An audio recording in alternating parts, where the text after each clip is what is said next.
Griot Audio presents an unabridged recording of God Don't Like Ugly by Mary Monroe, narrated by Denise Burse.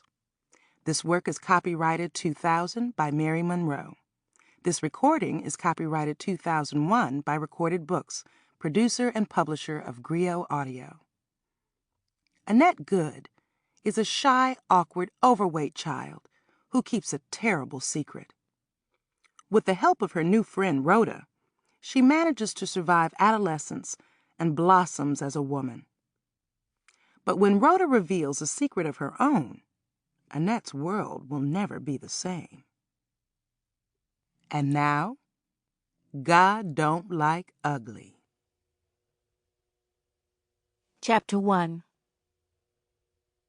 To this day, I don't know exactly where Mr. Boatwright came from.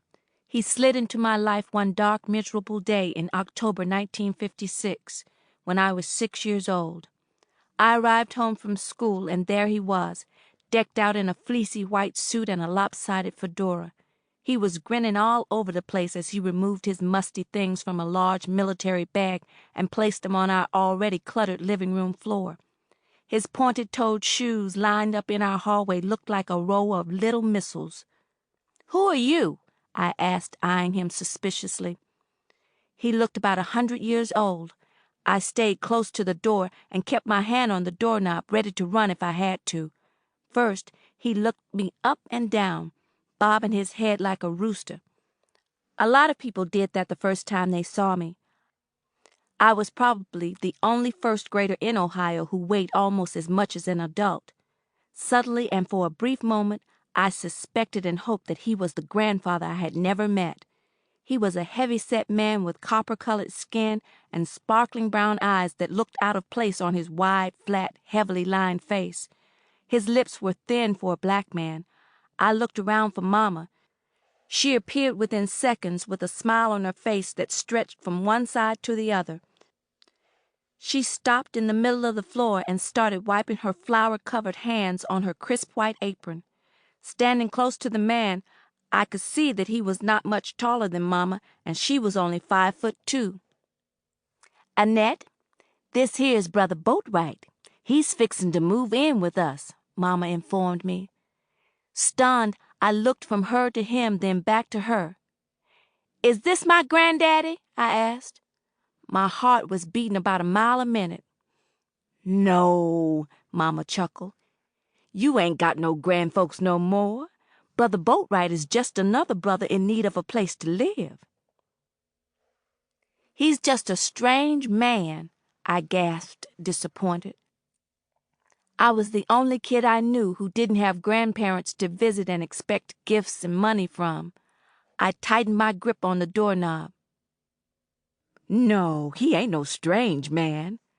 I could tell that Mama was getting frustrated with me by the way she narrowed her eyes and jerked her head from side to side when she talked. "Him and Reverend Snipes go way back," she told me, waving her hand dramatically.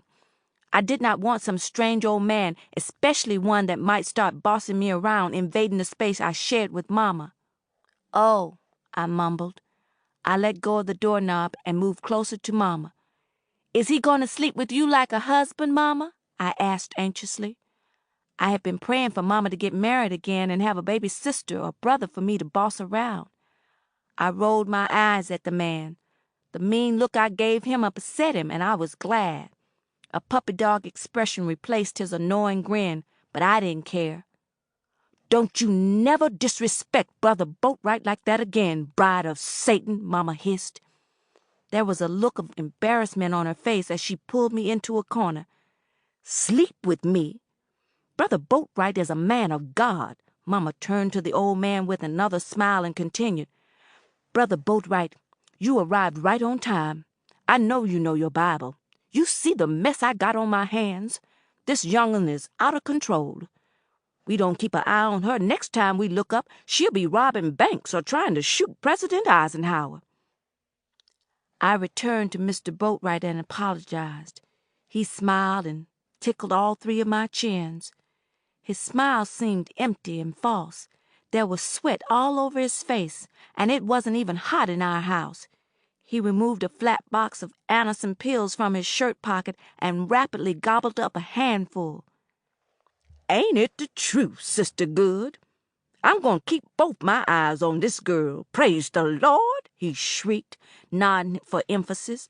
I jumped almost a foot off the floor. The old man and Mama laughed. "Mama!" I started. "He walks with Jesus, so he say that sometime when he get excited," Mama explained. I didn't care how holy he was. The way he was looking at me, making me feel like I was something good to eat, I should have known he was up to something nasty even then. Like I said, Brother Boatwright and the Reverend Snipes, they go way back. He get a disability check every month from the white folks, so he gonna help us pay our bills, and he just loves to dust and mop and sweep and cook. "You got any kids I can play with, Mr. Boatwright?" I had to force myself, but I managed to smile. "I sure ain't. But if I did, I declare I'd want me a little gal just like you. You just as thick and fine as you want to be. I bet you can pull a plow by yourself.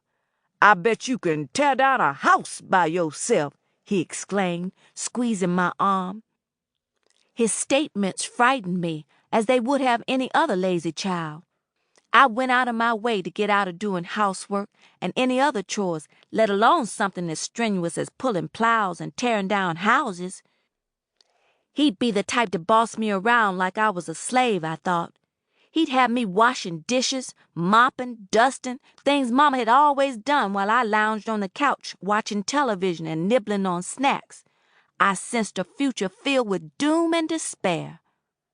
Mama turned to me, and a serious look appeared on her face.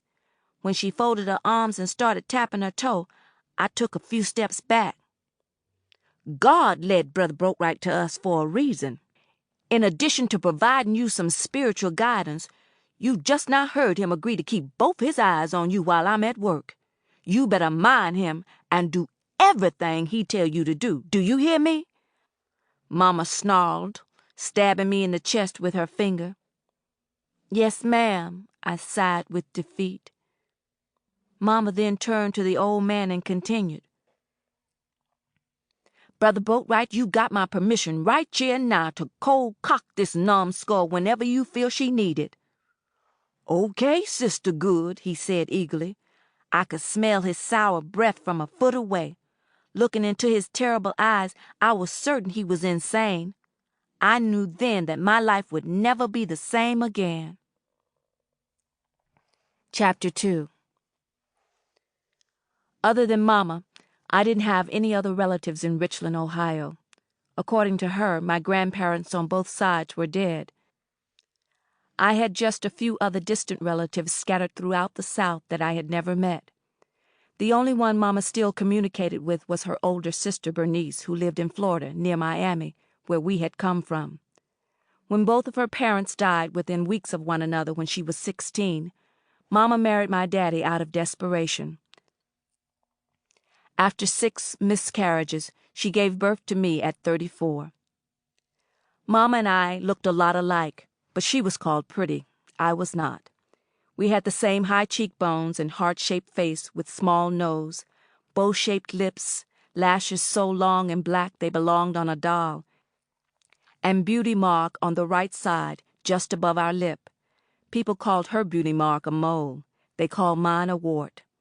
Not only was Mama light-skinned, she was slim. Just being light was enough by black standards for her to be considered attractive. Being slim was icing on the cake. No matter how pretty I actually was, people made it clear I was too dark and too fat. My short, kinky hair was a crown of thorns. Black people with dark skin were usually looked down upon by light-skinned black people. I was certainly no exception. When a light-skinned, pretty little girl from our church died, I overheard one of the church ushers say, "Too bad it wasn't that gnome Annette." A knife in my heart couldn't have hurt me more. Because of the things I'd already experienced, I could remember back to when I was 3. Daddy was still around then. Like a lot of black folks in South Florida, we didn't have much. We lived in shacks, wore second-hand clothes, and moved often enough that we always managed to stay a few steps ahead of our bill collectors and the Klan. We bought a lot of stuff on credit that we couldn't always pay for, like food, medicine, and every now and then a luxury item like a Christmas gift or something for one of our birthdays. Daddy was an outspoken man who stood up in church and at political rallies and cursed the way white folks were treating us. "With God's help, we ain't gonna put up with Jim Crow the rest of our lives," he used to shout, standing on a podium waving our shabby Bible. News about his arrogance always reached the Klan, and he received veiled threats too often for his comfort. That's the main reason we roamed around like gypsies. I remember a very close call one night. While we were attending a revival, somebody threw a firebomb in the front window of our house. We got home just in time to grab the shopping bags and battered suitcases we kept our belongings in. That same night, we hid in a church member's barn until Daddy arranged for somebody to drive us to a safer part of town, where we stayed in another shack until we had to flee again. Daddy was a migrant laborer and worked in the nearby fields 6 days a week. Mama cleaned and cooked for rich white folks in Miami 2 days a week. The year was 1954, and segregation was a way of life. "I ain't about to sit in the back of nobody's bus," Mama often said. Mama didn't even bother trying to ride in cabs, so we usually walked or hitched a ride on somebody's mule wagon to her jobs and everywhere else we went. She would prepare us a few sandwiches, usually sweet potato or bologna, and we would leave the house early in the morning, right after Daddy did. Those walks were long and hard, and even though the Florida sand was soft, my feet developed calluses that remained with me for years. I liked going to work with Mama. It made me feel grown up and important. Rather than stand around all day waiting for Mama to finish her duties, I earned a few cents for myself doing odd jobs, like walking and bathing a dog or babysitting some old person. My favorite responsibility was sitting on the front porch of a large red house with an elderly Italian woman. Her name was Rosa Piaz, and she was more than 100 years old. Her daddy had owned slaves, and her mind was so far gone she thought I was one. "Go get me some goobers, Spooky," she used to tell me. I'd sneak into the house for goobers and whatever else I could find to nibble on. My job was to fan her and empty her spittoon. She dipped a lot of snuff, so I was forever running around emptying spit. When nobody was looking, the old woman and I threw rocks at moving cars. When I made her mad, like the time I couldn't find any more rocks for us to throw, she threatened, "You lazy heifer! I ought to sell you to one of them cane jockeys. Make a field hand out of you." When she made me mad, I waited until she went to sleep. Then I pinched her flabby neck. I knew the woman was senile, so I just hid my face and laughed every time she threatened to have me sold. A minute later, we'd be friends again, chasing some of the kids in the fancy white neighborhood where Miss Rosa lived with switchers. One time, Mama caught us. She grabbed my arm and shook me so hard my whole body ached. "Girl, Miss Rosa can do whatever she wants. She white. But you can't be messing with no white kids." Mama and Daddy had me believing we were as good as anybody else. So it confused me when I got scolded for sassing or upsetting somebody white. Every time I got comfortable in a particular situation, we moved, and I had to start all over again. Our rootless existence was the only life I had ever known. I was used to it, but I didn't like it. It made me feel like I was different from other kids in a way I didn't understand, and it made me feel like I didn't belong anywhere. My favorite time during that period was when we lived at the bottom of a hill off a dirt road in a rural section of Miami called Hanley. Our house had a living room, a kitchen, and 1 bedroom. I liked it because we were so close to the woods that squirrels and other creatures wandered into our backyard to eat out of my hand. The only furniture we had was a stove with no legs, and an icebox that shook so much we kept it unplugged most of the time. We had a table in the kitchen, but just one chair. Mama and Daddy took turns sitting on the chair. There were 2 tree stumps at the table that we used in place of chairs. I always had to sit on the smaller one.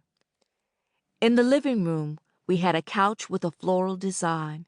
It was clean and comfortable, but both arms were about to fall off. Things like coffee tables and lamps were not only luxuries, but cumbersome. When we left a place, it was usually in such a hurry we only left with what we could carry. We slept on the bedroom floor in our clothes until a preacher gave us a stained mattress, a ripped sheet, and a blanket that was so old and worn you could see through it. We ate off of cracked plates or out of cans most of the time, and drank water from a spring a few yards from the house. We had one 40-watt light bulb that we carried from room to room and hung naked from an extension cord. When it died, Mama brought home an coal oil lamp she had found alongside of the road. "God sure is good," she swooned, shaking the rusty cracked lamp in my face. On the days that Mama didn't work, she was busy sewing, cooking, and washing our clothes by hand with homemade soap. There were no kids my age close enough for me to play with, so I spent most of my time running around with squirrels. One with a white paw got so friendly with me, he was bold enough to climb up on our back porch and scratch the door. Mama would chase him away with a whisk broom.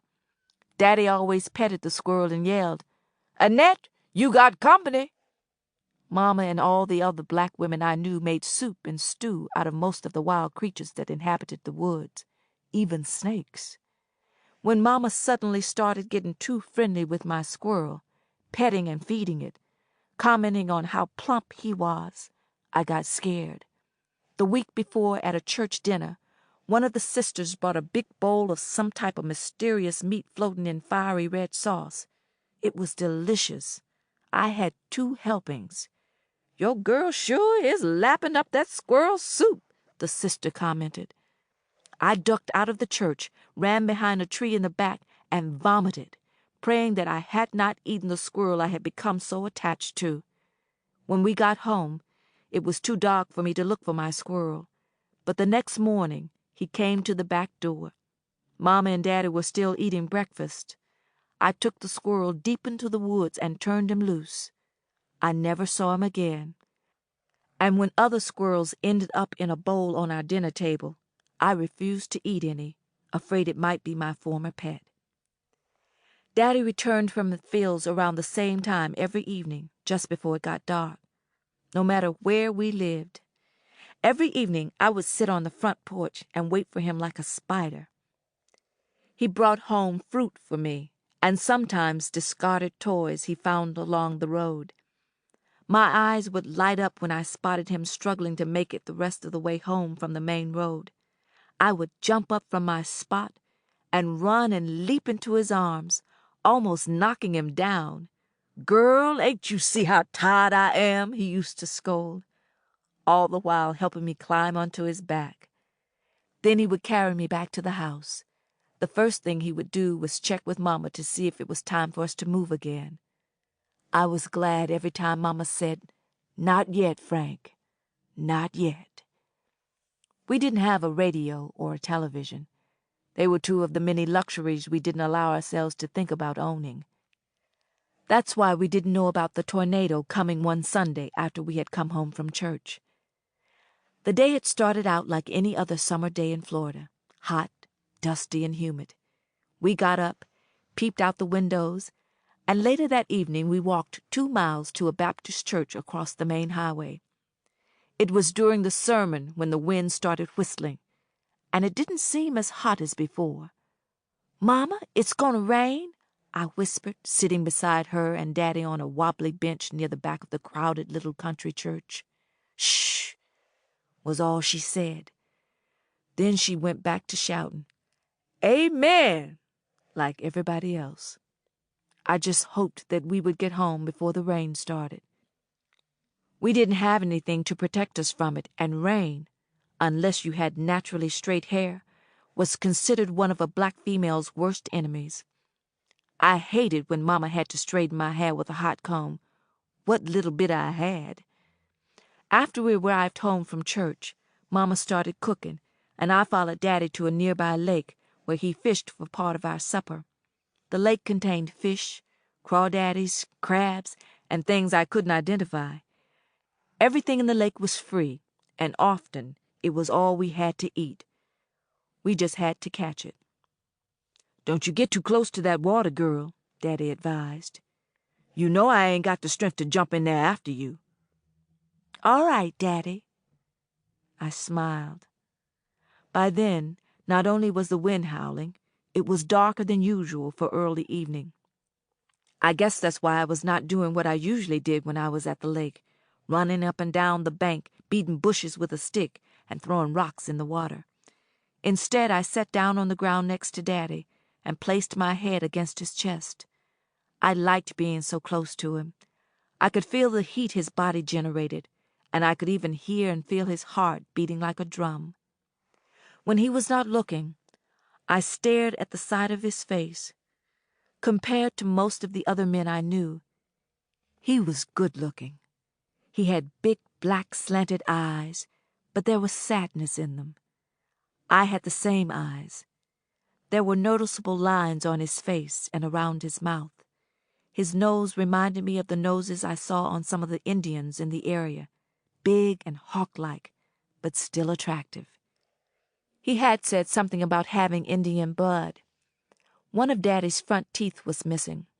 A white policeman had knocked it out with a billy club when Daddy sassed him. You hardly noticed the missing tooth when he talked or smiled, because he had a thick mustache. He was tall and powerfully built, and dark brown like me.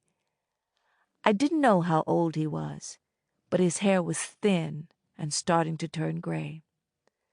The fish were not biting much, so Daddy and I left the lake after he had caught only 2 catfish. Mama cleaned them, fried them, and we feasted on the fish, some pork and yams and greens from a garden Mama had around the side of our house. It had started raining, and the wind was stronger. Our little house was shaking and rattling so much our table wouldn't stay still. "It's a good thing I didn't hang out them clothes like I had planned," Mama sighed, looking toward the kitchen window. Mama frowned at me and let out her breath. "Annette, stop chewing so loud." She paused for a moment, then turned to Daddy. He seemed to be worried about something. He was eating real slow and staring at the wall. I just figured he was concerned about the storm. When it rained too much, he couldn't work in the fields, and when he didn't work, he didn't get paid. Less money meant less of everything, and we were already on the poverty level. "What's wrong with you, Mr. Goode?" Mama asked. Daddy's first name was Frank, but I only heard her use it when she was mad at him or when she was serious. Daddy didn't answer right away. He just kept staring at that wall. "Maybe the cat got his tongue," I suggested. Not only did I get a cold, hard stare from both of them, but Mama shoved a pickfoot into my mouth. That's what they usually did when they wanted to silence me. It was no wonder food became my drug of choice. Before Daddy could respond, Mama felt his forehead. "You want a dose of cod liver oil or some home brew?" she asked. Daddy just shook his head and said, "No, I'm all right. We'll talk after the storm." He was talking to Mama but looking at me. My first thought was Daddy was going to talk to Mama about another move. He pushed his plate away, then got up from the table and went to sit on a footstool in the living room, and started looking out the window. "What's the matter with him?" I wanted to know. Daddy was a strong man, not just physically, but he had a strong personality. Unlike some of the black men I knew, Daddy didn't back down from white folks.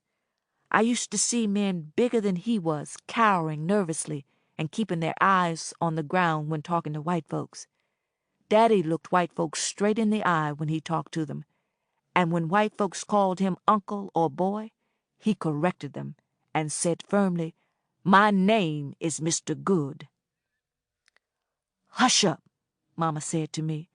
Like an afterthought, she grabbed another pig foot and aimed it at my mouth. When she saw I was still gnawing on the first one, she pressed her lips together, shrugged, and put the pig foot back in the bowl in the middle of the table. The rain was really coming down by then, and it was dark enough for Mama to light the lamp so she could sit in the living room and sew. She occupied the couch, and I sat on the floor next to Daddy on his footstool. Just a few minutes later, the tornado came roaring at us like a runaway train. Nobody said anything, but we all knew what to do. Mama blew out the lamp, grabbed me by the arm, and we followed Daddy into the bedroom, where we all crawled under the blanket on the mattress and waited. The hardest part was not knowing if we were waiting to live or waiting to die. Tornadoes were tricky. One could destroy everything in its path, including people's lives and dreams. It could tease, then move on to another area, or it could suddenly cease. This storm was a teaser. Our house shook violently one moment, then was still the next. The window on the side of the bed exploded, and most of the glass ended up on the mattress with us. Mama prayed. Daddy cussed. I didn't do anything but lie there and cling to my daddy. He had one arm around me and one around Mama. The storm gave the house a real hard jolt, so hard Daddy stopped cussing and started praying along with Mama. God must have been listening, because not long after that the storm ceased. By then it was morning. The next morning we cleaned up the glass, then checked to see how much damage we had to deal with. Miraculously, our house was still intact. But our backyard outhouse was gone. We found out later that a shack occupied by an old Seminole Indian man had been relocated to a field in the next county, with the old man still in it, dead. Somebody's frantic and confused hog ended up in our backyard, but ran into the woods as soon as it saw our faces. Daddy put on his work clothes, and Mama fixed breakfast like it was just another day. But it was not just another day. He said he didn't have time to eat. Instead, he started walking around the living room like he was nervous and glancing out the window every few minutes. He looked at me a long time, standing in the middle of the floor watching him. Suddenly, Daddy left the room and returned a few minutes later, holding one of our shopping bags in one hand and a lunch bag bulging with bologna sandwiches in the other. "Annette, you better be good," he said in a low voice. He started walking toward the door, but turned around and ran over and kissed me on the forehead. "Daddy, what's the matter?" I wanted to know. I was puzzled and afraid when Daddy didn't answer me. Mama followed him out of the door, and I heard them arguing on the front porch. I couldn't tell what they were talking about, but both of them were cussing. I ducked back into the kitchen, grabbed a biscuit, then ran to the living room door in time to see a white woman in a dusty green car drive down the hill toward our house. Daddy jumped in the car while it was still moving. I stood on the front porch next to Mama, watching the car turn around and shoot back up the hill. "Mama, who was that white woman? Is she giving Daddy a ride to work today?" I asked with my mouth full. "Finish your biscuit, girl," Mama said tiredly. Then she went to the kitchen and started sweeping and crying. We spent most of the day cleaning up the mess the tornado had left behind. She kept sweeping, wiping, and cleaning the same spots over and over, and yelling at me every time I tried to get her to tell me why she was crying. "You ain't nothing but a child. You don't know nothing about nothing," she insisted. "Get that broom yonder and get busy." I did so much sweeping that day my arms got sore. Later, Mama started sewing on a quilt she was making for a lady at church.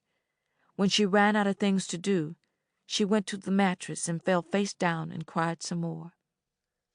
The days seemed so long when Mom and I didn't go to her work. With no friends and hardly any toys, there was not much for me to do but eat. I left the bedroom and went to the kitchen to finish off a blackberry pie. After I felt good and stuffed, I went back to the bedroom. "Mama, what's the matter?" I asked again. I sat on the edge of the mattress and patted Mama's trembling leg. The only other times I had seen her cry was when we were running from the clan. "The Klux is coming again?" "Go to the yard and see if the storm messed up my garden," she ordered. Her eyes were red and so swollen she looked like she had been beaten. "Lickety-split!" She dismissed me with a wave toward the door. I ran to check on the garden and returned to the bedroom within minutes. "It's got a bunch of nasty old water in it, and the onions popped up out of the ground. The greens and everything else look all right, though," I reported. "Good. We'll still have something to nibble. Least till I can figure out what to do," she sniffled, smoothing her hair back with her hand. She had cried so much there was a spot on the bed that was soaked with her tears. "Mama, what's the matter? We moving again?" I attempted to rejoin her on the mattress, but she pushed me away with her ashy bare foot. "Go in the room yonder and find something to do, girl." "Ma'am?" "Read the Bible," Mama growled. I didn't know how to read yet, but I still fished out our old Bible with no covers from one of the shopping bags in the corner of our living room. The pictures were interesting enough to keep me occupied for a while. When I went back to the bedroom, Mama had closed the door. I put my ear to it and could hear her crying again. At my usual time of the day, when the sun began to disappear, I went to sit on the front porch steps to wait for Daddy to come dragging down the hill. To pass time, I got up every few minutes to stir a stick around in some of the puddles still in our front yard. When he didn't come home at the time he should have, I went in to eat with Mama. It was the first time we'd eaten dinner without Daddy. I didn't even bother trying to pry any information out of Mama anymore. Her eyes were even redder by then. She was not eating. She just kept staring at the wall and pushing beans and neck bones around on her plate. I took my plate with what was left on it and went back to the porch steps to finish eating. When it got dark enough for the lamp, Mama came to the door and poked her head out. "Annette, carry that plate in the kitchen and get ready for bed," she told me. "But I have to wait for Daddy." "Your daddy gone," she snapped, waving both arms. She already had on her nightgown. "Now go get in your sleepers and get to bed like I told you, and wash that nasty plate." "Daddy gone where?" I whimpered. My voice trembled as I stumbled into the house. I didn't believe what I was hearing. My daddy would not just run off and leave us. "Where he'd go and didn't take us? When he gonna come back to get us?" I choked. "Your daddy's a good man in a whole lot of ways. But like all of us, he ain't perfect. He had weaknesses of the flesh. One was white women. Before you was born, I was hearing about him and this white woman and her money. He just got fed up and tired of stressing over having such a hard life and riling them Kluxes. When this hussy was ready to take him, he was ready to be took," Mama said sadly. "Things like this happen every day." She let out a long sigh and shook her head. There were tears in her eyes, but she managed a weak smile. "We'll be fine. Colored women stronger than colored men anyway. You'll see. Now, like I said, get ready for bed before I get my switch." Mama hugged me and kissed me on the cheek, but she still thumped the back of my head with her fingers. I washed my plate, dried it with the tail of my flour sack smock, and put it on top of the ones Mama had already washed and set on the counter. My head felt like it was going to explode. I had so many questions in it that needed to be answered. The only thing I knew was that my daddy was gone, and he had left us with a white woman in a green car. After we went to bed, Mama cried in her sleep. With no glass in the window, bugs, mosquitoes, and moths flew in and out of our bedroom. There was just enough moonlight for me to see a hooting owl fly up and perch on the sill. I kept my eyes on the owl until I finally fell asleep. When I got up the next morning, the owl was gone, and Mama was still asleep. I got dressed and went to sit on the front porch steps, hoping to see Daddy walking down the hill. After what seemed like an eternity, Mama came out on the porch holding a gray and brown clay jug Daddy used to drink from. It was where he kept moonshine he got from a man who lived on the other side of the lake. "We ain't never going to see Frank no more," Mama told me again. I let out a long, painful sigh. This time, I really believed her.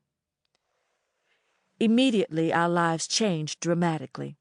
Mama started working 5 days a week instead of 2, and we had to hide from even more bill collectors. One day, about 2 weeks after Daddy's departure, Mama was in the kitchen rolling out some dough to make dumplings. I was sitting on the footstool looking out the living room window when another car pulled up in the yard. It was a green car. For a minute, I thought it was the white woman bringing my daddy home. I gasped and leaned my head out the window, already grinning and waving. Before I could get too excited, a scowling white man in a black suit leaped out and rushed toward the house, carrying a briefcase. "Mama!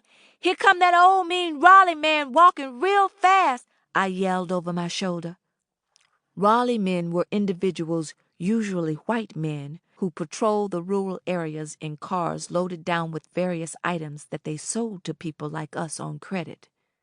A month earlier, Mama had purchased a straightening comb and a mirror, some work shoes for Daddy, and 2 pairs of pedal pushers and some peanut brittle for me.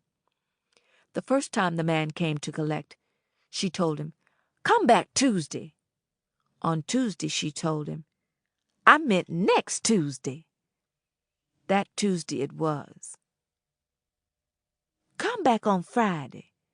This was his 6th visit, and we still had not paid him. "Oh, shit," Mama wailed. I heard her run across the floor. "Tell him I'm at the store in town, and you don't know when I'll be back."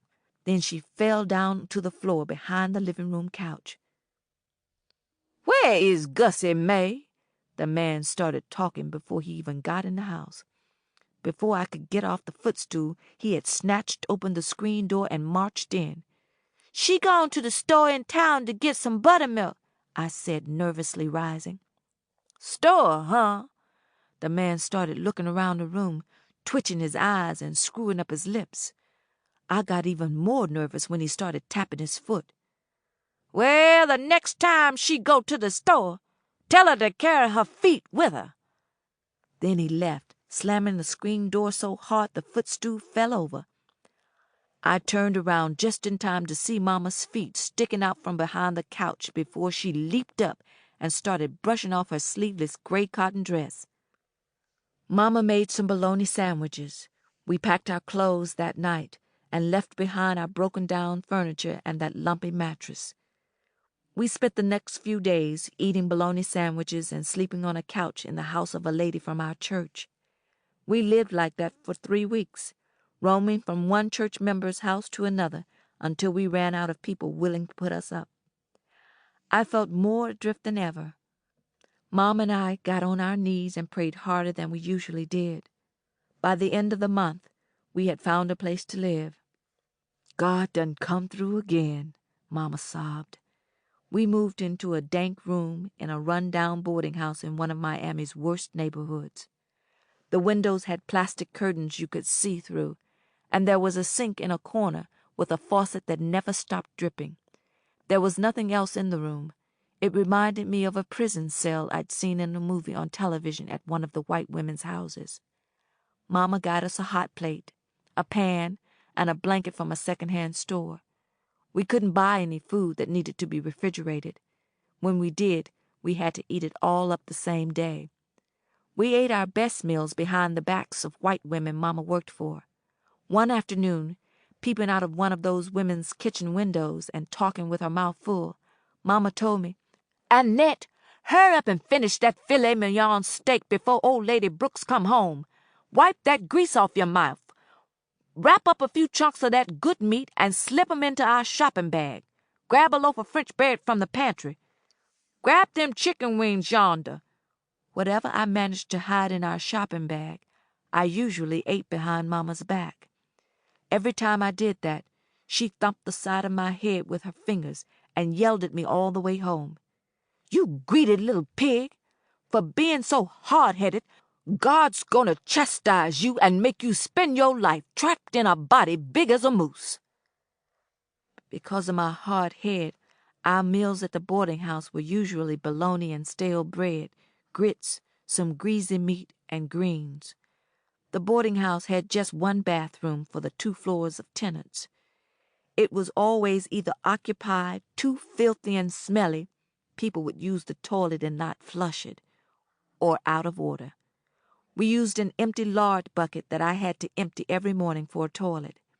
We heated water in the pan on the hot plate and bathed in the sink in the corner. "Mama, we poor?"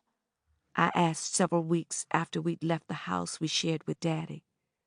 "Not in the eyes of the Lord," Mama replied. We were walking home after cleaning and cooking for Mrs. Jacobs, an unpredictable old woman with hair on her chin and breath as foul as cow dung.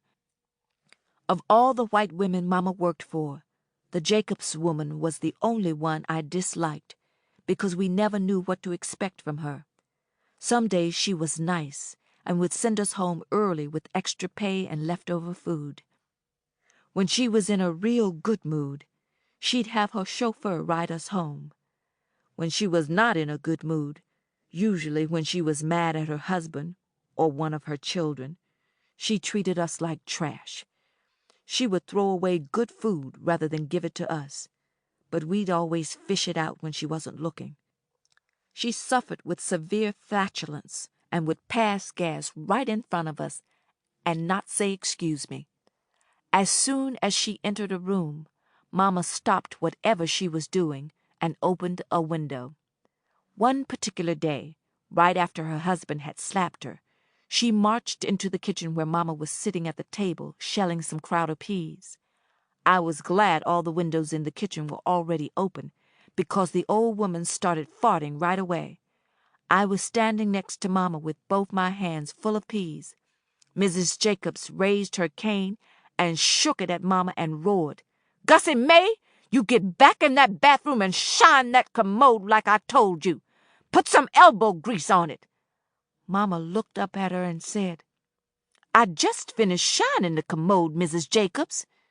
Still farting, the old woman whacked my Mama across her back so hard, Mama fell out of her chair. I was horrified. "You leave my Mama alone, you old heifer!" I screamed. I ran around the table and bit Mrs. Jacobs on the leg so hard she bled. That was the only job Mama ever got fired from. I expected Mama to yell and scream at me all the way back to the boarding house, then whoop me once we got there. I was sick of slaving for that farting old witch anyway, was all she said on the subject. God'll take care of us. Mama bought a newspaper on the way home that day. There was a whole column of domestic jobs advertised. She started working for another white woman 2 days later, a sweet-smelling woman who hugged me and encouraged me to play with her kids on a swing set in her huge backyard. Mrs. Myers, a woman with eyes like blue marbles and hair the color of carrots, was always nice to us. "Annette, you looking mighty spiffy in those blue paddle pushers," she told me one day, handing me a glass of ice-cold orange knee-high pop. "You should have seen me yesterday. I got some green ones just like these," I exclaimed, grinning so hard my mouth hurt. Every day after work, Mom and I went through trash cans behind restaurants and stores on our way back to the boarding house. We often found food that looked like it had not been touched, and a few items for our room. I'd even found a pair of shoes, clodhoppers with cleats. They were boys' shoes that were too big and so heavy I dragged my feet. People started looking at me the same way they looked at Mr. James, a man at our church they hauled around in a child's red wagon because he had been born without arms or legs. I hated those damn shoes, but they were better than the ones I'd been wearing, brown moccasins with pins holding them together. With what help we could get from the church and God, we survived. One day I asked my mama, "We happy?" Mama smiled for the first time in weeks and squeezed my cheek. She wasn't even mad about me eating up some lamb chops Mrs. Myers had given to us. "We got more than the Lord ever had him, and he was happy," she answered. Chapter 3. About a month after we had moved to the Miami boarding house, Mama took me to a prayer meeting at a church across town on a dead-end street. A well-known visiting preacher from Jacksonville who promised miracles was the guest speaker. "It's going to take a miracle to get us on our feet," Mama muttered to me as we squeezed onto a bench near the back of the room. "Could a miracle bring Daddy back to us?" I asked excitedly. "Only miracle he care about these days got yellow hair and blue eyes," Mama snapped, rolling her eyes at me. "You mean that white lady? Can't we just go to her house and tell him to come home?" "Girl, you so young," Mama sighed. The small church, lighted by coal oil lamps, was packed with people needing the Lord's special attention. There were people in wheelchairs, people walking with canes, a blind man, and people slobbering and babbling. I got restless and ran to the bathroom every few minutes. I ignored the spry little Reverend Mason skipping all over the stage with his eyes closed, his head and hands shaking, ordering people to lay down that cane. "Get your rump out that wheelchair." 2 hours into the revival, the only miracle performed so far was a man spitting out a cancer. It looked like a piece of raw liver. After Reverend Mason massaged his shoulders and hollered, "Heal yourself, brother." As far as Mama was concerned, we received our miracle that night, too. The preacher had massaged our shoulders so hard mine were throbbing. Our miracle came in the guise of a woman. I had seen her staring at me, shaking her head as I dragged myself up and down the aisle. When the meeting ended, this curious woman, several years older than Mama, who at the time was 38, came up to us and placed her hand on Mama's shoulder and said, "Sister, I'm gonna pray for your girl. How long she been had polio?" Mama draped her arms around my shoulder and told the woman, "Oh, she ain't got no polio. She just clumsy. It's them brogans on her feet. And you can see she eat like a working man," Mama said apologetically. The woman looked at the dusty clodhoppers on my feet, then made a sucking noise with her teeth. "Oh, well, I'm gonna pray for her anyway. I came to this meeting this evening to pray for my girl Mott. She mentally limited, and I got her in a home for now." Mama touched the woman's arm and told her, "I'll pray for your girl, too." The woman started visiting us at the boarding house, bringing us food and clothes. I kissed her on the neck when she brought me a pair of black patent leather shoes to wear to church and a pair of red tennis shoes to play in. This mysterious woman quickly became Mama's best friend. Her name was Mary. Everybody called her Scary Mary, a nickname a frightened boyfriend she had battered had given to her. Within a week, we moved in with her and the 2 nice ladies who lived with her. She lived in a big red brick house behind the church that had sponsored the prayer meeting. Her house was as grand as any of the white women's houses we'd cleaned. Upstairs and down, the rooms had wallpaper with swans, some floating on a pond, some flying. Her furry brown and white furniture not only matched, it was so clean it looked new. She had a fireplace in her living room and great big beige lamps on her cream-colored coffee tables. Tears appeared in her eyes when Mama showed her the coal oil lamp we had been using.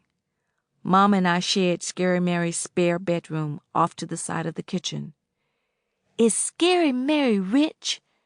I asked Mama when she was putting me to bed that first night. She had bathed me in a bathtub for the first time in my life with store-bought soap.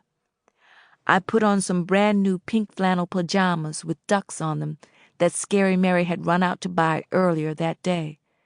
The goose-down pillows on the bed were as big as I was. Yep, she rich. She blessed. The good Lord sent her a rich husband with a bad heart, Mama said proudly, with a longing look in her eye, punching the pillows. She rebraided 2 of my braids that had come undone and kissed me long and hard on the cheek. "There is rich colored men?" I gasped. Mama laughed and tapped my head. "There ain't no such thing. One of her husbands was a rich white man from Ohio, a old banker she met when he was on vacation in Miami.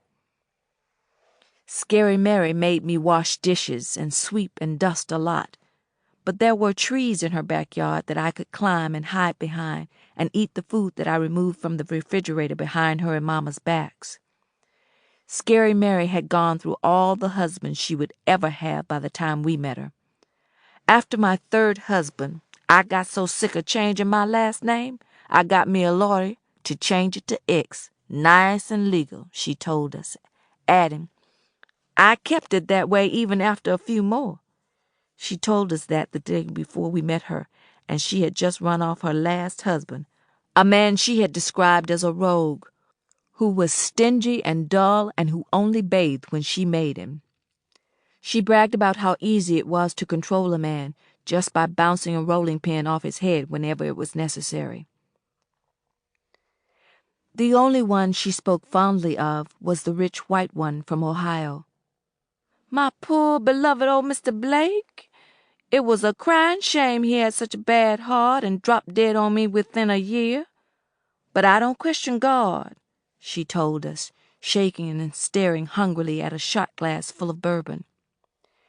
Scary Mary called herself a Christian, but during those days, with the exception of the Jewish women Mama worked for, I didn't know anybody, black or white, who was not Christian.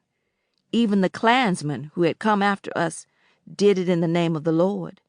Even though Scary Mary was involved in all kinds of shady activities, like any good Southern woman, she knew her Bible. She only missed church when she was in jail. From one of her jealous, busybody female neighbors, we had heard that when Scary Mary was young, she'd supervised a chain gang. After that, she got a job in some kind of underground factory making bombs. Age and a cruel scar that ran from beneath her left eye to beneath her chin had slowed her down. One day the police raided Scary Mary's house. They charged her with running a whorehouse and selling alcohol without a liquor license and took her off to jail. Mama and I ended up back at the boarding house in the same room we had rented before. Scary Mary had to pay a big fine, and they put her on probation. A week later, she moved to Richland, Ohio. A few days after she got there, she wrote Mama this long, convoluted letter in her spidery handwriting, telling her how blessed she was because the Lord had led her to such a wonderful place and that we would be better off up there. "How would you like to move up north?" Mama asked me after reading the letter to me 3 times.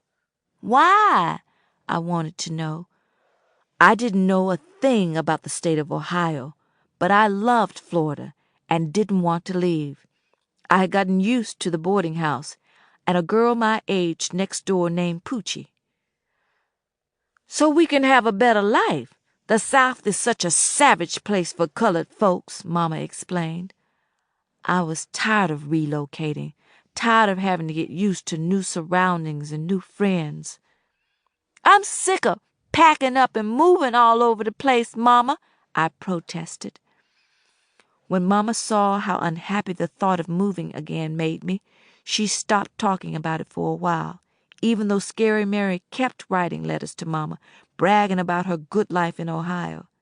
When she started sending us money and pictures of her posing with prosperous-looking men, Mama gave in. One night she left me alone at the boarding house to go use a payphone across the street. I was in bed when she returned. "Get up and start packing, girl. There's a train at midnight," she informed me. "Where we going?" I yawned.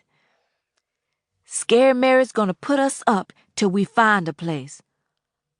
Her eyes were wide, and there was such a big smile on her face, I knew it would do no good for me to put up a fight. 3 months after Daddy had left us, we slipped off during the night, tiptoeing and whispering because we owed the boarding house woman a month's back rent.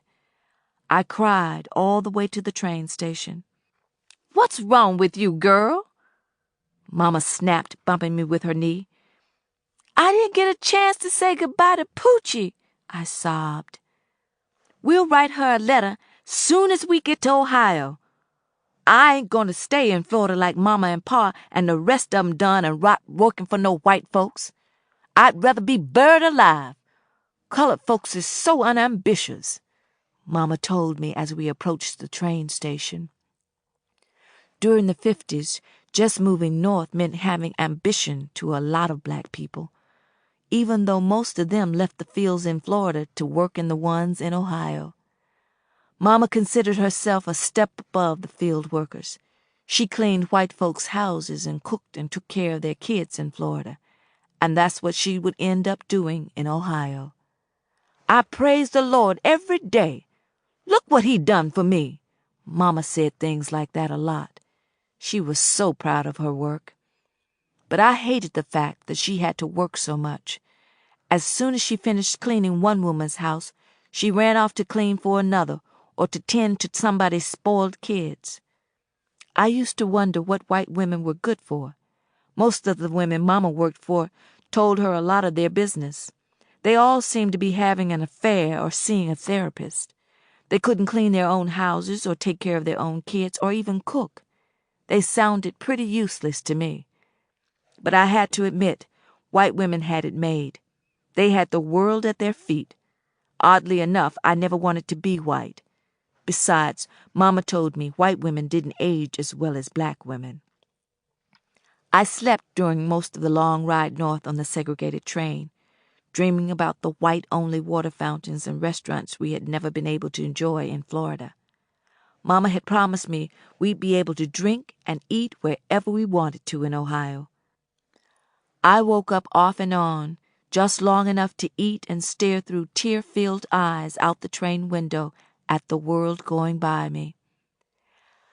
After we had arrived in Richland, Ohio, which was about 100 miles south of Cleveland, we had to walk from the train station to Scary Mary's house because we couldn't get a cab driver who was brave enough to go into that part of town.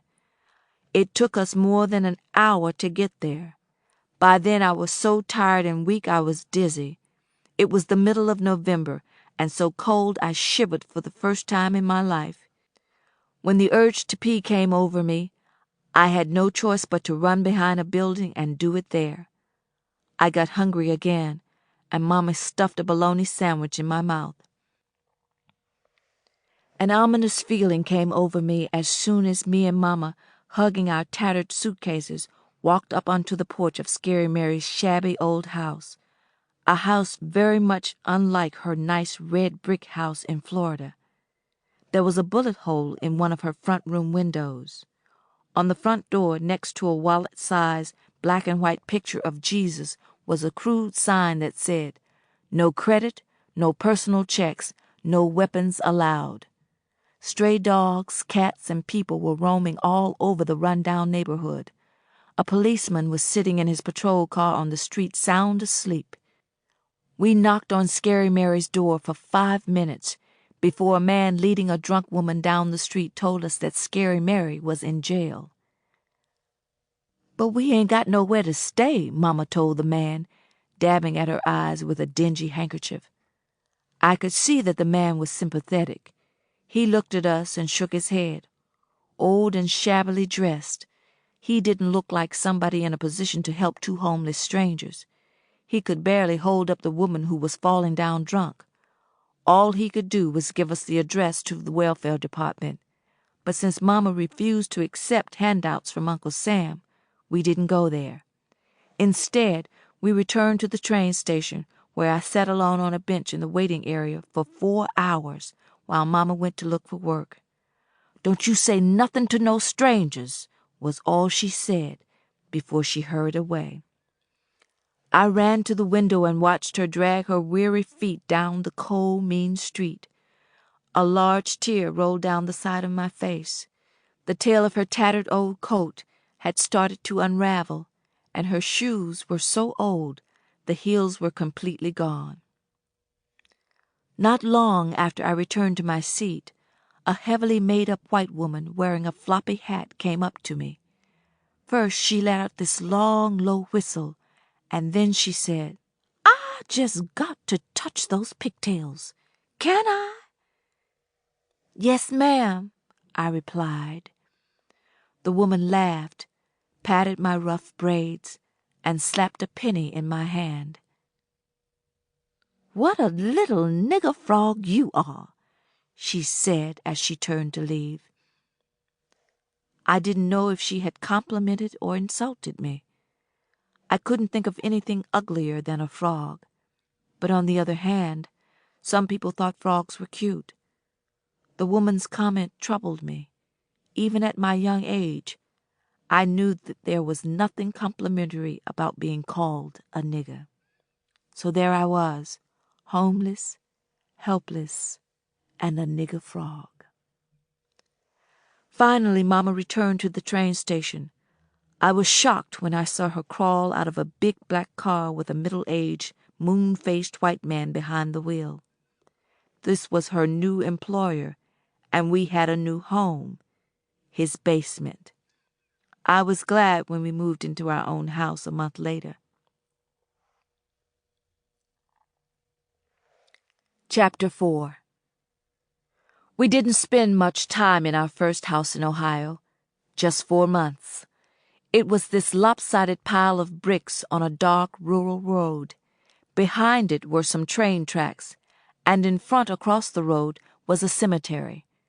Every time a train roared by, the house shook. On both sides were deserted, boarded-up houses with condemned signs all over the place. Tramps that traveled on the passing freight trains hopped off now and then to sleep in one of the deserted houses and peep in our windows and go through our garbage cans. We had these great big rats that were so brazen they marched across the room right in front of us. They would even climb all over our bed with us in it. We never went into the kitchen without a baseball bat. That was the rats' favorite room. The house was falling apart, too. One night, while Mama was sleeping, some plaster fell off the ceiling and almost crippled her. Another time, she slid through a hole in the kitchen floor that had been hidden under a thin rug. She was lucky she didn't break both legs. The landlord was too cheap to repair anything. Lucky for us, most of the people Mama worked for, especially the men, wanted her there days and some nights. We became live-in help. I slept in so many basements, I developed a phobia, and to this day, I won't enter one unless I'm good and drunk. One employer let us occupy his garage, where Mama slept in a big old easy chair with me on her lap. Our toilet was a big rusty bucket with no handle. We used old newspaper and brown paper bags for toilet paper. We bathed at the rescue mission facilities every other day. At one house, when the weather was warm, Mama's boss let me sleep in a large doghouse with some puppies. When the weather changed, I was transferred to his basement.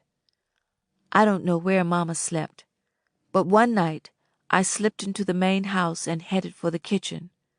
While I was standing there with my head in the refrigerator, I heard Mama's voice coming from a back room. She said, "Hurry up, Mr. Kersey. My jaws is getting tired." I followed her voice, which led me to the man's bedroom. Mama was on her knees with her head between Mr. Kersey's legs. He was butt naked. "Shut up, woman! You know you need this job, and you and your monkey need a place to stay," he told her. I didn't know what I was seeing, so I never told Mama. A few days later, Mama made me pack again. Scary Mary was out of jail and we were moving in with her.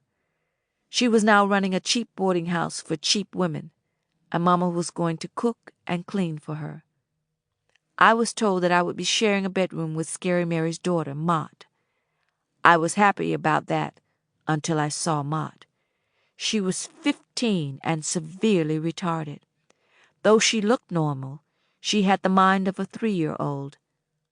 At 4, I was babysitting a teenage idiot who called everybody Mama, including me and the many men who came to the house, most of them white. My life was far from normal. I was so unhappy it showed. Mama promised me that when the time was right, she would find us a decent home of our own, and I'd be able to be just like other little kids. Mama's promise was the only thing that kept me from going off the deep end. I liked Scary Mary. She was nice and generous, but she bullied people, so like everybody else, I was afraid of her. The way she looked was enough to frighten anybody. She was so tall she towered over most people. Her voice was deep and throaty, almost a growl. She was a grim woman, aged hard in every way. Her brutal face was round and heavily lined with wrinkles, and a continent of black freckles sprinkled all over her honey-colored nose. She wore a matted red wig and a lot of makeup. She was real heavy-handed with her lipstick. Some days she spread on so much some of it ended up on her teeth. The wig didn't cover her Elvis-like sideburns, but she did dye them so that they matched the wig. One day, marching like a soldier, she entered her cluttered kitchen, where Mama and I were sitting at the table eating greens and cornbread. "Gussie Mae, get up off your rump and come help us out." "Lorraine got the cramps and everybody else tied up," she barked. Mama gave me a strange look. Scary Mary looked from Mama to me, then back to Mama. It seemed like they were talking without using words. I had no idea what was going on until years later. Mama's friend was running a whorehouse, and she often pressured Mama to work for her.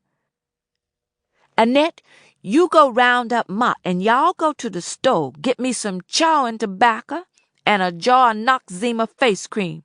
Take your time," Scary Mary told me, caressing her chin. "Can I get me some candy?" I asked with a pleading look. "You can get you one jawbreaker. One," Scary Mary croaked. She slapped a $5 bill into my palm.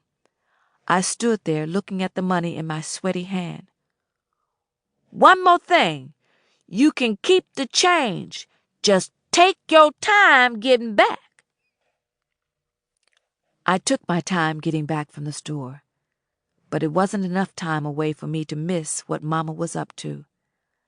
I was sitting in the living room, gnawing on candy bars with Mott, when Mama stumbled from upstairs with 2 fat white men.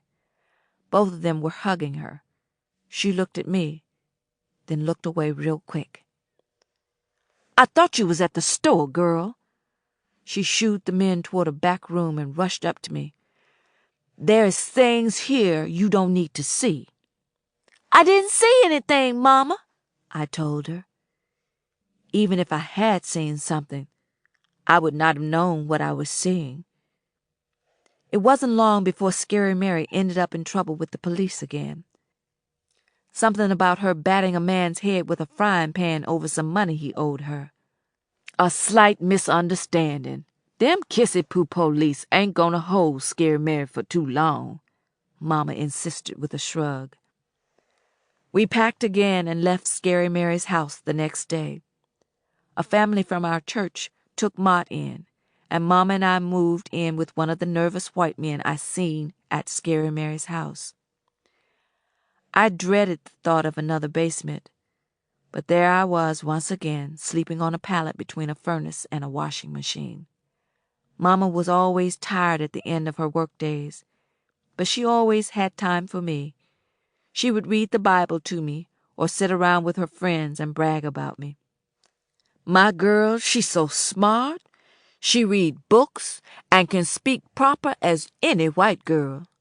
Oh, she gonna go real far. She gonna be a big success, just like me. I was smart. Smart enough to know that I was not about to be somebody's slavish maid like my mama. I didn't have to be. I wasn't going to work myself into premature old age or an early grave like Mama seemed to be doing. At least not cleaning up behind a bunch of lazy white folks. One evening, when we were in the kitchen of the next house we lived in preparing dinner, Mama said tiredly, "I want you to stay like you are forever, smart and good. It'll keep you on the right track, and you'll always be happy." Her voice seemed so weak and sad, I wanted to cry. It hurt me deeply to see her suffer so much just so we could continue living in such an ugly world. But what choice did we have? "Yes, ma'am." Out of the corner of my eye, I saw Mama staring at me with pity. "I pray no man don't make a fool out of you." It saddened me further when she shook her head. She started washing collard greens in the sink. I was standing next to her, picking bugs off the greens. "When I get grown, we won't have to eat greens every day. I'm going to get a good job in an office making lots of money," I chirped. We had some type of greens almost every day. Greens and some creature like a coon or a rabbit that some man from our church had caught. "Office job? You? Go read your Bible," Mama ordered. Her threatening look told me I had a whooping on the way. She moved from the sink to the counter, where she started to cut up a yam to lay on the pan around the coon she was going to bake. I was still standing at the sink, rolling my eyes at that dead coon that still had its head on in a roasting pan on the counter. "You know how many little colored girls would love to be in your shoes." "No, ma'am," I muttered. "I slave every day so we don't have to go on welfare. I'm realistic. We colored. I know ain't nothing else I can do but cook and clean and raise white women's kids. I don't like it. It ain't something I dreamed about doing when I was a young'un. All I ever really wanted was my own restaurant where I would be the head cook. The kind of dream you talking about, you might as well be talking about getting elected president of the USA. It ain't gonna happen, except in your dreams. You ain't got the moxie scary Mary got. She didn't get where she at that easy." "They put her in the jail again," I gasped. Mama mauled the side of my head with her fist. "Fix your lips. Anyway, you gotta be a certain type to get one of them uptown office jobs. Folks running offices, they don't set girls like you at no desk to answer phones and greet folks. You—" "I know I'm ugly, Mama," I said seriously. "I hear people saying so all the time. And I'm fat." Somehow I managed to smile. "I see ugly people all the time, and they get good jobs, like Miss Gara, that dog-faced lady you work for. You told me she worked with the mayor now in his office." "She white?" "Well, Reverend Snipes say beauty is only skin deep. Real beauty come from the inside." Mama chuckled and shook her head. Then she moved across the floor and snatched a bowl from the table and started mixing some cornbread on the counter. "Oh, child, that's just something plain people say to make them feel better." She sighed, waving the bowl at me. "There ain't a handsome person alive would trade places with no ugly person." "You think I'm ugly too, Mama? People say God don't like ugly." I left the sink and slid into a chair at the table and folded my arms. Mama stirred the cornbread mix with a long-handled spoon so hard she started sweating. She glanced at me for a moment with an exasperated look on her face. "You beautiful inside and out to me. It's ugly ways God don't like. Worry about being good, not ugly." She paused long enough to pour the cornbread mix into a greased skillet and slid it into the oven. "If you're going to fantasize about something practical. A husband with a good job, good friends, a nice home full of young uns that mind you and know the Lord." Mama's voice got real low, and she kept her eyes on the floor while she talked. "I only got one fantasy," she revealed, "and it's as big a fantasy as yours about working in a big fancy office. It'll never come true, at least not for me." "What is it?" I left the table and went to stand in front of Mama next to the hot stove. She sighed, then went to the sink and started cutting up the greens. She shrugged. "Oh, it ain't nothing. Just a pipe dream that ain't got no chance of coming true. I don't care about no minks and furs and mansions like all them white folks I work for got. Compared to the white folks, I want so little out of life and seem like it's going to take me my whole life to get it, if at all. Just a whiff of luxury. Luxury all the white folks I work for knowed all their bone days. Me, I'd be happy living just 2 or 3 days of the good life, praise the Lord." Mama left the room and returned moments later with her hands full of travel brochures. Very shyly and without looking in my eyes, she said, "Other than running my own restaurant, the only other thing in life I want is to see the Bahamas before I die." "The Bahamas?" "All them white women I worked for in Florida went there all the time. And for days after they got home, that's all they talked about. Remember?" "I remember that time Mrs. Jacobs brought me some seashells back from the Bahamas," I replied. "It ain't just the money. I know I could scrape up enough to go if I let a few bills slide for a few months, or be nice to scare Mary and do her a few favors. It's just that I can't afford to take the time off from work.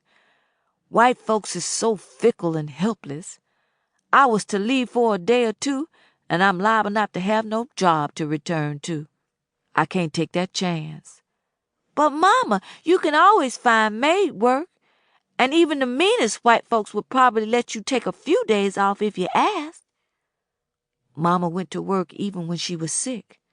Sunday was the only day she had off, and she sometimes worked up to 12 hours a day. "Just wait until I get a good job. You won't have to work so much. You can spend as much time in the Bahamas as you want, stretched out on a beach with somebody fanning you for a change." Mama smiled and hugged me so hard it hurt. Chapter 5. After 2 years, I still didn't like Ohio, but I liked Franklin Elementary School. There were a lot of other kids in my first grade class who had come from down south. Because of our southern accents, almost every time one of us spoke, the Ohio kids made fun of us. My accent was not nearly as thick as some of the other kids, because right after moving north, I had started imitating the way the northern kids pronounced certain words. I had a nice teacher who encouraged me to learn as much as I could. "Education is the key to success," Miss Nip told me. Mama worked for her 3 days a week, so Miss Nip was nicer to me than to the other kids. Sometimes she gave me a ride home in her shiny blue Buick. We were living in a gloomy 3-bedroom house on Mahoning Street in a rundown part of Richland, the neighborhood where most of the people on welfare and the criminals lived, when Mr. Boatwright moved in. Right across from us was the city dump. Day and night you could smell fried food and marijuana fumes coming from the houses and foul odors from the dump. One evening when Miss Nip drove me home, she stopped at a hot dog stand and bought me a foot-long hot dog. "I hope you have a pleasant evening, Annette," she said when the car stopped in front of our house.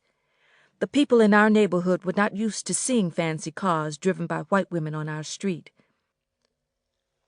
I frowned at the nosy faces staring out of the windows in the house next door. "I will, Miss Nip," I said, smacking on the last piece of the hot dog.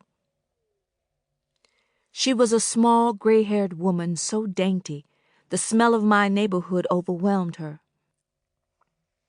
She patted my forehead and coughed. "It doesn't smell bad around here all the time," I lied, opening the car door. "I'm sure it doesn't, Annette. Now you be sure and tell your mother I said hello and that I appreciate her handling my dinner party last night." Miss Nip smiled. She had given Mama the day off, which meant Mama had some unexpected time to spend with me. I hated coming home to an empty house and having to wait so late to eat dinner. Knowing that Mama was home and dinner was ready or close to it, I ran up on our porch with eager anticipation until I entered our living room and saw that strange old man unpacking his things. I didn't sleep much that first night with Mr. Boatwright in our house. When I woke up the next morning, I thought I had dreamed him, but within seconds I knew he was real. Before I could get my clothes on, I heard his voice downstairs. "Sister Goode, what kind of greens you want me to cook today? Collards, mustards, or turnips?" he asked. I cussed out loud to myself, so I didn't even hear Mama's response. By the time I got downstairs to the kitchen, Mama had her coat on and was about to leave for work. "Annette, you come straight home from school to start getting acquainted with Brother Boatwright." She smiled, smoothing my hair down. I glared at him. "Yes, ma'am," I mumbled, hardly moving my lips. "And you better mind him," Mama added. "Oh, me and Annette gwineter get along real good in no time," he said, hands on his hips, smile on his face. He had on a gray flannel housecoat that touched the floor. I didn't even eat breakfast that morning. I just sat at the kitchen table staring from one wall to the other while he sat in the living room watching TV. I left to go to school without saying a word to him.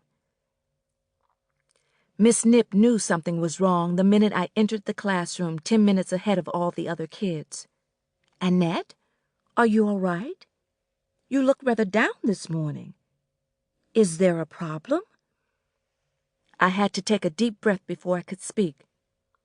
"This old man moved in with us yesterday, and I don't like him," I admitted. "A Mr. Boatwright? Your mother mentioned him to me the other day." "And why don't you like him?" Miss Nip asked. She put her hand on my shoulder and started rubbing it. I don't know," I admitted. "He's old, and I think he's going to be bossy." Miss Nip patted my head and laughed. "Don't be too hasty with your judgments. Your mother is not a fool. She knows what's best for you. Give Mr. Boatwright a chance," she advised. The first few days living with a man in the same house were rough on me. Miss Nip came to meet him and liked him, but I resented his presence. Mama made me stop roaming around the house in just my panties, and I couldn't turn on the TV in the morning until he got up.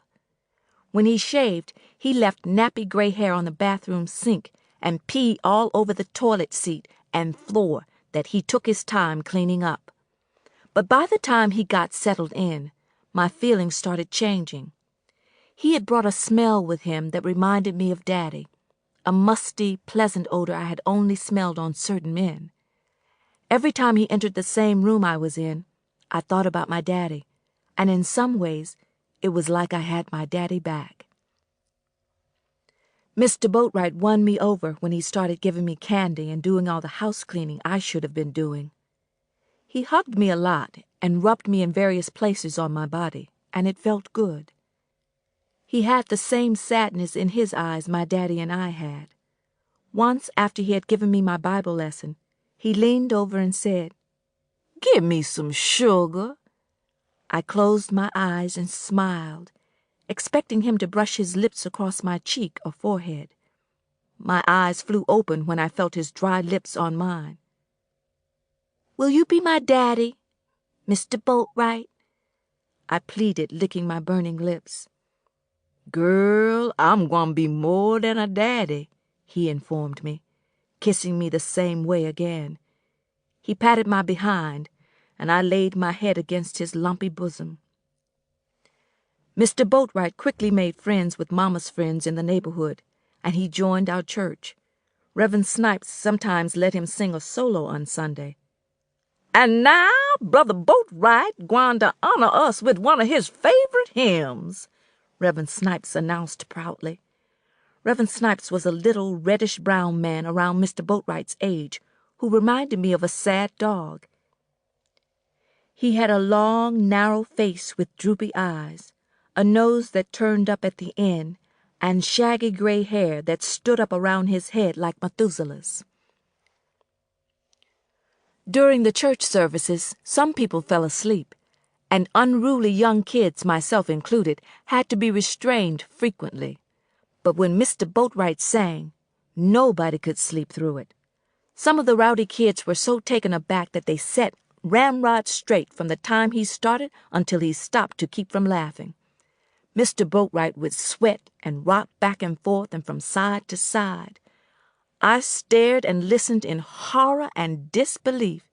Mr. Boatwright's yip-yip sounded like somebody was stepping on a cat's tail. Every time he sang, I turned around every few seconds to look at the door, expecting a dog to start howling and scratching. After Mr. Boatwright's solo, people started shouting and clapping. Weeping sisters ran up to him with wet towels and wiped his face. Then we walked the 2 blocks back to our house, where he sometimes sang another solo just for me and Mama. Every time he did, Mama got so overwhelmed she cried. On top of being a respected church member, the man cooked like a veteran chef. He made pies and cakes, which I helped him carry to the church for the bake sales from scratch. For me, he baked tea cakes with smiling faces, using chocolate drops for eyes and lips. I didn't know how much his disability check was each month, but he bought a lot of nice things for the house that Mama had never been able to afford. He even bought us a new television and me a brand new tricycle. "Oh, Mr. Boatwright, you just like Santa Claus," I said, hugging him for buying me the tricycle. "You more than a daddy." "See, I told you I would be." He tickled my armpit and looked at me long and hard with his mouth hanging open. It was a look that made me so uneasy, I suddenly had to pee. "You want me to run to the store to get you some more Anderson or a bottle of pop or something, Mr. Boatwright? What you want me to do for you?" Just give me another hug for now," he said, almost out of breath. He leaned down, and I hugged him around his neck as hard as I could. He slapped my butt, then squeezed it. That's when I excused myself to go to the bathroom. He was 53 when the nightmare started. I had just turned 7. One evening in August, while Mama was still at work, he ambushed me in my room. I was shocked at the way he kicked open my door and just stood there in the doorway, with his hands on his hips, staring at me like I was something good to eat. I was lying across my bed, minding my own business, with a coloring book and some crayons I had found among a box of goodies donated by a woman Mama worked for. A mountain of candy bar wrappers lay next to me. I had stolen the candy from Mr. Boatwright's room, and I assumed that was why he had entered my room like a bat out of hell, either to scold me for stealing the candy or to give me the rest of it. What's the matter? Did I strap your leg on too tight? I asked, smiling. He had never told me why his left leg was fake, but I thought it was one of the most fascinating things about him. I overheard him one day tell our preacher something about losing the leg in World War. What's the matter? I asked again. Even though he was a grown man, I could talk to him like he was my own age. He had taken me trick-or-treating the year before, and we had collected 2 big bags of candy that he let me eat all by myself. I liked helping him remove his fake leg and strapping it back on. It didn't look like a leg. It just looked like a piece of brown wood. It was darker than the rest of him and thicker than his real one. It looked like wood but felt like plastic. I could tell that it was old because there was a lot of dents and scratches on it at the knee where he strapped it on. I didn't have the time or interest in playing with the other kids in our neighborhood anymore. They couldn't compete with this old man. Mr. Boatwright had become my best friend. Mr. Boatwright, why you come looking at me like that? I seen the way you been looking at me, he growled. In India, a girl get married by the time she your age. To men like me.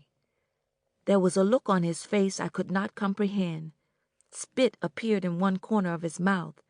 I was scared and amused at the same time. I didn't know whether to scream or laugh. Huh? Was all I could say at the time.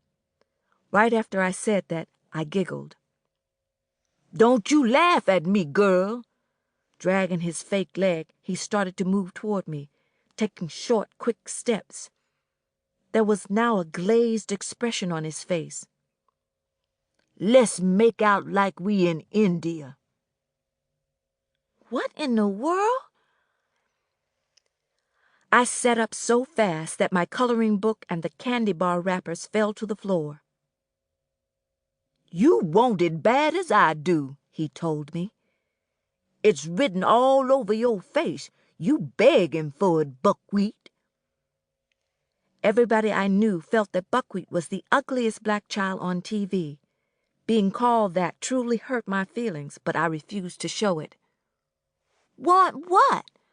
I said levelly, tempted to roll my eyes. He was now standing over my bed with his shirt unbuttoned and this suspicious grin on his face. There were beads of sweat on his hairy chest. His nipples reminded me of raisins and his hands looked like paws.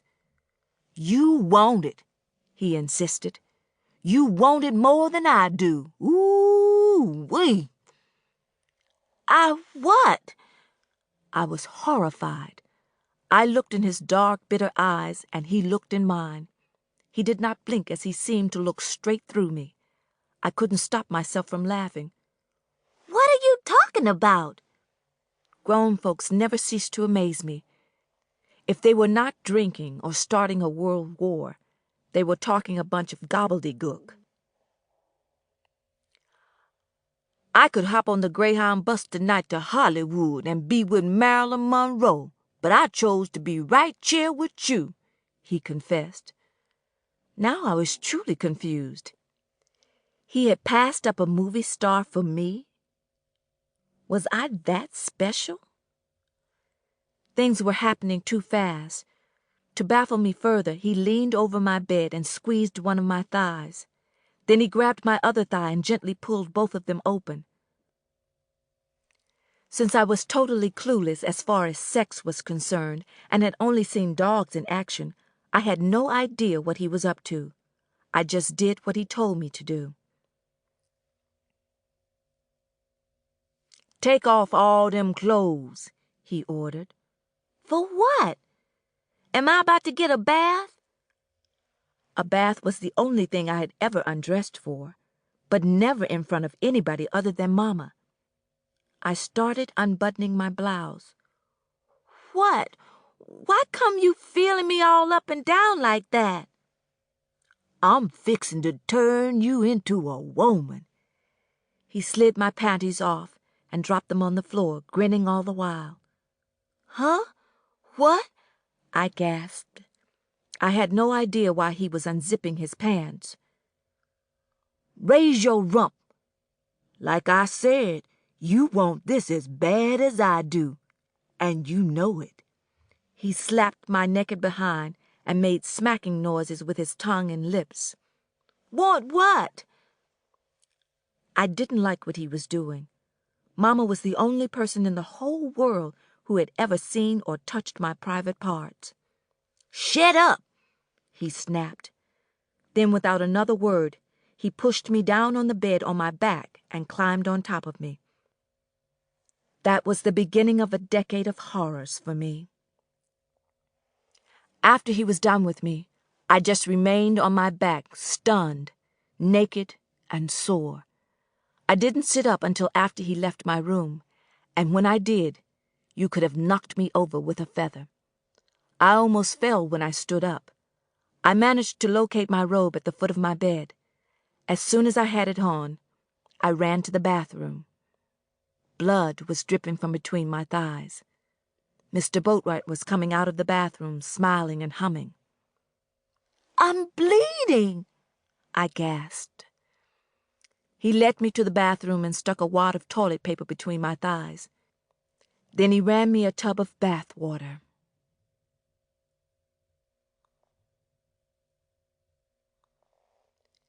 Chapter 6. The next couple of days, I walked around the house in a trance. Mr. Boatwright acted like he normally did, whistling and yipping his spirituals, quoting scripture from the Bible and cooking up a storm. During my next Bible lesson, he leaned over and kissed me on the mouth, forcing my lips open with his tongue and patting my crotch at the same time. Stop! I whimpered, wiped my lips, leaned back in my chair, and squeezed my thighs together, forcing him to remove his hand. What? You done already forgot what I just told you about what happened to Lot's wife in Sodom and Gomorrah. I sat in silence with my eyes glued to the floor. Huh? You think it's fun turning into a pillar of salt, girl? No, sir, I mumbled. He finished my Bible lesson. We ate dinner. Then he sent me to bed. This was one of Mama's late nights. I was not surprised when he steamrolled into my room just minutes after I had turned in for the night. Without a word, he wrestled my flannel gown and panties off me. I stared in horror and disbelief as he removed his clothes. This was the second time, and it was worse than the first. I say that because the first time I was a virgin, and I didn't know what was coming. He talked during the whole rape, 2 hellish minutes, and to my 7-year-old body, 2 minutes was a very long time. You clumsy heifer! He was mad because my legs were all over the bed. But I could not help it. The pain was unbearable. I could not understand how anything that felt so bad to me felt so good to him. Touch me. That's the least you can do. He guided my hand to his crotch and forced me to squeeze it. Ow! Ow! Ow! I sobbed. Suddenly I froze, and that made him even angrier. Use your imagination now, girl. Don't just lay there like a rug and let me do all the work. All this trouble for a little poontang, he complained between gasps. His foul breath and slimy sweat on my face made the nightmare even worse. To me, the man was unspeakable, but Mama and everybody else held him in the highest regard. Miss Nip and Reverend Snipes considered him a blessing. On the streets, high-class white people who didn't even know him greeted him with a smile and called him Uncle. He even had the nerve to get his picture on the front page of our newspaper, the Richland Review, with our white mayor. This was after he had written a long, convoluted letter to the city newspaper editor praising the mayor for supporting some welfare program to build more low-income houses. I promised myself that when and if I reached adulthood, I would never involve myself with men. I would surround myself with women and pets. I couldn't believe that this man was on top of me. "Yes, sir," I managed, lying under his flabby body, stiff as a plank.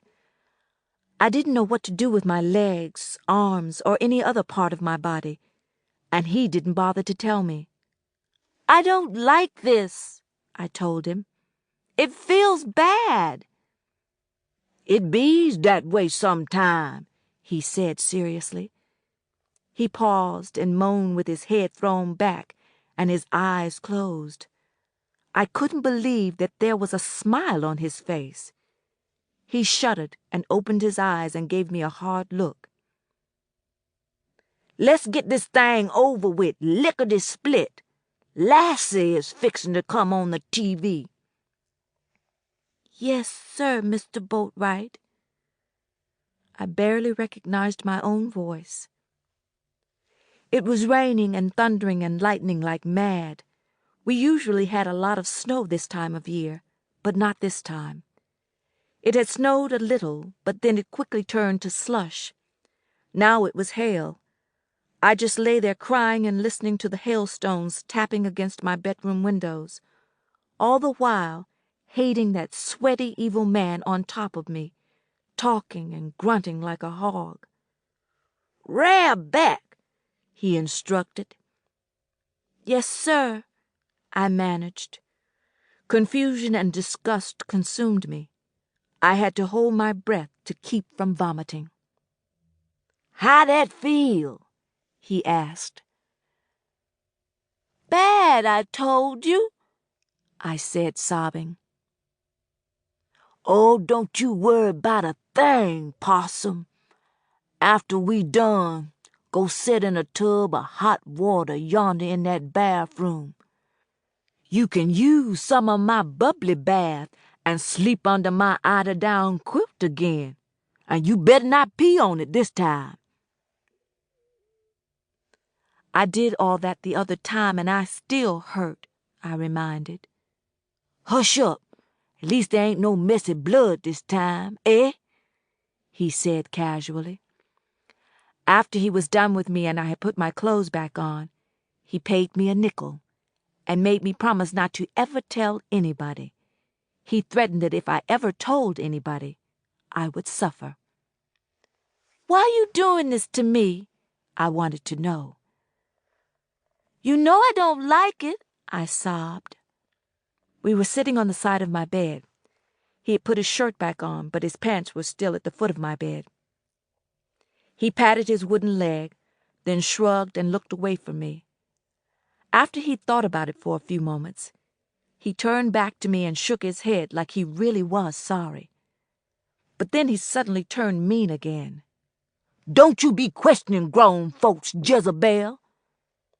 "Mr. Boatwright, I don't like what we do," I whimpered after our latest encounter. He cussed and stopped long enough to chew 2 Anacin tablets. He swallowed the pills off and on all day, every day, for one thing or another, whether he was sick or not. He was nervous because we didn't know what time Mama was coming home. His clumsy, fake leg had slipped and ended up turned halfway around. He had greasy, foul-smelling pomade on his hair that had dripped on my face. I helped him adjust his leg straps without him telling me to. I continued talking with my face turned away from his. "I don't like this, Mr. Boatwright." "You ain't supposed to, Possum. Women have too much fun as it is, shopping all the time, gossiping, cooking up some scheme to get one of us to marry y'all." "I don't do none of that," I informed him. "I don't like the way this feels." "Don't be such a crybaby. Folks do this all the time, and it ain't supposed to feel good to no gal. God cursed y'all so it wouldn't feel good on account of Eve biting a plug out of that apple in the Garden of Eden. If you gals was meant to have a good time, God would have gave y'all dicks too. Shit. God didn't, I cried. He interrupted me with a ferocious outburst. God invented curses. His face became an ugly black mask. He gasped. Then he reared back and roared. That's why they made him God. He stood up from my bed, yawning and stretching his arms high above his head. Well, now, I guess that'll have to do, he sighed. He reached over and patted the top of my head. Then he slid into his pants. Why you so quiet? He asked casually, hands on his hips. I turned to look at his face, not knowing what I was to say, but he spoke before I could. You made me do this, he informed me. What? I gasped. My mouth remained open, and I rubbed my ears. How did I make you do this, Mr. Boatwright? I seen you strutting around in here naked like a peacock one night, trying to be cute, showing off. How do you know I was in here naked? I yelled. I attempted to stand, but the glare on his face scared me enough to make me sit back on the bed and lower my voice. My door was closed. Incredibly, he said, What you think they make keyholes for, girl?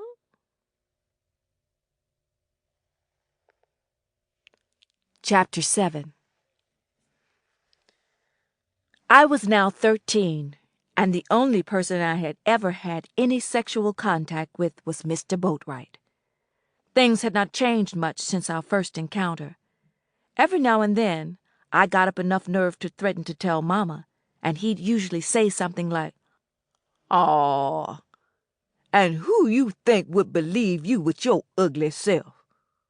What do you think your mama will say when I tell her how you throwed yourself at me for a nickel? One night, a week before I turned 12, I threatened to tell Mama again. I held my breath as he hobbled out of my room and returned within minutes, waving a gun I had never seen before. See this here? He walked right up to me and placed the barrel against my forehead. Bang!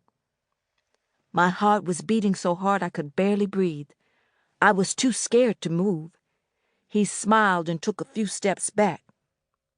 Don't think I won't use it. Richland's population remained around 32,000, with approximately a 20% black population. There were 2 steel mills, a brickyard, and a few other factories that provided decent employment for a lot of the black men who couldn't get good-paying jobs anyplace else in town. There were a lot of farms on the outskirts of town where migrant workers from Florida and the Carolinas worked, picking mostly beans, strawberries, apples, potatoes, and peaches from May to November. A lot of the local people, mostly black, worked on those farms too. Downtown Richland was nothing to write home about. There were 2 five-and-dime stores, Pluto's and Bailey's, where most of the black folks did their shopping. There were a few clothing stores, 1 wig and hat shop, 2 furniture stores, 2 shoe stores, a few businesses, and the police station. The more upscale stores were located in Sheldon Village, a large shopping center right off the freeway.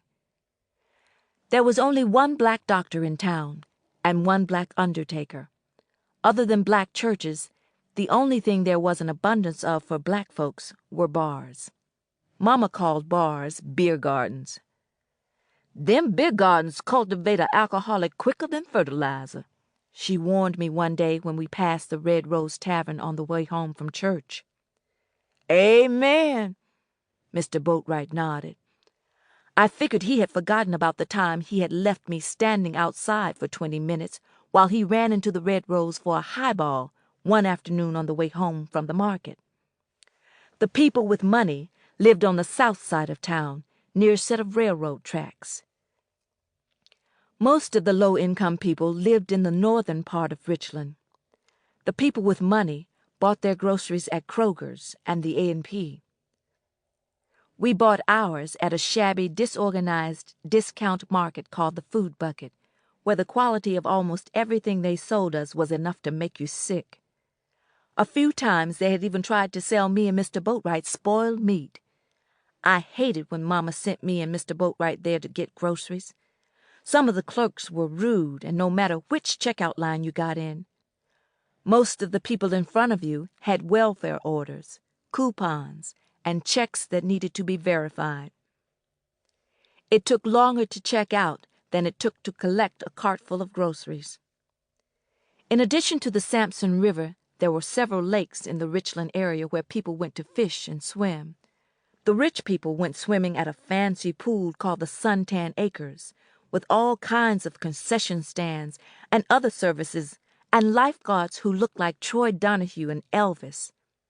The black folks and the other poor people went to the lakes and Sampson River to swim, or to Jason Pool, about a mile from the city dump. At Jason Pool, they even let dogs jump in the water. The two dumpy lifeguards were not handsome, but they were nice and really looked out for all the swimmers. I liked Jason Pool, but I'd only gone there to swim a few times.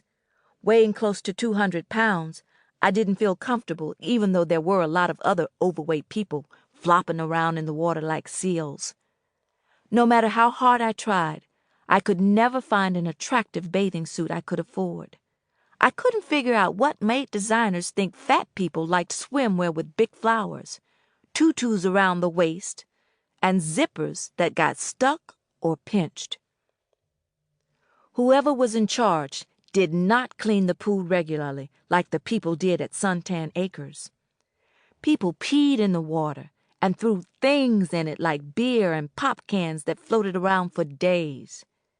We had 2 movie theaters, both on the south side of town. The rich people saw first-run movies at the Mount Pilot Theater. The Strand, just 4 blocks from the Mount Pilot, didn't get movies until months after they had been released. The ushers at the Strand did nothing when people got loud or brought in their own refreshments and alcohol. Fights often broke out when somebody stepped on somebody's foot, somebody stole somebody's seat, or somebody had the nerve to stroll in with somebody else's lover. People smoked weed, and the ushers ignored them. I loved going to the movies so much, I tolerated all that. Every first of the month, when Mr. Boatwright received his disability check, he treated me to a movie at the Mount Pilot Theater, where we could eat fresh popcorn and hot dogs and enjoy a recently released movie in peace.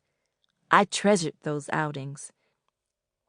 No matter what movie was showing, I enjoyed the experience, even with Mr. Boatwright next to me, sometimes snoring so loud the ushers came over to wake him up. I still didn't like having sex with Mr. Boatwright and avoided it every chance I got, but now the sex itself didn't bother me as much. And I knew him well enough by now to manipulate him to my advantage.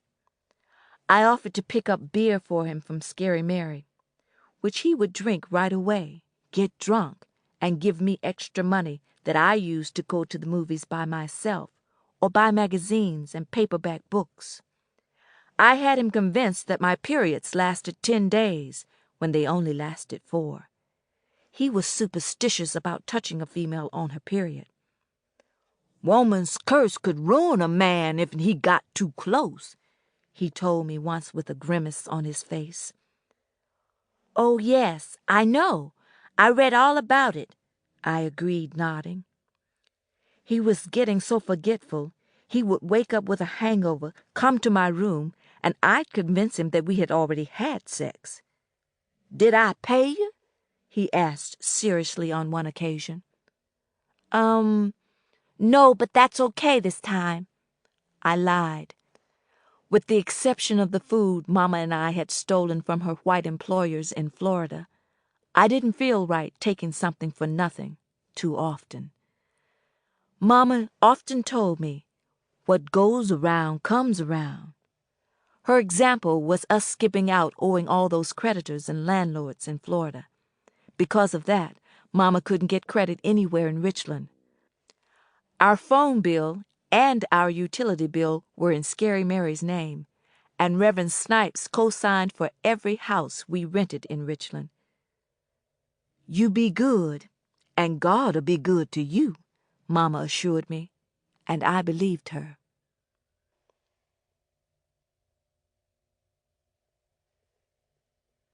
Chapter 8. Over the years, Mama worked for a lot of rich white people in Richland I never got to meet. Then I met the employee she gave up all her other commitments to work for exclusively, a retired judge named Bill Lawson. Judge Lawson was one of Scary Mary's most frequent visitors and one of her closest friends. I had overheard her tell Mama that the judge was the main reason she always got out of trouble with just a talking to every time her house got raided. The judge was a tall, gray-haired, barrel-chested white man with a narrow face and bushy mustache. He reminded me of Jed Clampett on my favorite program at the time, the Beverly Hillbillies. He had the bluest eyes I had ever seen and thin lips that were always smiling. He lived in a big blue house on a hill with an enclosed swimming pool, and he owned houses all over town. Every time I saw him, he had on an expensive-looking suit. "How do you like school, Annette? Your mama tells me you get straight A's," he said to me one night when he dropped Mama off. I broke into a grin when he slapped a $1 bill into my anxious hand. "Oh, I have some real good teachers, and I like to learn," I told him proudly, walking behind him as he strode like a cowboy across our living room floor. Mama and Judge Lawson sat down on our living room couch and popped open cans of beer. I sat on a chair across from them, caressing my dollar. Mr. Boatwright was in bed. "Ever consider going into the teaching profession when the time comes?"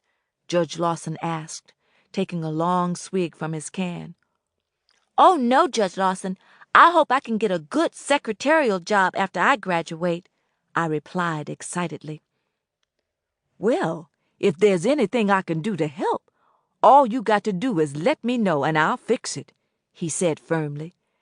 Then he put his hand on Mama's knee and started rubbing it. Judge Lawson's offer impressed and stunned me, but I didn't take him seriously. I knew he was rich, didn't have any kids, and was not on good terms with his family. But he had a lot of friends. Mama told me that he entertained a lot. He often had lavish poker parties. Every time he did, Mama had to stay late cooking and running around serving his guests. Something happened shortly after Judge Lawson's offer, and Mama was forced to call on him for a favor.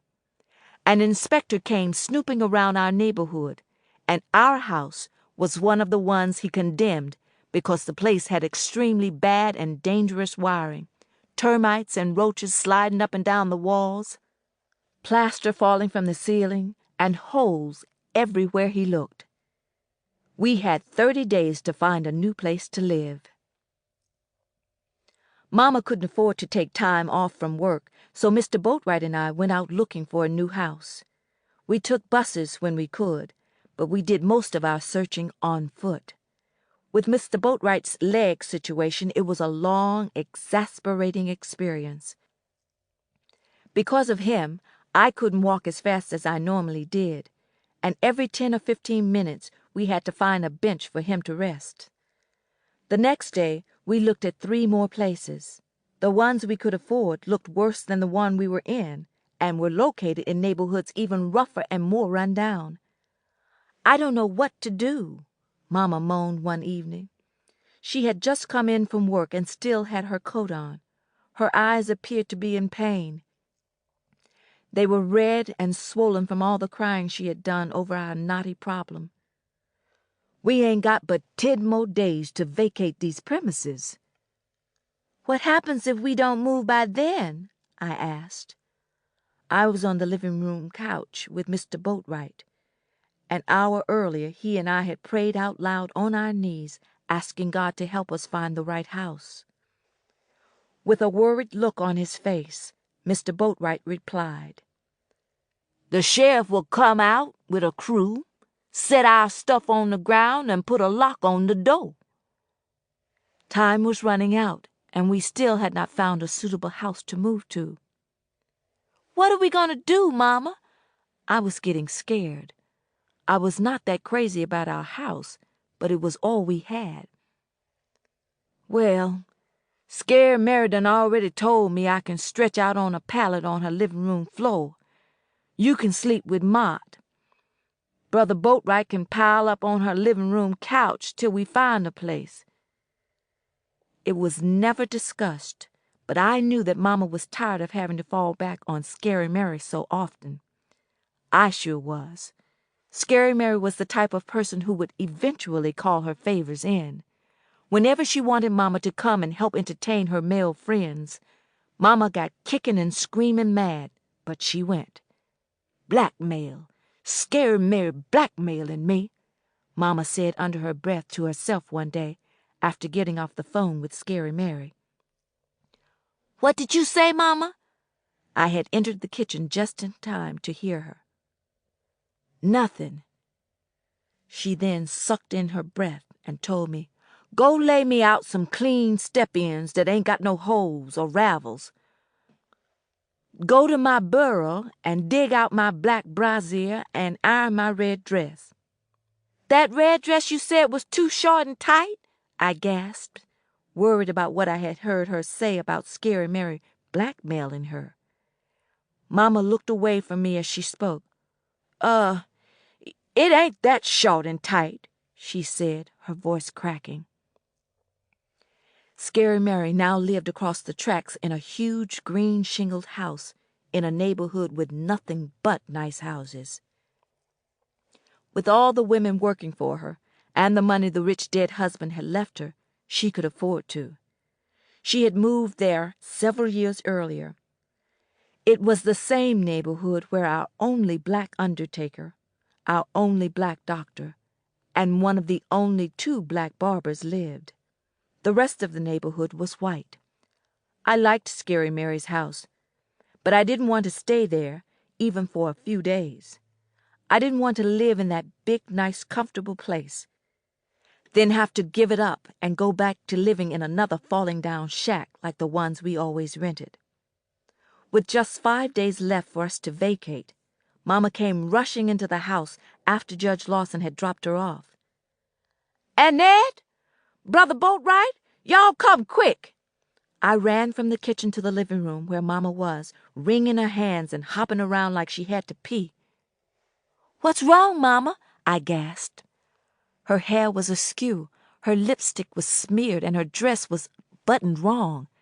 It looked like she had just been mauled. "What's gwine on?" Mr. Boatwright yelled, hobbling into the room from upstairs. "Y'all know that big house with the white aluminum siding on Reed Street, direct across from the colored undertaker, 1 block over from Scary Mary?" Mama shouted. "Yeah." "The house with the buckeye tree sitting in the front yard," Mr. Boatwright, arms folded, nodded. "What about it?" "The tenants moved out a few days ago, and it's up for rent," Mama said, waving her arms like she was directing a 747. I had never seen Mama this excited before. There was a big smile on her face, and she was sweating. "The rent must be 3 or 4 times what we pay here, Mama," I said evenly. "We can't afford to live in a place like that." "Oh, yes, we can afford it. I just found out it's one of Judge Lawson's properties. My Judge Lawson. I told him about our predicament, and right off he said he wouldn't stand by and let us get set out on the ground long as he living." Mama paused and scratched her head, then continued. "After all these years, the judge decided he didn't like the people living there. They was too hard to get along with and was always complaining about one thing or another. He say we can move in right away with no deposit, and we can rent it for the same rent we pay here. Praise the Lord! Mr. Boatwright was so overwhelmed he started shaking and sweating so hard he had to sit down and compose himself. He snatched a handkerchief from his pocket and started fanning and wiping his face. "Judge Lawson's got one foot in the grave, Mama. What if he dies next month?" I asked. "Well, Miss Smarty, that's already been considered. The judge promised me first thing in the morning he would have his lawyer revise his will, saying me and mine can live in the Reed Street house rent to never increase for as long as we want," Mama yelled. She dropped her tattered coat to the floor and started dancing like a tribeswoman around a ceremonial fire. "Oh," was all I could say as I rolled this information around in my head. I sat on the couch and started smiling. It sounded too good to be true. "Why would Judge Lawson do all that for us? What's in it for him?" I wanted to know. Mama stopped dancing her jig, and a strange, faraway look appeared on her face. "God told him to do it, I bet," she sighed. "It ain't no wonder with the way we all been praying." Mr. Boatwright and I agreed with her, but I knew there was more to it than that. I'd seen Judge Lawson look at Mama the same way Mr. Boatwright often looked at me, like he'd just bought me by the pound.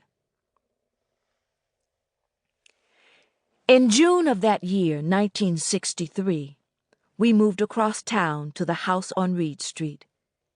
It was a bigger place, and much nicer than any we had ever lived in. The front porch had a glider that came with the house.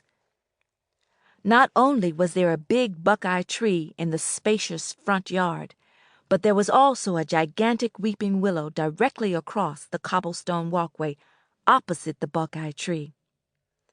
I felt like we'd just moved to Norman Rockwell's neighborhood. The floors in our new house had nice dark brown shaggy carpets.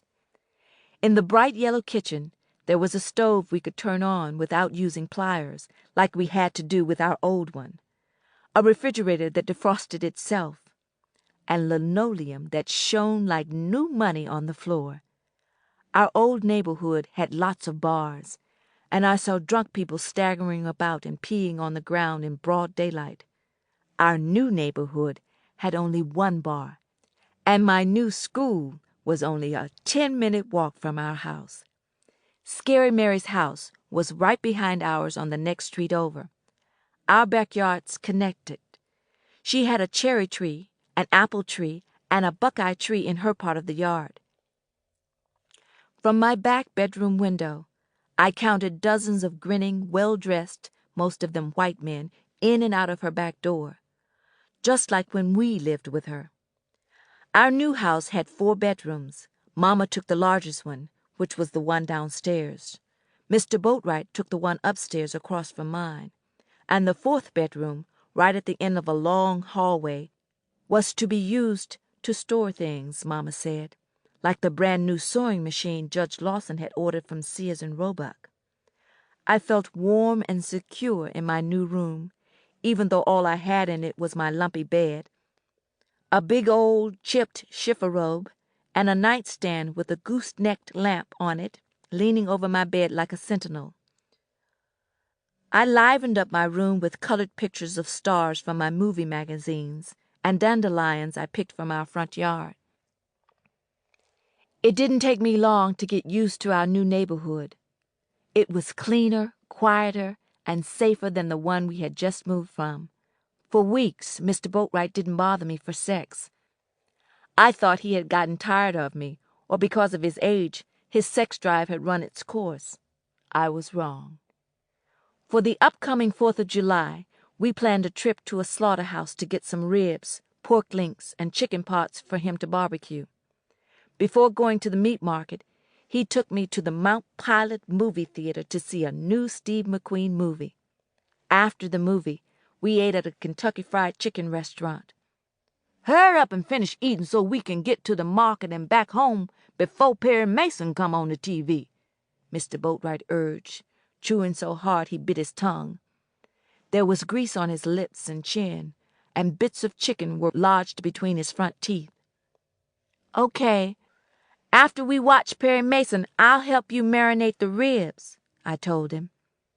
I was halfway through my second 3-piece dinner meal.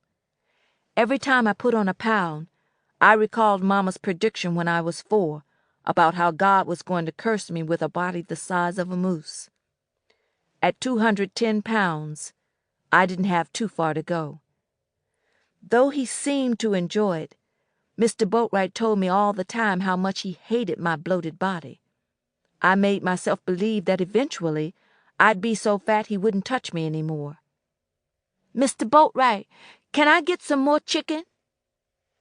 The slaughterhouse was a big, brooding, gray building across the road from a truck stop. On a normal day, it was a madhouse. With a holiday coming up, one that was close to the first part of the month, when all the low-income people got their checks and still had money to spend on meat, the place resembled a crime scene. A mob of boisterous people wearing Bermuda shorts and sandals, who had already completed their shopping, stood in front of the market waiting for a bus to take them back home. The parking lot was completely full, and some of the vehicles belonged to the police. The men who worked inside were running around with blood stains on their white smocks.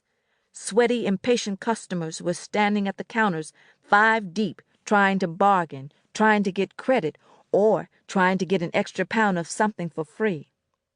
Because of all the chaos and the fact that it took Mr. Boatwright so long to walk from one counter to another, he had to lean against the wall and rest for 10 minutes between each counter we went to. It took us longer than we expected to get our orders filled. By the time we walked out of the market, there were so many people ahead of us boarding the departing bus, we had to wait for the next one. It took us another hour to get back to where we had to transfer to the bus that would take us back to our neighborhood. By then it was too late. The last bus for the day on that route had come and gone. I guess we'll have to take a cab from here, Mr. Boatwright said angrily. Let's walk the rest of the way home, I suggested. Our house was 15 blocks away, but I didn't mind. What's wrong with you, girl? I'm lucky to be alive after all the walking I done did today, Mr. Boatwright snapped. There were times I forgot about his fake leg and the fact that he was an old man. All these packages we totin' too? Let's get to that payphone yonder and call a cab. The nearby payphone at the corner in front of the Thurman's pharmacy was out of order. Maybe that drugstore there got one. Start stepping, girl. I followed Mr. Boatwright inside the drugstore. While he went to the back to use the phone, I waited on a stool at the soda counter with our packages, enjoying the air conditioning and a strawberry milkshake. A well-dressed black man in his mid-40s entered. With his head held high and his shoulders back, he strutted like a king, greeting some of the other customers with a nod and a smile. He was tall like my daddy, but much more handsome. He looked a lot like Mama's favorite entertainer, Harry Belafonte. He had dark brown skin, full lips, wavy black hair, and of all things, green eyes.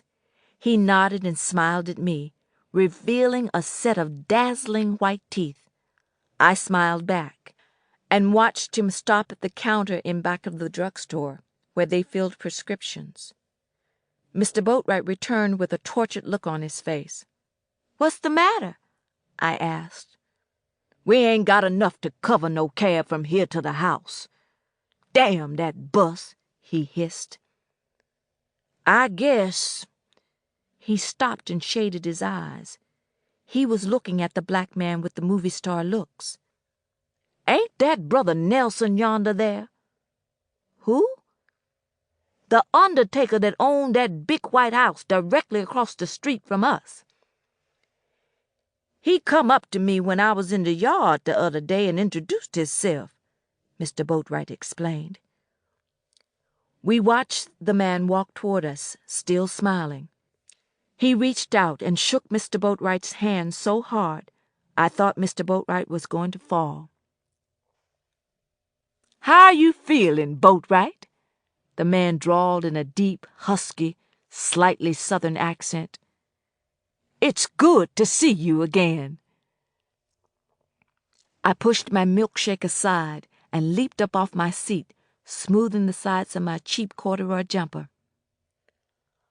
"Oh, I'm fair to middlin'. The Lord's good to me, Brother Nelson." Mr. Boatwright nodded in my direction.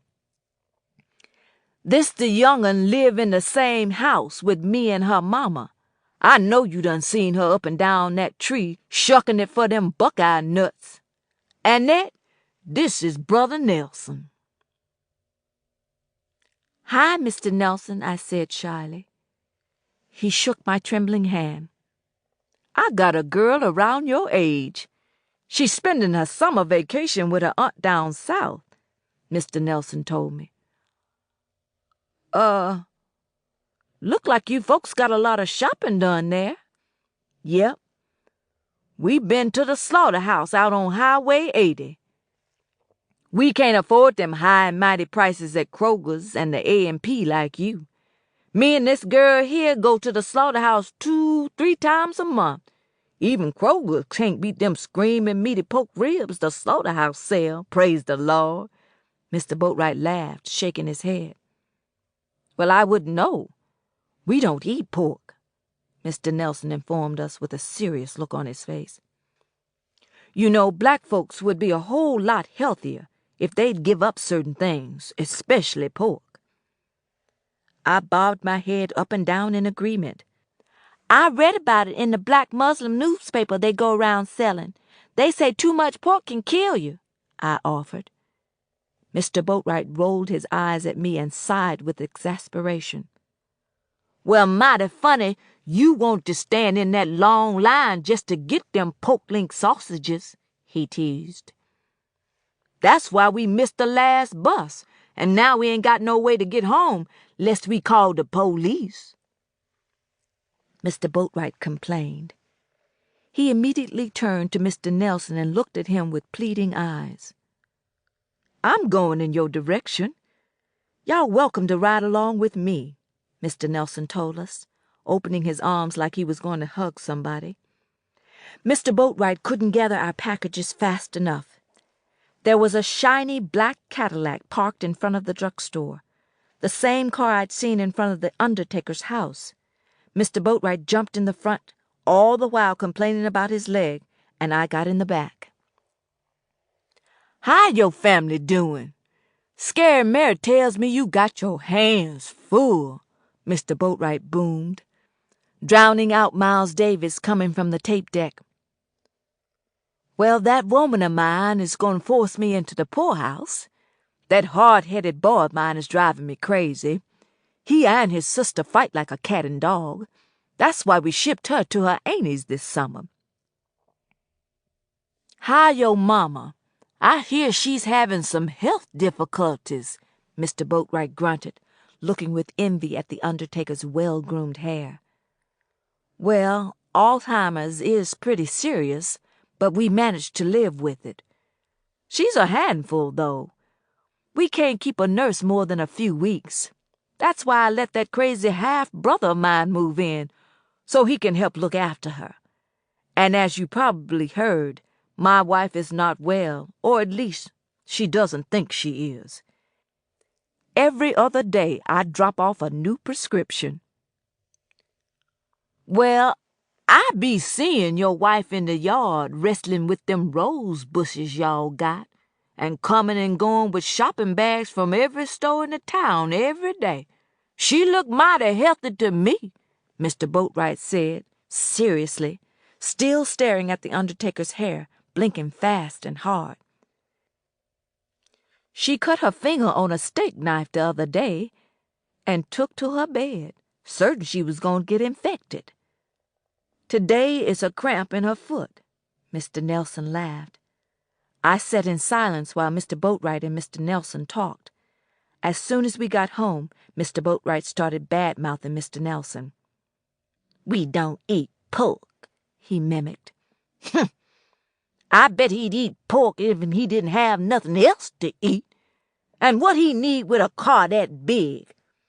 If I had a wife like his'n, always whining about a cut or a scratch or cramps, I'd slap her." "Mr. Nelson seems like a real nice man," I said casually. We were putting the meat away. I kept the pork links out so that I could eat a snack before dinner. "He doesn't look like an undertaker," I added thoughtfully. "And just what is a undertaker supposed to look like?" Mr. Boatwright sniffed, shaking a pack of chicken wings in my direction, his other hand on his hip.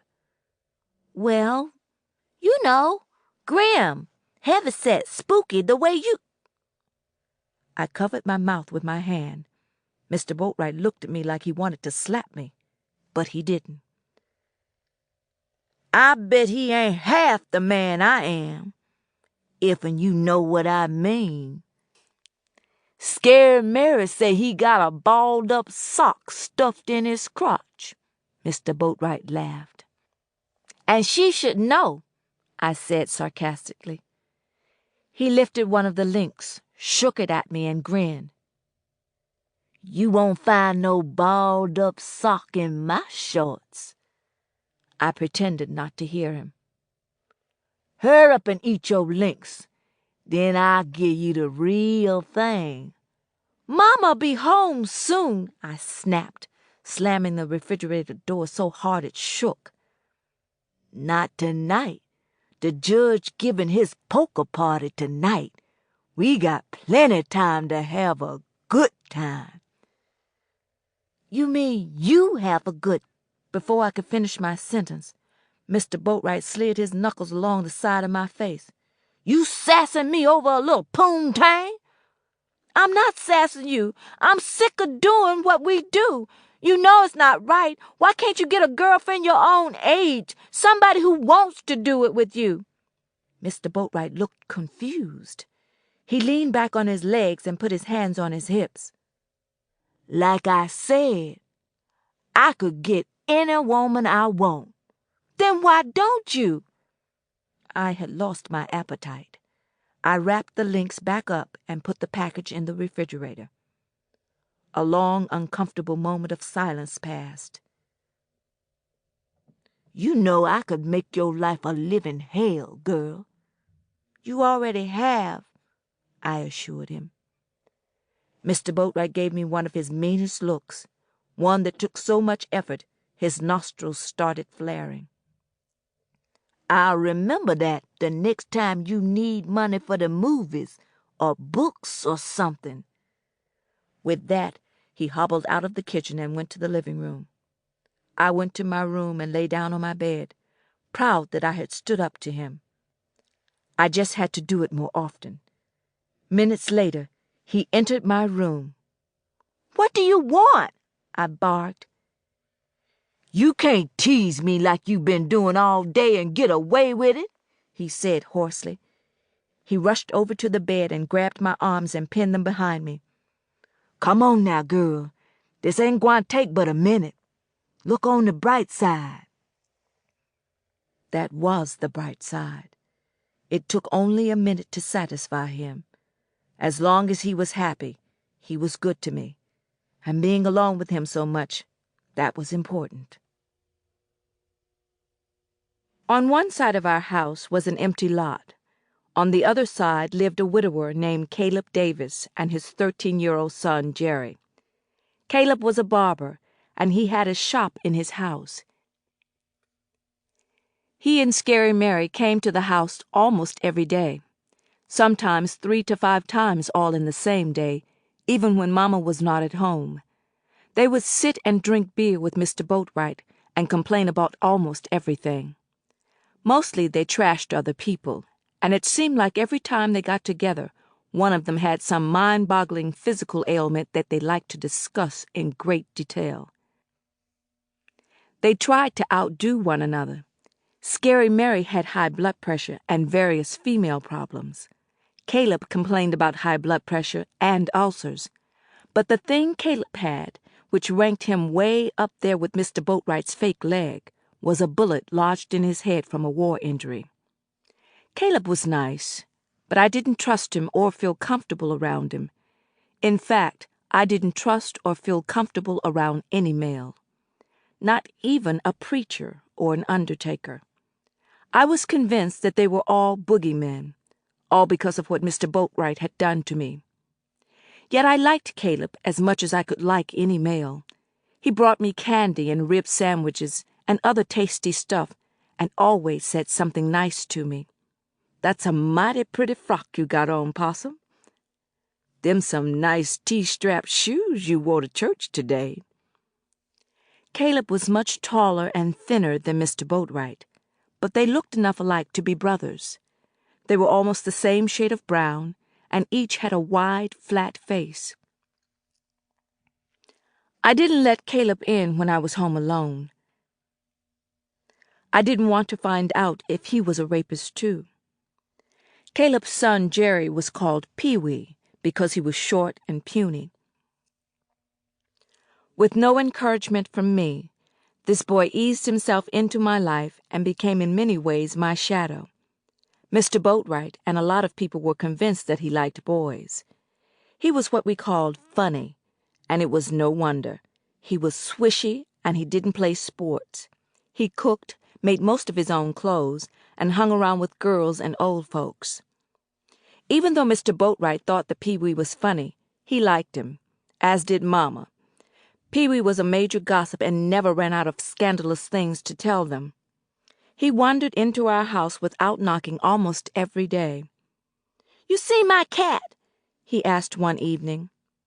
I had just come home from returning some books to the library and had left the front door unlocked. I didn't hear him come in. I was in the kitchen when I whirled around and saw him standing in the kitchen doorway. I gave him one of my meanest looks. Down south, people entered a house without knocking. It was not just a black thing. Even the white folks did it. It was a country thing. I didn't like it there, and I didn't like it in Ohio. To me, it was the height of arrogance. What if I had been naked? "You look here, boy. From now on, you knock before you come in this house. You don't live here." Funny or not, and even though we had a vague relationship, he was a male, and I didn't trust him. "Girl, what's wrong with you?" he exclaimed. He snatched open our refrigerator and drank from a carton of milk. Pee-wee was not bad looking for a boy. He was medium brown, with more than a few zits on his square face screaming to be popped. His eyes were too small and too close together, but his pleasant smile made up for it. Like so many black boys in the early 60s, he wore his hair cut close to the head. One reason I tolerated him was that he baked cookies for me. "You can't just walk in this house without knocking. Burglars do that," I told him. He gave me an incredulous look. Then he let out a short, sharp laugh.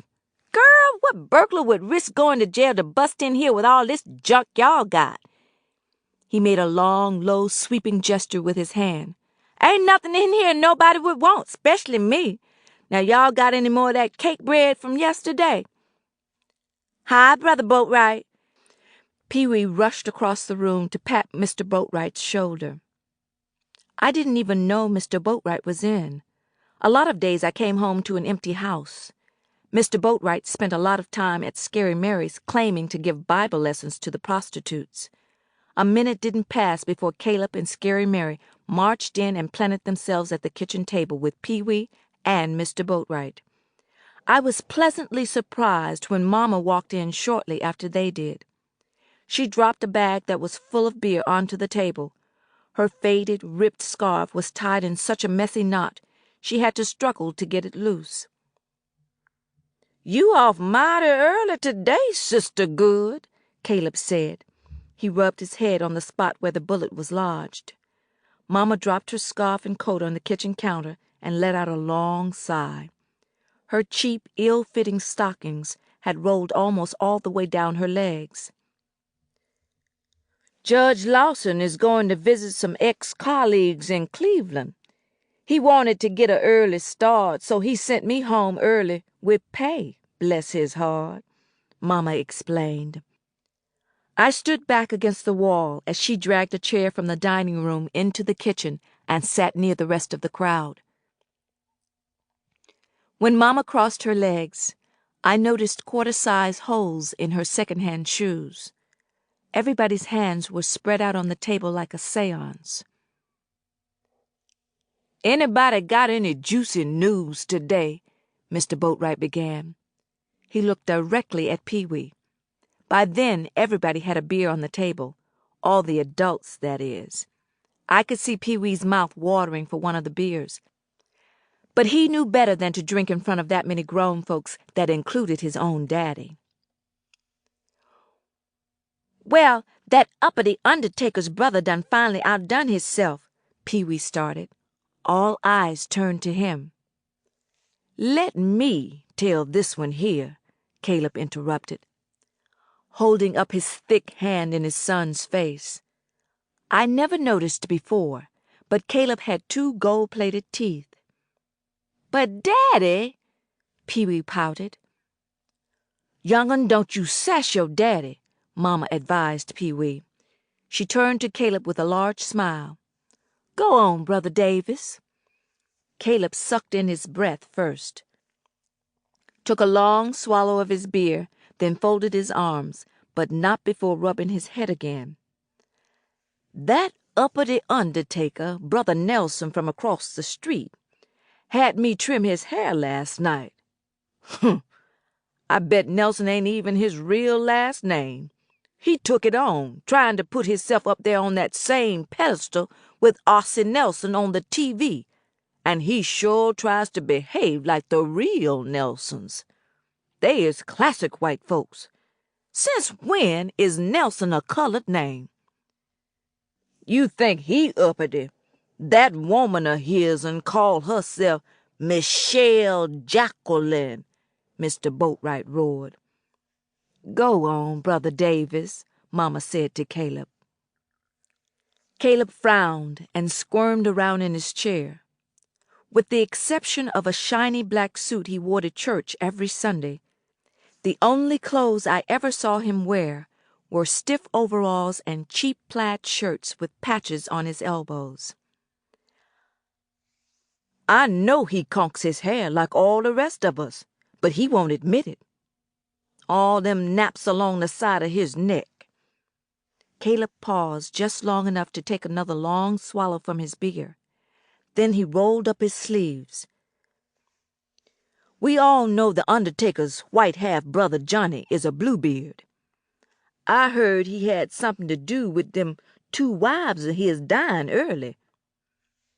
I bet he done away with 'em to collect insurance, huh, y'all?"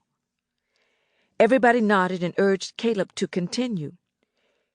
"He told me once upon a time he wanted to preach. But white folks don't know the Bible like we do." Caleb paused and waved his hands angrily. "2 things white folks need to leave to us is the gospel and cooking. Anyway, one of Scary Mary's gals got herself stabbed to death the other night coming out of that Red Rose beer garden on Canal Street. Ain't that right?"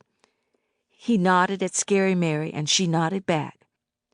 She reached over to help him massage his head. "I had told that heifer to stay away from them beer gardens with all them hot-natured, just-released parolee men running amok," Scary Mary said sadly. "So the undertaker is setting in my chair and telling me all this. In secret now, so don't none of y'all go around town and blab this news. He got the body before it was even cold, and he had her stretched out on a slab in his dead room like he was supposed to. That lustin' white half-brother of his'n snuck in that dead room after everybody was in bed and ravaged that dead woman. Pestered her right there in Brother Nelson's dead room."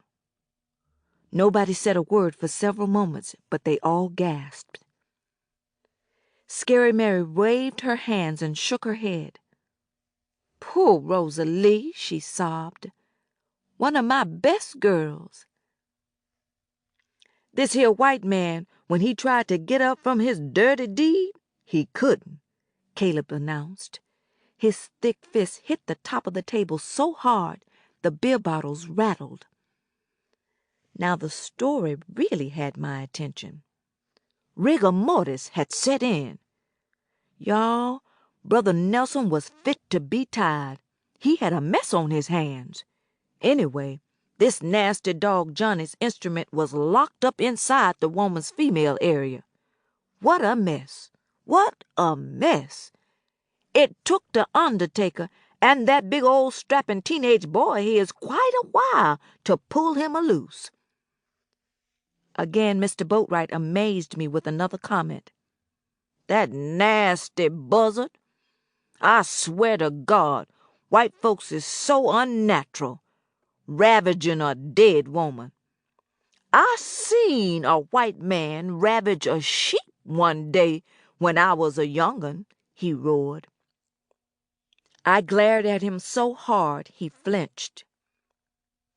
I bet a man would ravage a snake if he could find the... I blurted.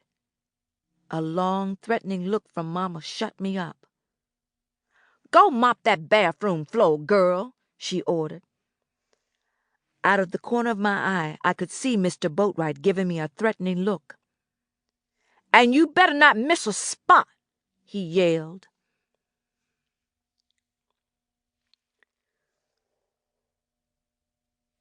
Chapter 9.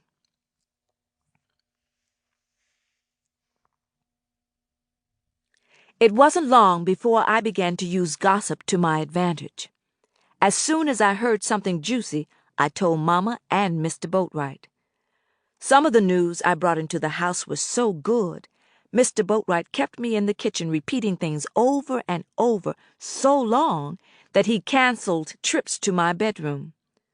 Good gossip always mellowed Mama. What I couldn't pick up from eavesdropping at church or peeping in one of Scary Mary's windows, I got from Pee-wee. Even though he was my so-called companion, he got on my nerves from time to time. One Sunday when Mama was home, Pee-wee wandered in and made himself comfortable at the kitchen table with Mama and me. Mr. Boatwright had gone to visit his foot doctor. Mama and I had the house to ourselves for a few hours before Pee-wee's invasion. Sister Goode, I just stopped by to see if Annette's going to pick beans in the morning. Brother Jones is picking me up at 8 a.m., Pee-wee said. I gave him a look as severe as the ones I gave to Mr. Boatwright. Pee-wee wouldn't look at me. I hated working on the farms, and he knew it. I preferred earning my spending money by running errands for Scary Mary and her women. I made a whole $1 yesterday, Pee-wee added. I was mad enough to slap him. Well, now, Mama turned to me. Her look said it all. The next morning I went to pick beans. That was my first and last day in the bean fields, thanks to Mr. Boatwright. A lot of mannish boys worked in the bean fields. Some of them had already fathered a baby or two. When old Mr. Jones stopped in front of our house to let me out at the end of the day, one of the boys slapped me on the butt as I was getting out of the car. Mr. Boatwright was on our front porch glider, sitting straight back and stone-faced, with his hands on his knees like a sphinx. He saw what that boy did to me and hopped in the house before I could get up on the front porch. Before I could get in the door, Mr. Boatwright had grabbed me by the arm and snatched me the rest of the way in. He was filled with rage. I honestly thought that he was going to kill me, or at least make me wish I was dead. "You fat, horny pig!" he roared. He shoved me so hard I stumbled all the way across the room and hit the wall so hard a picture of Jesus fell to the floor. "What?" I cried. "You heifer! You wench! I seen what was going on in that car." He waved his finger in my face. "Get a switch!" "For what?" I had done nothing that warranted a whooping. "For what? What you mean, for what? I seen what just happened. like you ain't got no shame at all." "I didn't do anything. Robert felt on my butt." "Get a switch!" While Mr. Boatwright was whooping me, we fell to the living room floor with him landing on top of me. Suddenly, he stopped swinging the switch. He gave me a thoughtful look, forced my legs open, snatched my panties down far enough, and satisfied himself with just one violent thrust. When Mama got home, Mr. Boatwright told her how I'd flirted with a boy from the bean-picking crew who had already made 2 other girls pregnant. "You ain't going to pick beans no more, girl," Mama informed me. "There's too many boys in them fields. The fields is where I got myself ruined by that bean-picking daddy of yours, and look what he done to us. Make friends with some of them girls at the church or when you start your new school. Forget about boys." "Yes, ma'am," I promised. I attempted to make friends with a couple of girls my age at church, but failed. Mona Mack, who was thin and considered plain, kept reminding me I was overweight. "You should always wear dark colors, girl, and stay away from stripes and plaids," she told me. I stored away all my bright-colored clothes and gave my striped and plaid outfits to a second-hand store. "Ash Hat Shop got some new wigs, and you sure ought to get one to cover your head," Mona told me on another occasion. She enjoyed putting me down, especially in front of other kids. When I realized that, I dropped her. Being friends with another girl, Francine Bryant, a plump, dark-skinned girl who was already wearing wigs, didn't work out either. She borrowed money from me that she never paid back. Mama gave me $1 every week, and I earned a lot by running errands for Scary Mary. But most of my spending money came from Mr. Boatwright. Almost every time after sex, he'd toss me a few dollars. Though I resisted and avoided him as much as I possibly could, sadly, I approached him from time to time when I needed money. Once, I even went to his room and sat on his bed. "Mr. Boatwright, I want to go to the movies with Francine, but we need money for the bus and popcorn and stuff." I trembled. Mr. Boatwright was lying on his side looking at me with a straight face. He didn't react until I stroked his arm. "I see," he growled. He pulled $10 out of his pants pocket and handed it to me. Then he reached for me. The movie starts real soon," I said, rising from his bed. He sighed with exasperation, then waved me away with his hand.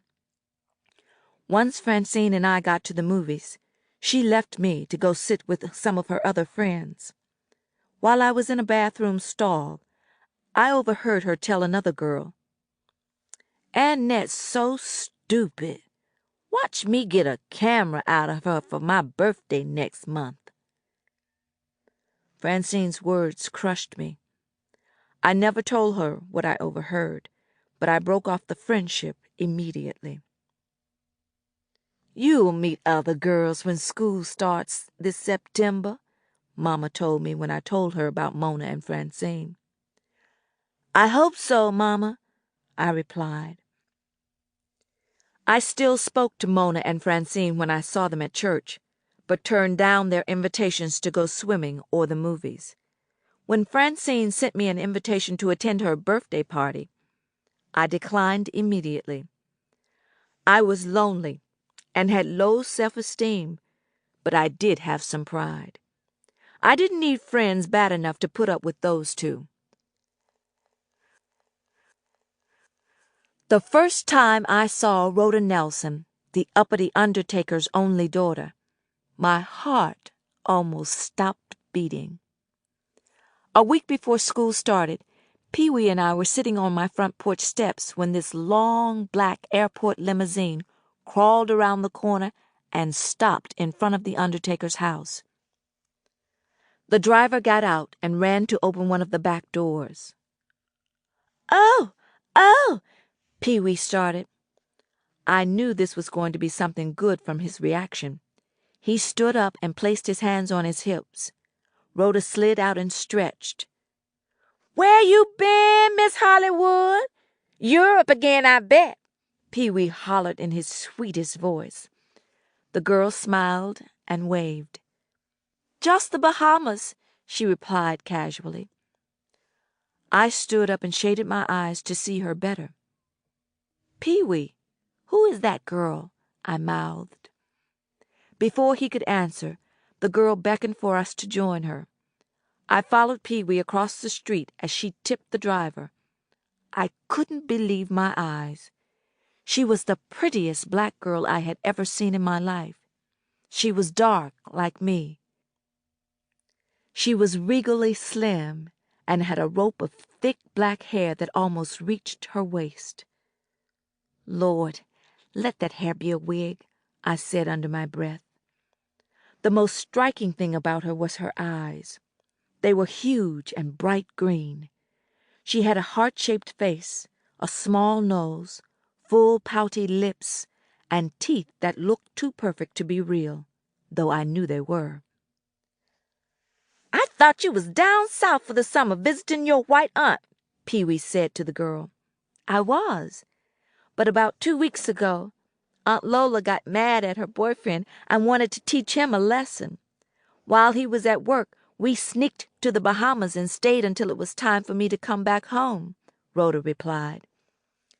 Pee-wee looked at me and said, "Miss Thing here went to Paris last summer." "Paris, France?" I gasped. The girl was so intimidating I could feel knots forming in my stomach.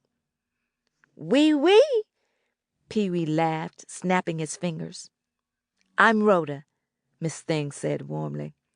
She smiled at me and extended her small hand. She had long, slender fingers with neatly polished and manicured nails. Compared to hers, mine looked like the monkey's paw. "I'm Annette. We moved to this street in June," I croaked. Rhoda had on a blue silk dress, matching pumps, and was carrying a baby blue leather shoulder bag. The dull brown thrift shop flannel smock I had on had taken on a life of its own. No matter how hard I cleaned and pressed it, it curled up at the hem and changed colors every time I washed it. "Where did you live before?" she asked me. "Over by the city dump," Pee-wee told her, wiggling his nose. "Oh," Rhoda said, moving back a step. "Well, I hope you'll like it over here," she smiled. "What grade are you in?" She tossed her hair back off her face. "Oh, we all in the same grade. 8th, Pee-wee volunteered. "Good. After school starts, maybe the 3 of us can get together and study sometime," she suggested. "Listen, I'm a little tired." "Girl, as soon as you get settled in, I'll come over and give you all the lowdown on what's been happening. I've got all kinds of news. Starting with that loutish white uncle of yours," Pee-wee cried, snapping his neck. Rhoda rolled her eyes and shook her head. "I heard about poor Uncle Johnny and that dead woman. I'm sure he was drunk." I could tell that she was embarrassed. This white man I kept hearing about was her favorite relative, Pee-wee had told me. "Well, I got a lot of other juicy stuff to tell you," Pee-wee continued. "I figured that," Rhoda grinned. I was just standing there, glued to my spot. She then gave me a serious look. "It was nice meeting you, Nanette." "Annette," I corrected. She excused herself and started walking toward her house. Mr. Nelson came out on the front porch with his arms stretched out to greet Rhoda. He noticed Pee-wee and me and waved to us. Pee-wee and I returned to my porch steps, where he spent the next 2 hours giving me all the details on Rhoda. That gorgeous mane on her head was her real hair. Other than Pee-wee, she had no close friends. She and her family belonged to the same church Mama, Mr. Boatwright, and I had joined since our move. We still attended Reverend Snipes' church occasionally, so Mr. Boatwright could continue singing his solos. But we were now members of the Second Baptist Church. Only because it was so much closer, Mama told Reverend Snipes. I was convinced it was a prestige thing. All the black folks with money attended Second Baptist Church on Patterson Street. Other than Pee-wee, she had very little to do with the rest of the kids. I had never seen anybody as fascinating as Rhoda Nelson, not even on TV. She was so intriguing, I found myself thinking about her the next day while Mr. Boatwright was on top of me. Pretending that I was her made it a little easier for me to tolerate this beast without going crazy. I couldn't understand why any man would want to take advantage of me with beauties like Rhoda roaming around. I believed that part of a pretty girl's burden was to have to put up with a lot of unwanted attention. All my life I'd watch men smile and wink at my pretty mother. Judge Lawson was spending more time than ever with Mama in our living room, with his hand rubbing her knee, saying things like, "The house all right, Gussie Mae? You need anything? I'll send my man over to cut the grass. Anything else you need done, let me know and I'll fix it." I couldn't tell if Mama really liked spending so much of her free time entertaining the judge, but she never discussed her actions with me, and I didn't ask. School started a week after Rhoda's return.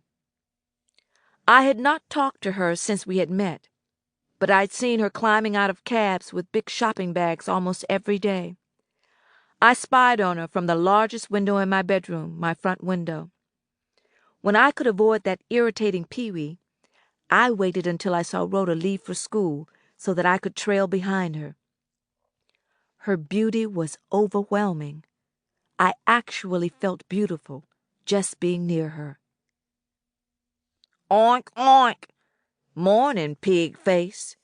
Mr. Boatwright greeted me one school day morning as I passed him on my way out the door. "Same to you, butt breath!" I yelled back. I sassed him from time to time when Mama or no other grown person was around. It usually got me a whooping from him, but it was worth it. He ran after me and grabbed me by my coat collar. "Who you sassing?" He released me, then stood up straight and looked me over critically, long and hard. He screwed up his face like he was in pain. "Get on out my sight," he said tiredly. "You more trouble than you worth." He dismissed me with a wave of his hand. I had started wearing ribbons in my hair like Rhoda, and a little makeup. This particular day, I had even put on some pierced earrings that one of Scary Mary's women had given to me. Mr. Boatwright looked at my hair, my face, and my ears, and shook his head with pity. "What?" I groaned. "According to the scriptures." "Oh, never mind." I thought he was done talking, so I started to walk away. "Makeup, ear bobs, and all them hair frills. Don't you know by now you can't make a silk purse out of a sow's ear, let alone the whole sow?" "I don't know what I see in you," he sighed. "You look so much better without that makeup and them ribbons," he said seriously. "You think so?" I said sadly, crushed and confused. "I know so.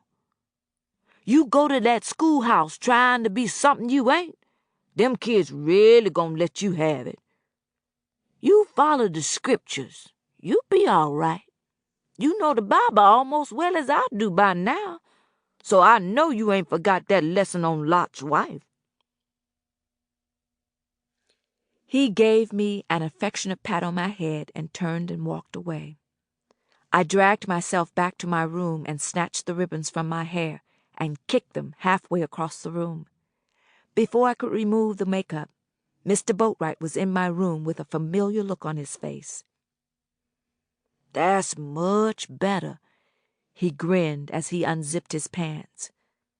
"Mr. Boatwright, I'm on my period," I lied. He rushed out of the room, cussing under his breath. It took me a while to get my hair under control again. Rhoda was long gone by then, and it ruined my day. I was late for class and had to do detention after school. When I got home, Mr. Boatwright gave me a whooping for getting detention. Once my whooping wore off, I went to sit on the front porch. Rhoda was on hers, reading. She looked up and waved, then returned her attention to her reading material. Pee-wee had told me that she was one of the smartest girls in the whole school. She had taught herself how to speak Spanish. She played the piano and knew a lot of grown-up card games that her Aunt Lola had taught her. Pee-wee told me that a lot of the kids were afraid of Rhoda, as petite as she was. There were several reasons. She had a ferocious big brother named Jock, who was the leader of a street gang. Terrorizing other kids was a way of life for him. He had even beaten up Pee-wee a few times. Another reason a lot of the kids feared Rhoda was because she had a crazy grandmother living in the house, a white woman. I hadn't seen her yet, but I had heard that she chased cars up and down the street and threw rocks at people and called black folks niggers. Still another reason kids were afraid of Rhoda was a policeman had shot and killed her other brother while Rhoda was in the bedroom one night when she was 6, and she had never gotten over it. Everybody said it made her act crazy sometimes. And finally, her daddy was an undertaker. To a lot of kids, undertakers and boogeymen were interchangeable. Nobody wanted the boogeyman's daughter as a friend. Chapter 10. History was my worst subject, but it was the only class I had with Rhoda, so I didn't mind going to it. Since she was everything I wanted to be and more, I even looked forward to it each day. I flunked most of the tests and arrived late 2 or 3 times a week because this was my first class after lunch. I was always one of the last ones to leave the cafeteria because I usually went back in line to get additional helpings of whatever was on the menu. I had been in the new school for several days before I got up enough nerve to approach Rhoda without her inviting me. The cafeteria was crowded for lunch that day. Sadly, it was divided by race. Our local news covered all the racial problems black people were having down south, especially the violence. There was an occasional fight in our school between somebody black and somebody white. Sometimes it was over something as innocent as a comment made about somebody's mother. The words nigger and honky eventually came up during the confrontation, and that made it a race incident. I think all that had a lot to do with people making such a big deal out of somebody's color, even in Ohio. It wasn't a rule like down south, but we still had to deal with segregation. Property managers found ways not to rent to blacks. Jobs advertised in the paper were suddenly filled when a black person attempted to apply. And the service black folks received in some restaurants was so bad, it was better not to go there in the first place. Most of the time when I attempted to sit with white kids in the cafeteria, they gave me dirty looks and sometimes said something mean about my mama, or just moved to another table. It seemed like everything was based on black or white, and a few colors in between, even lunch in a junior high school. The only Asian girl in our school was sitting with the school's only 4 Hispanic kids at a table in the back of the cafeteria. Near the black kids, Rhoda was sitting at a front table alone, reading Ebony magazine. I was sitting at another table halfway between the white kids and us across the room by myself. I don't know how I got up enough nerve, but I decided to take my tray and go over to her. Most of the food on her tray had not even been touched. I didn't know what to say to her. I took a deep breath, walked across the room to the table by the exit where she was sitting, and said, "Can I have your French fries?" I sat down across from her. "Sure." She smiled. She sighed and pushed her tray toward me, then returned her attention to the magazine. "Annette, right?" she asked, not looking up. "Yep, just like the white girl from the Mickey Mouse Club on TV," I told her. She didn't look at me again until I let out a belch that could be heard halfway across the room. "Excuse me," I mumbled, my face burning with embarrassment. Black kids and white kids snickered and glared at me. I had eaten the French fries in record time. I was horrified at my behavior. "Are you still hungry? If you are, I'll go get you some more," she told me. "Yeah," I mumbled, "with ketchup."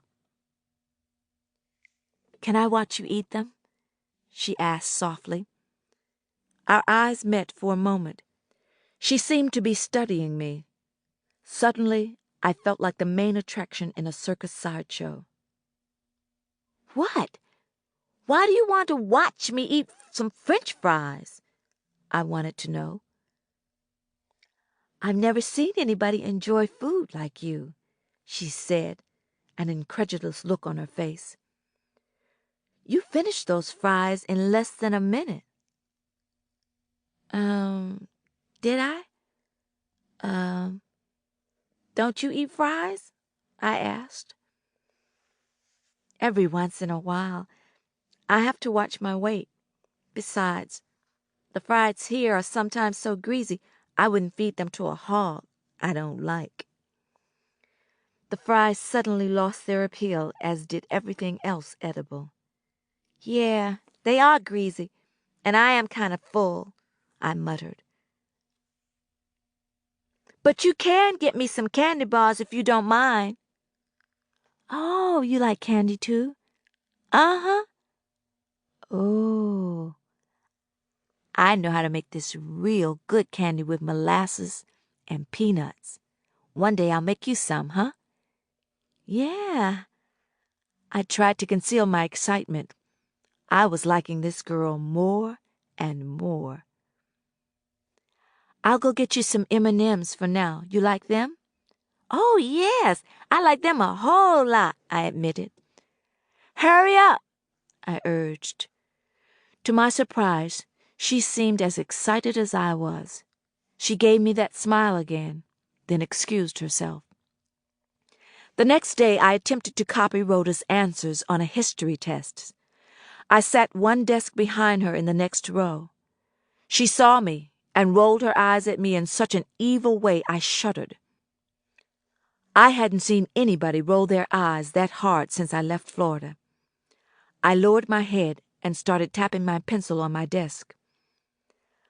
I felt pretty low by the time I arrived home that evening. Mama had left a note saying that she wouldn't be home until after 10 p.m., and that I'd better do anything Mr. Boatwright told me to do. Pee-wee was already in our living room with Mr. Boatwright gossiping away. Minutes after Pee-wee left, Mr. Boatwright was on top of me on the living room floor. All the while I lay under him, I was thinking about Rhoda. I wondered what she was really like. The next moment, a strange feeling consumed me. I had developed my first crush. I was in love with Rhoda. "How come you so flexible this time?" Mr. Boatwright wanted to know, grinning proudly. "Seem like you finally getting the hang of things, praise the Lord." We had dressed, and I was helping him back to the couch. "I had somebody on my mind," I told him. My boldness surprised me. "Somebody who likes me." "Well," he paused and tilted his head, beaming proudly. "I guess I still got it, huh?" He let out his breath and slapped his hands on his hips. I sat down on the arm of the couch and stared at him in disbelief. No, not you. The pretty girl across the street, the undertaker's daughter. I wondered what it would be like to hug her and kiss her the way Mr. Boatwright hugged and kissed me. Rhoda? A sad look appeared on his face. He was clearly disappointed. Uh-huh. She's real nice to me. One time she gave me her French fries at lunch and went and bought me some M&Ms. She said me and her and Pee-wee can study sometime. Mr. Boatwright gasped. What? Now why would a gal like that want to hang around with a booger like you? That little heifer thinks she white anyway. His comments hurt me severely. She's a nice girl, and I think she likes me, I told him. I think she wants to be my friend. I smiled. He frowned. My first real girlfriend, I added, still smiling. The scowl on his face became so profound. His mouth looked like it had been turned upside down, and his eyebrows seemed to protrude. That whole uppity Nelson family ain't nothing but a generation of vipers, girl. But they no poke-eating selves. When they shit, it stank just as pooty as ours. Probably worse. I don't care what you say. You sassing me? It was hard to believe, but the scowl on his face got even worse. He drew back to slap me. No, sir, I whimpered with my head bowed submissively. Now, let's find a TV guide, he said, almost cheerfully. His scowl suddenly disappeared, and he looked like his old self, which was still bad, but not nearly as threatening. Later that night, just before Mama got home, Mr. Boatwright came to my room and dropped his evil body onto my bed right next to me, and started rocking and humming. Mr. Boatwright, I began. He turned to face me, still rocking my bed and humming.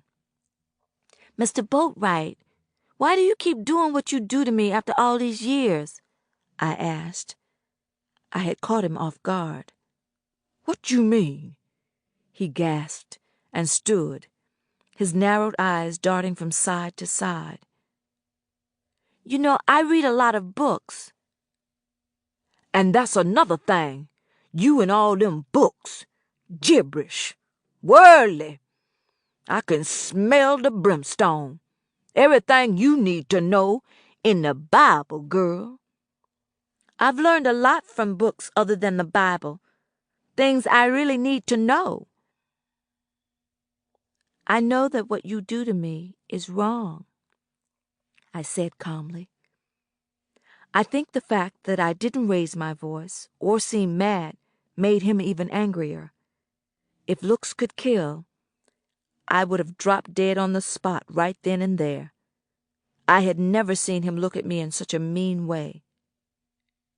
You mean what we do? But I don't want to, and you know I don't want to, I wailed. You know I don't like it. Why do you still do it? Suddenly he looked at the floor and let out his breath. Then he looked at me with a straight face and whined. After all I do for you, how come you so mean to me, Possum? His words made me gasp. When I didn't respond, he lowered his head and shuffled out of my room, gently closing the door.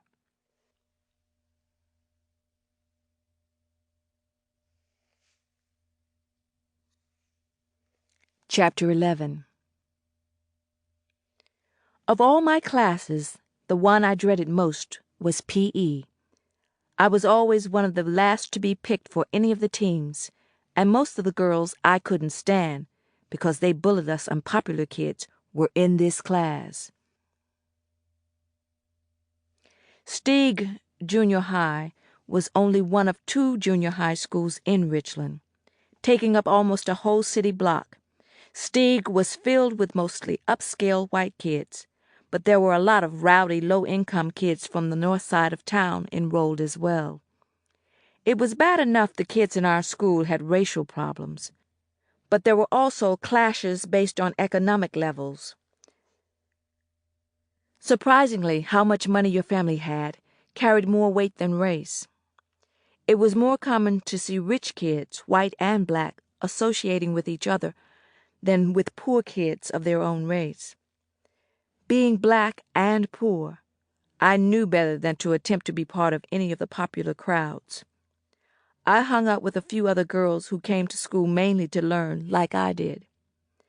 There were a couple of girls I often ate lunch with, but I'd never been to their homes or invited them to mine. Now, on my way to P.E., I could not imagine what lay in store for me. I didn't know if the girls were going to ignore me or attack me. My thoughts were interrupted when somebody tapped me on the back. I closed my eyes and expected the worst. When nothing happened, after a few moments, I stopped and turned around. It was Rhoda, dressed in all white. A white ribbon hung from the side of her hair. She was dazzling. "Hi," she smiled. I had never been this close to her before. "Hi," I mumbled. Within seconds, sweat started to form on my forehead, and I started trembling. My thoughts were running amok. What could she want from me? My lunch money? My new second-hand scarf? "I'll give you a nickel," I told her, bowing my head submissively. "A nickel? What would I do with a nickel? My daddy gives me a whole $1 every morning," she informed me. "I just wanted to apologize to you for rolling my eyes at you in history class. I was having a bad day." I breathed a sigh of relief. "I'm the one who should be apologizing. If I had studied, I would not have had to copy your answers. You always get A's." I surprised myself. It felt so natural talking to her, but I could barely stand to look into those stunning green eyes. I didn't know if I was going to like being a lesbian, and was beginning to have second thoughts about it already. What good-looking lesbian would want me? Did I really want to kiss this girl? I wasn't even sure now. "I study real hard, and I earn all those good grades I get," Rhoda claimed. I knew that Rhoda was originally from down south, too, because she had a moderate southern accent. I had worked hard over the years trying to get rid of mine, but it was still noticeable. I was proud of the fact that I had never dropped my G's from ing words, something I had picked up from TV and radio when we still lived in Florida. "Reading is my first love," she gushed. "Oh, mine too. Reading and movies." I swallowed so hard my throat hurt. She was making me nervous, but I was glad to be talking with her. "I don't have any brothers or sisters or friends, so I have to do something so I won't be lonely." She followed as I walked on. I didn't want to be late to this class. "What about Pee-wee?" she asked. "Well, he's, not really a friend. He's just the boy next door. His daddy comes to our house a lot, so Pee-wee comes too." "Yeah, he comes to visit me a lot too, but I don't consider him a friend. He's just there." We both laughed. "Hey, you like comic books? Superman, Archie?" "Uh-huh. I read them a lot," I replied, bobbing my head up and down. "I got a pile up to my knee if you want to borrow the ones you haven't read yet." "Oh-wee! But why? You don't know me," I said shyly, narrowing my eyes to see her better. "Well," she shrugged and cocked her head to the side. "Since we live so close, my daddy said you're a nice girl, and I should be neighborly to you. He thinks I'm too grown for my age. He's always trying to get me to make friends at school with other girls." Rhoda paused, and her eyes got wide. "I know. Maybe we can go to the library or the bookstore or the movies together sometime," she said excitedly. "Huh?" I gasped. "Me and you?" "Sure. Don't you want to?" "Well, I didn't think you don't like me either, Annette," she said sadly. We stopped. Our eyes met, and I saw something that frightened me. I saw the same emptiness I felt sometimes. I shrugged and said, "I like you, but you mean you like me?"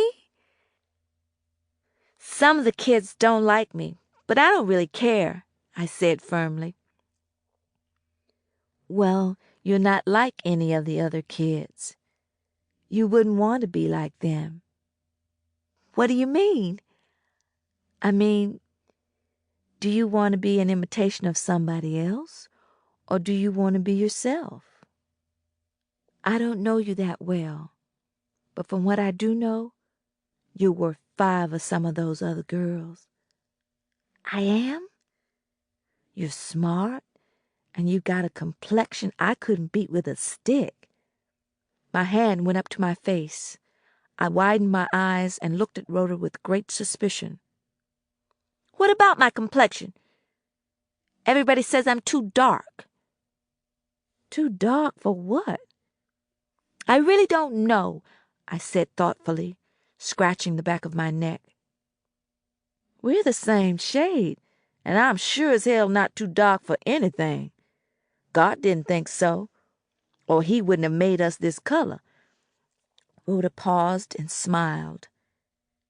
"Your skin reminds me of a milk chocolate candy bar, all smooth and silky, and not nary a pimple, a freckle, nothing. And look at that beauty mark." This was the first time the wart above my lip had been referred to as a beauty mark. "But you got nice skin too," I stammered. "Yeah, but mine's from the drugstore. If I didn't do facials and didn't wear makeup, my face would look like peanut brittle." "Thanks, Rhoda. No other girl has ever told me that before," I said shyly. I inspected my ashy hands, turning them over twice. "Oh, they're probably jealous," Rhoda snarled. "Most of these kids are too stupid for their own good. Who needs them?" "I know what you mean. I just wish they would let me go on about my business. I just want to graduate so I can go on with my life. Sometimes I get so angry, I feel like dropping out of school.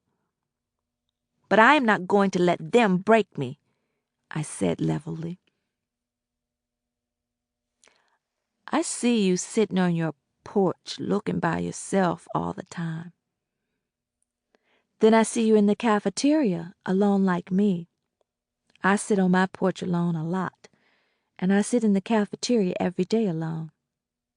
I don't have any close friends either." "But you're so pretty." "So?" "You could probably have any boyfriend you want. I hear all the girls talking about how they wish they had your shape or your hair or your looks. Even some of the white girls," I blurted. "But that doesn't mean they like me. A lot of them don't like me on account of they are jealous, because my daddy's got a lot of money and everything, and my mama's good looking." Madeline Brewster invited every girl but me in home ec class to her slumber party this weekend. I've never been to a slumber party. There were tears in her eyes. I was so taken aback I almost fainted. "You want to sit on my porch with me this evening?" A lump had formed in my throat.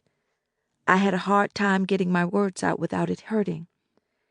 She was the first person I had ever invited home since Mona and Francine, the girls from my church I tried to be friends with.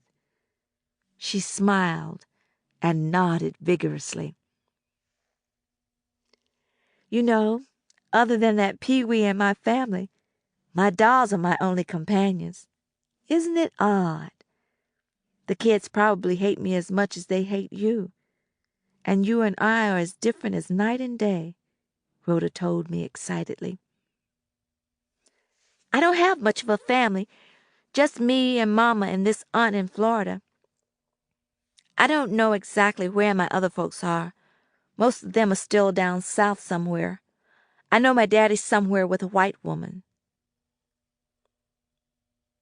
Speaking of white folks, wait until you meet my Uncle Johnny. Before he got religion, he robbed a bank one time with a butcher knife. Rhoda laughed. We heard the bell ring. We better run. You're in this class now? I howled.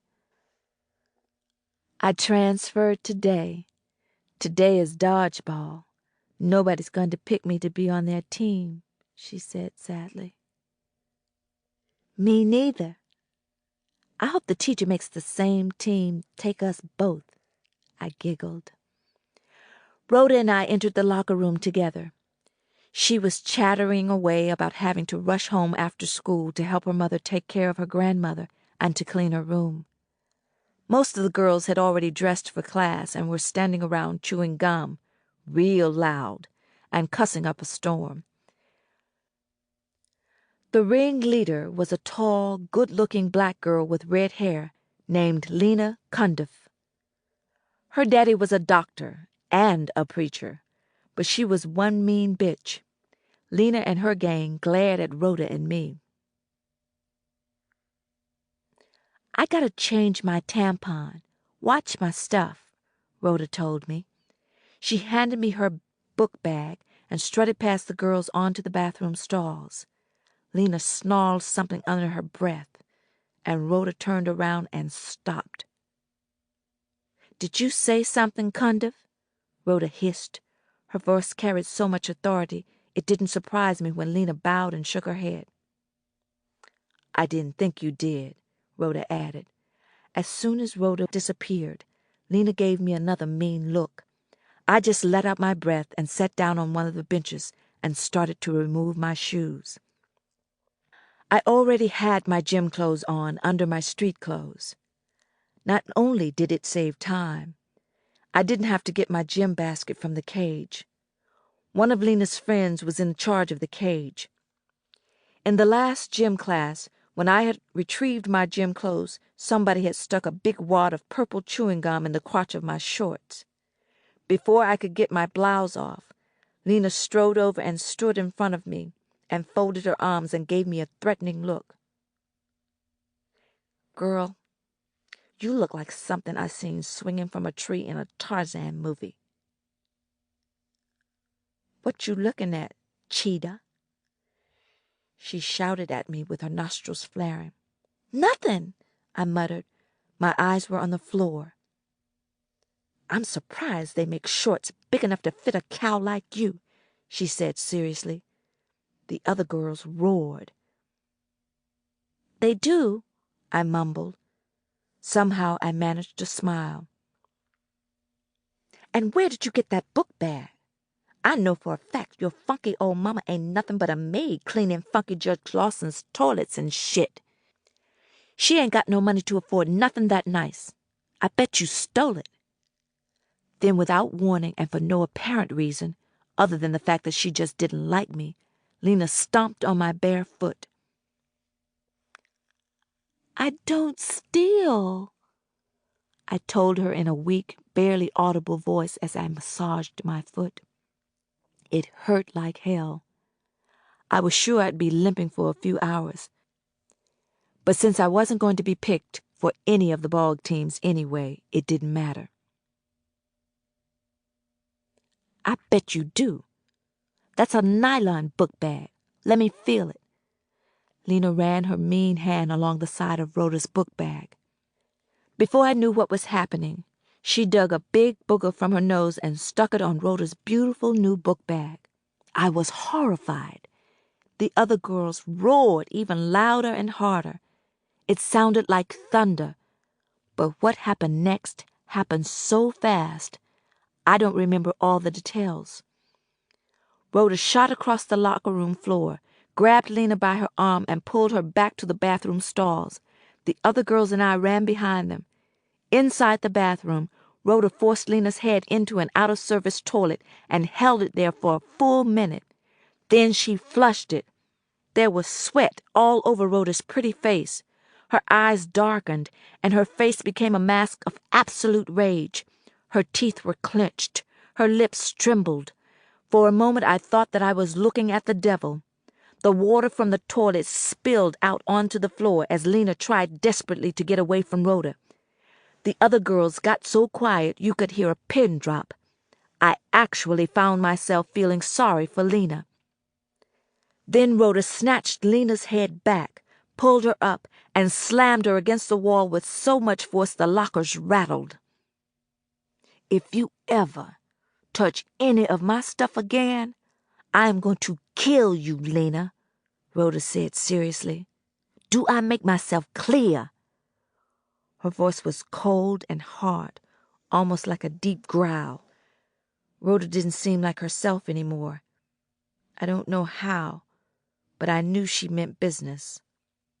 Lena was coughing and spitting up all kinds of filth from the toilet. She wiped her face with both hands, then turned to face Rhoda. "Is that a threat, Nelson?" I could not believe that Lena was brave enough to say anything that might possibly provoke Rhoda again. But most bullies I knew were not smart people anyway. She didn't know any better. "That's not a threat," Rhoda said, letting out her breath. She was so cool and calm that it was scary. By now, her voice had returned to normal. "That's a promise."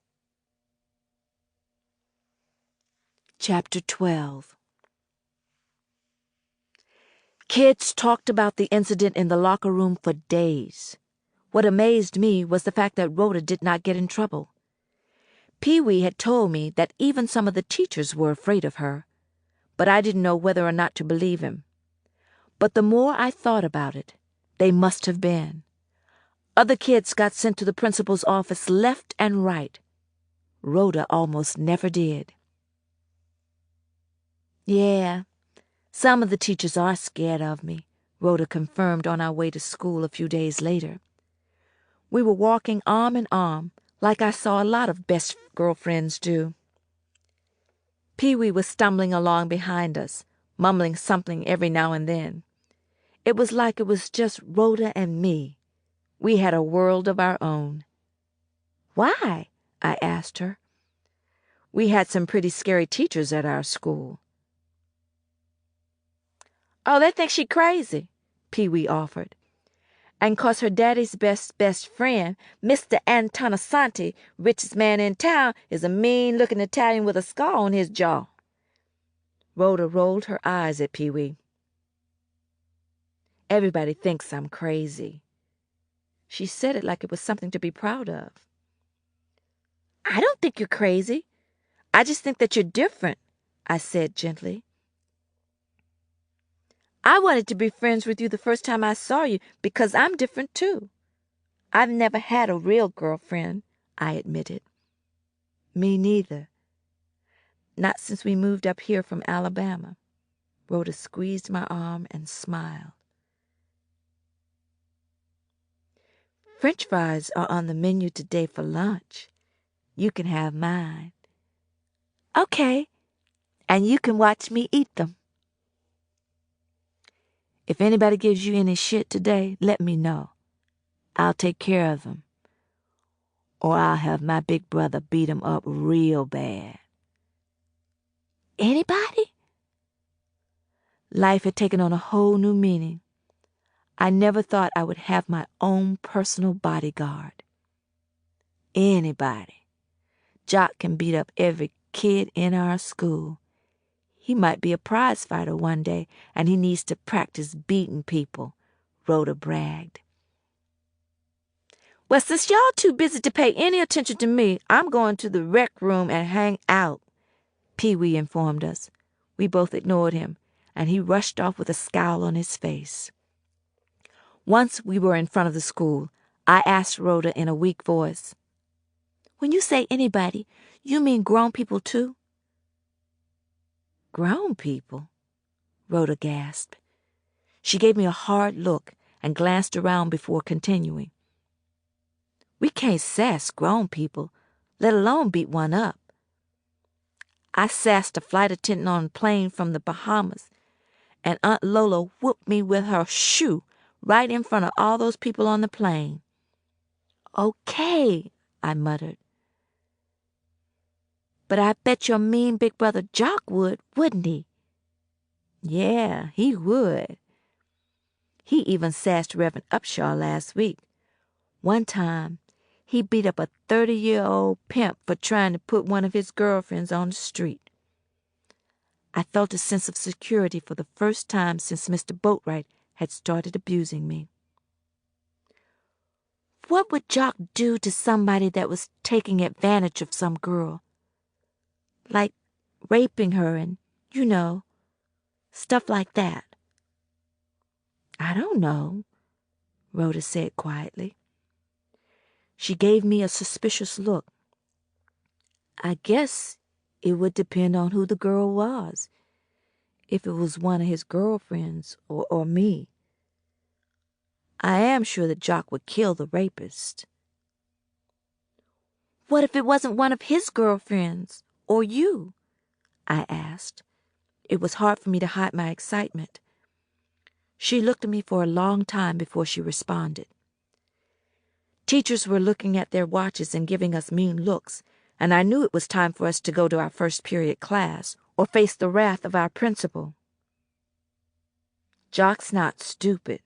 Why would he kill a rapist for raping some girl he didn't care anything about? Who is this girl? I thought you didn't have any friends." "Oh, nobody. I was just wondering." I left Rhoda standing in front of the school. Once I got inside, I peeped out the window, and she was just standing there with this puzzled look on her face. I expected to meet her in the cafeteria for lunch, but Wanda Jones told me Rhoda had left school during third period study hall to go home because she had cramps. When I got home that evening, I had the house to myself for a few hours. Around 7, Mama stumbled in the front door with Judge Lawson close behind. They greeted me, ordered me to get them beer from the kitchen, then they made themselves comfortable on the living room couch. "Where's Mr. Boatwright? I'm sure he'll want to join us," Judge Lawson said, looking around the room. He turned his beer bottle up and drained it. Then he let out a long, loud belch. "He wasn't home when I got in," I revealed. Just then, I heard the back door open and slam shut, and Mr. Boatwright's voice yipping a spiritual. "Well, now," he exclaimed, rolling into the living room with his arms raised like somebody had pulled a gun on him. "Judge Lawson, you looking well." "Ah, Boatwright, I can say the same about you." "Brother Boatwright, sit down here with us. Annette, run get Brother Boatwright a beer," Mama squealed. By the time I returned from the kitchen with his beer, Mr. Boatwright had manipulated an invitation for himself to attend some of the judge's poker parties.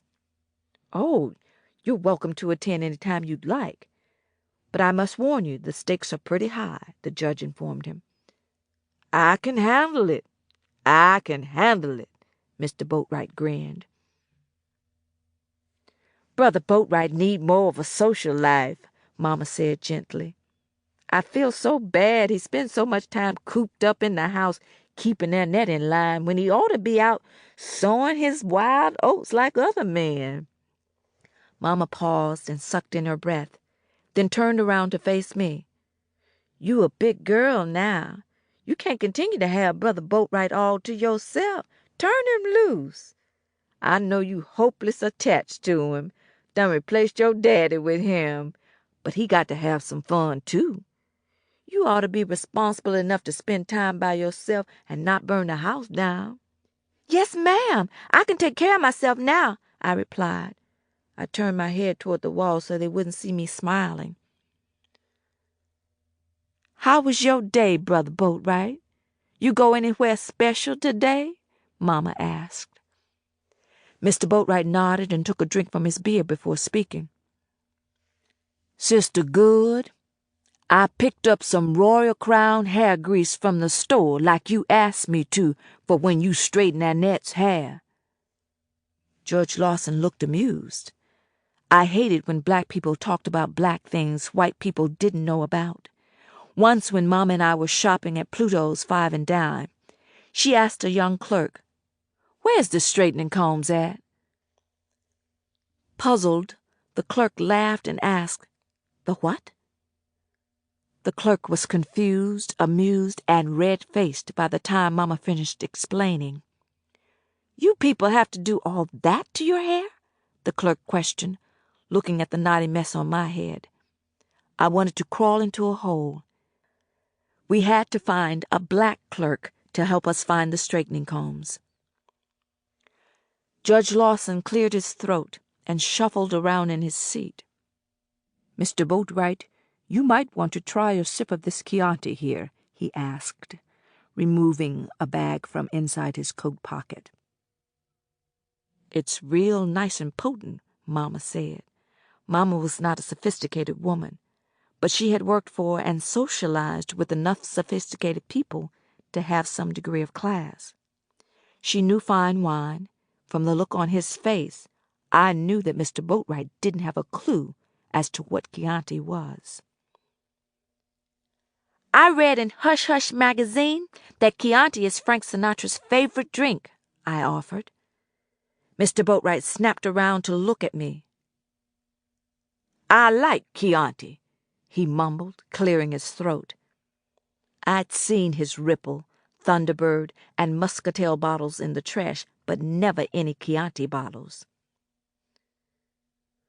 "Go get some glasses, young'un," Mama ordered. Mama kept talking without looking at me. "They serve only the most expensive Chianti at Antonisanti's restaurant, and with him already rich and still charging folks high prices for everything in there." "Well, that suspicious Dago wouldn't have the money he got now, or be walking around a free man if it wasn't for Judge Lawson here. He was lucky Judge Lawson was still on the bench all them times he had tax problems and liquor license problems, running wild with that flashy undertaker across the street. Unspeakable. How many times that undertaker wound up in your courtroom, Judge?" Mr. Boatwright croaked, winking at Judge Lawson. "I've known Nelson for years, and he's never been in trouble with the law as far as I know. His reputation is flawless," Judge Lawson said with a thoughtful look on his face. I couldn't imagine what he must have thought about Mr. Boatwright. At times, I couldn't help but feel sorry for Mr. Boatwright. There were so many things about him I didn't know, like his family background and how he had been raised. But it was obvious he had not had much of a life. I had not had much of a life yet either, and I resented rich people up to a point, but my bitterness was nothing compared to his. I assumed it was because of the difference in our ages. His jealousy and resentment toward rich people stunned me, because the same people he trashed treated him with nothing but respect and kindness. Judge Lawson didn't bat an eye when Mr. Boatwright drank 3 glasses of the Chianti. By the time all the alcohol was gone, Mr. Boatwright was so drunk, Mama and the judge had to help him to bed. I slept well that night, and the next night. Mainly because the next night, Mr. Boatwright attended the judge's poker party and didn't get home until way past midnight. When I got home from school the next day, he still had a hangover and was stretched out on the couch with an ice pack on his forehead.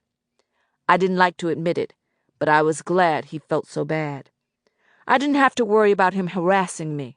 I turned on the television and curled up on the floor. I can cook if you want me to, I offered. You don't look too good. There's the rest of that neck-bone casserole from Sunday in the kitchen you can heat up, he moaned with a grimace on his face. I did feel a little sorry for him, but it was his own fault. A man his age had no business drinking so much.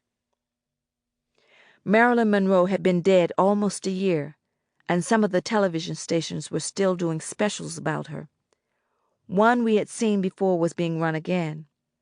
Mr. Boatwright gasped when they showed the scene from the 7-Year Itch, when Marilyn's dress flies up. I was lying on my stomach. I froze when I felt his toes rubbing my behind. "I thought you were sick," I snarled, whirling around to face him. I leaped up from the floor and started to back away. "I ain't that sick. You know how Marilyn Monroe make my nature rise." He stood up grinning. "Ooh-wee, girl." Before I could respond, somebody knocked on the front door. Mr. Boatwright crept over to the front window and cracked the curtain open just enough to see out. "It's the undertaker, that uppity spook, Brother Nelson," he hissed, running behind the couch. "Go tell him I'm sick in the bed with a fever." My mouth dropped open, and I almost laughed. "I can't fix my lips to say all that with a straight face. A smart man like Mr. Nelson would see through that lie with his eyes closed." Mr. Nelson knocked some more, this time longer and harder. "Well, just tell him I ain't home." Without another word, Mr. Boatwright dropped to the floor with a loud thud. Remembering the time Mama had hidden behind a couch from a bill collector in Florida, I checked to make sure his feet were not sticking out. I rushed across the floor and snatched open the door. "Hi, Mr. Nelson," I smiled nervously. He looked more handsome than ever. He had on a beige suit, a black tie, and a black hat. "Hi, Annette," he said, tipping his hat. He was not smiling. "Is Boatwright available?" I was nervous and frightened, but I lied for Mr. Boatwright. Nope." "Are you sure? I saw him on the front porch not too long ago." "He went to a prayer meeting, I think. He left out the back door, I think. He won't be home till real late, I think. Do you want me to tell him something?" I had a hard time lying to certain people. Mr. Nelson was one of them. "Well, yes." He hesitated. "Tell him I came to see him concerning a financial matter." He started to back off the porch. I opened the door wider and leaned my head out onto the porch. It was getting cold, and the night air stung my face and ears. "A financial matter?" I asked, puzzled. "He'll know." Mr. Nelson smiled mysteriously, tipped his hat again, then left. I waited until I saw him go inside his house. I shut and locked the door and ran to the couch where Mr. Boatwright was still crouched on the floor with his face covered in sweat. "He gone?" he whispered, rising. He pulled out his pills and a handkerchief. "Yeah?" "He said something about a financial matter," I said levelly, helping him to the couch. Mr. Boatwright shook his head and sighed with exasperation, wiping his face so hard he looked like he was in pain. The Marilyn Monroe special was still on, so I didn't sit too close to him. I sat on the chair facing the couch. He took his time replying. "In the first place, with all them simoleons he got stashed away in the bank, he got some nerve coming over here to pester me about a measly $500 this time of night," Mr. Boatwright informed me. There was a look of total amazement on his face. "If I'd known Brother Nelson was such a Shylock, I'd have borrowed from that Italian buddy of his in the first place, like his brother Johnny done." "You borrowed $500 from Mr. Nelson? What for?" I mouthed. "For the poker game I got dragged into last night at the judge's house." Why would he lend that kind of money to you when he knows your only income is a monthly disability check? I was thoroughly stunned. 'Cause I thought I could borrow against my life insurance policy. Them dogs down at the insurance company say there's a 30-day waiting period. Even they don't have my money ready in exactly 30 days, I'm gonna sue 'em. I had to bite my lip to keep from laughing. Why don't you tell Mr. Nelson that? Otherwise you're gonna have to hide from him for 30 days, I pointed out. Mr. Boatwright looked frightened. His eyes shifted from left to right like he was trying to come up with a plan. Scare Mary won't let me borrow it from her tomorrow after she go to the bank. He sighed with uncertainty. But I ain't counting on that unpredictable heifer. She full of surprises. Told me she was saving up so she could buy her some reliable transportation. The broomstick she probably gwine buy can't cost that much. He laughed, then suddenly gave me a thoughtful look. Then Scary Mary will have to wait for your insurance to pay off? Well, I figured I'd pay off the undertaker and wait a few days, borrow the money back, and pay Scary Mary. I'd let it sit in her pocket for a day or so, borrow it again, pay back Brother Nelson again, and so on. Mr. Boatwright was still talking, but I had stopped listening. He finally stopped babbling, but I tried to get him started again. Anything to distract him. It wouldn't be long before Mama got home, and he wouldn't have time to bother me if I kept him talking long enough.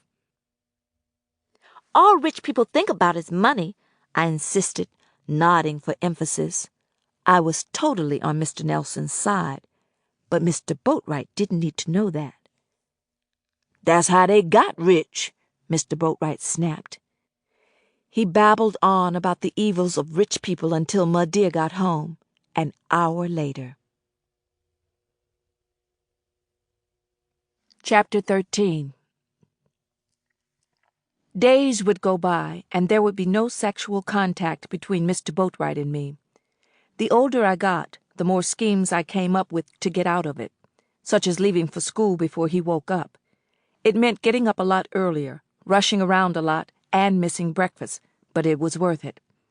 The only thing I didn't like was having to sit on a park bench around the corner while waiting for my usual time to pick up Rhoda.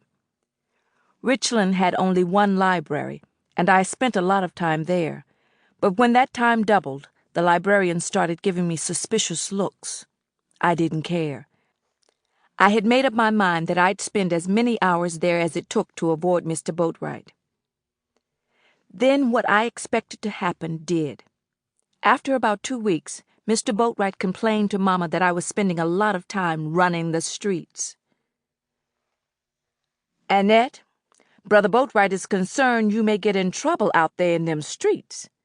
And you done missed your last 5 Bible lessons. From now on, you come straight home from school, and don't you be running out in the morning without breakfast. I have to go to the library to study, I attempted to protest. How come you can't study in the house like you've been doing? Mama asked. I didn't like arguing with Mama. I didn't like upsetting her. You get home and do whatever Brother Boatwright tell you to do. Do you hear me? Yes, ma'am, I muttered, almost in tears. I always did what Mama told me to do, and Mr. Boatwright knew that. Gimme back my $1. Mr. Boatwright always made me return his money when I didn't satisfy him in bed. This was the first time in over a week that he had come into my room before I got up for school. I had argued with him, and I had even tried to push him away, but his threats and strength were against me. He rolled off me and sat up on the bed and gobbled some pills, then gave me one of his meanest looks. The whites of his eyes were so red he looked like he was on fire. Like me, he had gained a lot of weight over the years. He was not really all that fat, but he was flabby and his stomach protruded. Having sex with me was the most strenuous exercise he got. I reached under my pillow and slid the dollar out and handed it back to him. "Now you get your nasty self to the bathroom yonder and wash up for school," he ordered. "Why don't you use those rubber things?" I asked before I left for school that morning. He had started pulling out of me before he came after I got my first period a year earlier. "Rubbers?" he roared. "Why, what's wrong with you, girl? How would it look for a man like me to be seen by some blabbermouth in a drugstore buying something like that? Yeah. Anyway, them things cost money. I know you don't expect me to spend even more money on you for a little poontang." "Why don't you get some rubbers from Scary Mary, Mr. Boatwright? I saw a bunch in her kitchen," I sighed. He walked along with me in his housecoat, with a cup of coffee in his hand, as I moved toward the door. I couldn't wait to get to school to get away from him. He gave me a thoughtful look as he rolled this information around in his head. "Say what?" he gulped. "In a bowl on top of her refrigerator. I saw them the other day when I went to get you that beer." "How you know 'bout rubbers?" The words shot out of his mouth like spit. He tilted his head to the side and glared at me out of the corners of his mean eyes.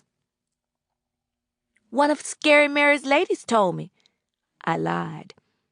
"A couple of fast girls at school talked about them and brought them to school all the time." "Which one?" he mouthed, giving me a suspicious look. He folded his arms and blocked the front door. The one that got killed." "Rosalie? Poor thing wasn't even saved," he said hoarsely, shaking his head. Sweat was sliding down the sides of his face. "I could sneak a few rubbers from Scary Mary every time I go over there. Nobody would have to know," I offered.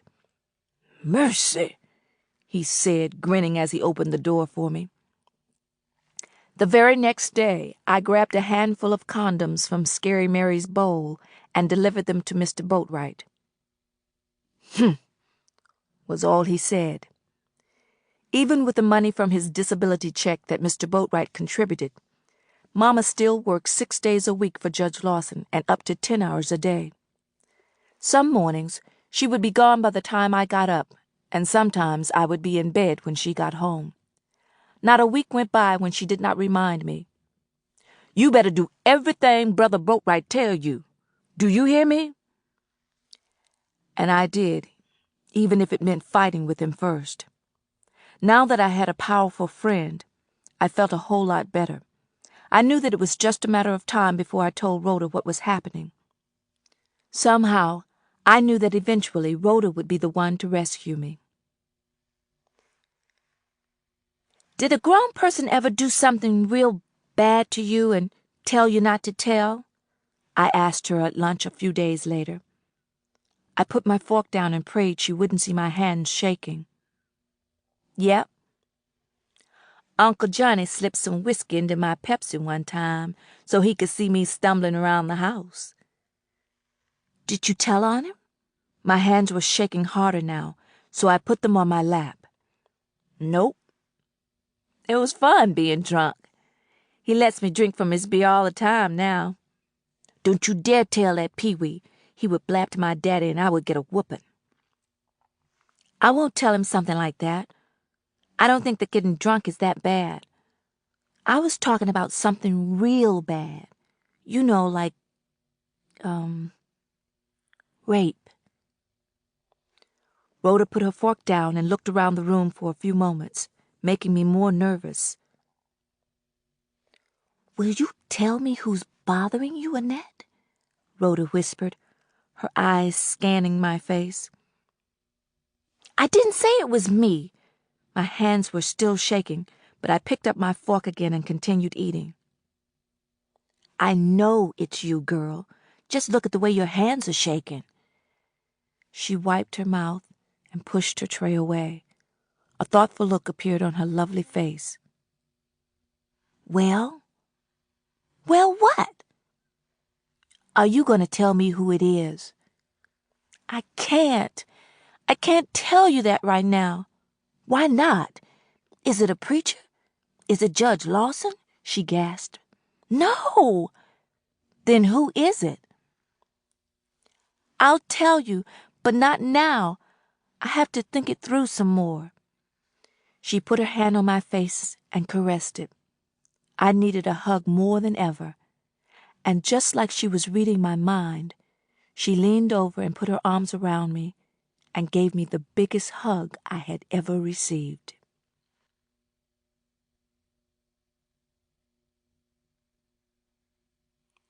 Chapter 14. 2 weeks before Thanksgiving, Mama learned that she had to work on Thanksgiving Day, and because of that, she expected me to help Mr. Boatwright prepare our holiday dinner. A few days later, I went to Rhoda's house for the first time. Her parents socialized a lot with white people, and it made Mr. Boatwright and Caleb jealous. Mr. Boatwright was convinced that Rhoda's daddy was doing something shady other than processing dead people. He just didn't know what. When I asked him why he was so sure Mr. Nelson was a criminal, he told me that that was the only reason white people would waste their time with spooks. The Nelsons lived in the biggest, most ornate house I had ever seen black people live in. It was a huge, 2-storied white panel structure. There was a flagpole on the left side of the front yard with a large American flag fluttering proudly. A life-size statue of a woman, naked from the waist up, pouring water into a bird bath, sat near the flagpole. There was a big black sign with white letters hanging from wrought iron hooks on the front porch that read, Nelson's Funeral Home. A white garage where the undertaker kept his big black hearse along with his Cadillac was on one side of the house. You couldn't see it from the street, but if you walked around the side of the Nelsons' house, you could see the mortuary. It was connected to the back of the house, but it was only one level with high, dark windows you couldn't see through. Pee-wee had dared me to go with him to look at it one Sunday while the Nelsons were still in church. There were rose bushes on both sides of the mortuary, but just knowing what it was for almost made me sick. It was the last place I wanted to be. The front yard of the Nelsons' house was flanked by rose bushes, and several fruit trees inhabited the backyard. There was even a life-size dollhouse in the backyard, beyond the mortuary section, that Rhoda's daddy, her brother Jock, and her Uncle Johnny had built for her. Before going to Rhoda's room, we ran around the side of the main house rather than pass through the mortuary to get to Rhoda's dollhouse. "You have 1,000,000 dolls!" I exclaimed. In addition to dolls of various sizes and colors, there was a bike, some skates, and an assortment of other toys. I looked at Rhoda, and she had this proud look on her face, and her chest kind of stuck out. "I wish I were you," I said. She laughed at me, but I meant every word I said, literally. "Wait till you see my bedroom." "Does your bedroom door have a keyhole?" I asked nervously. I had even filled my keyhole with gum one night to keep Mr. Boatwright from peeping at me, and he had pushed the gum out with a toothpick. "Of course my bedroom door has a keyhole, silly.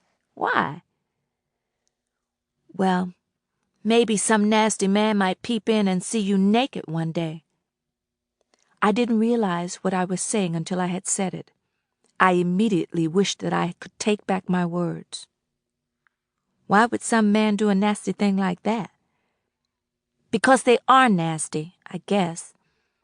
I shrugged. She knew I lived with just Mama and Mr. Boatwright. I was surprised that she had not asked me if he was the one who was tormenting me. I couldn't imagine what she was thinking. "There are no men in my house who would do such a crazy thing as peep in my keyhole," she assured me.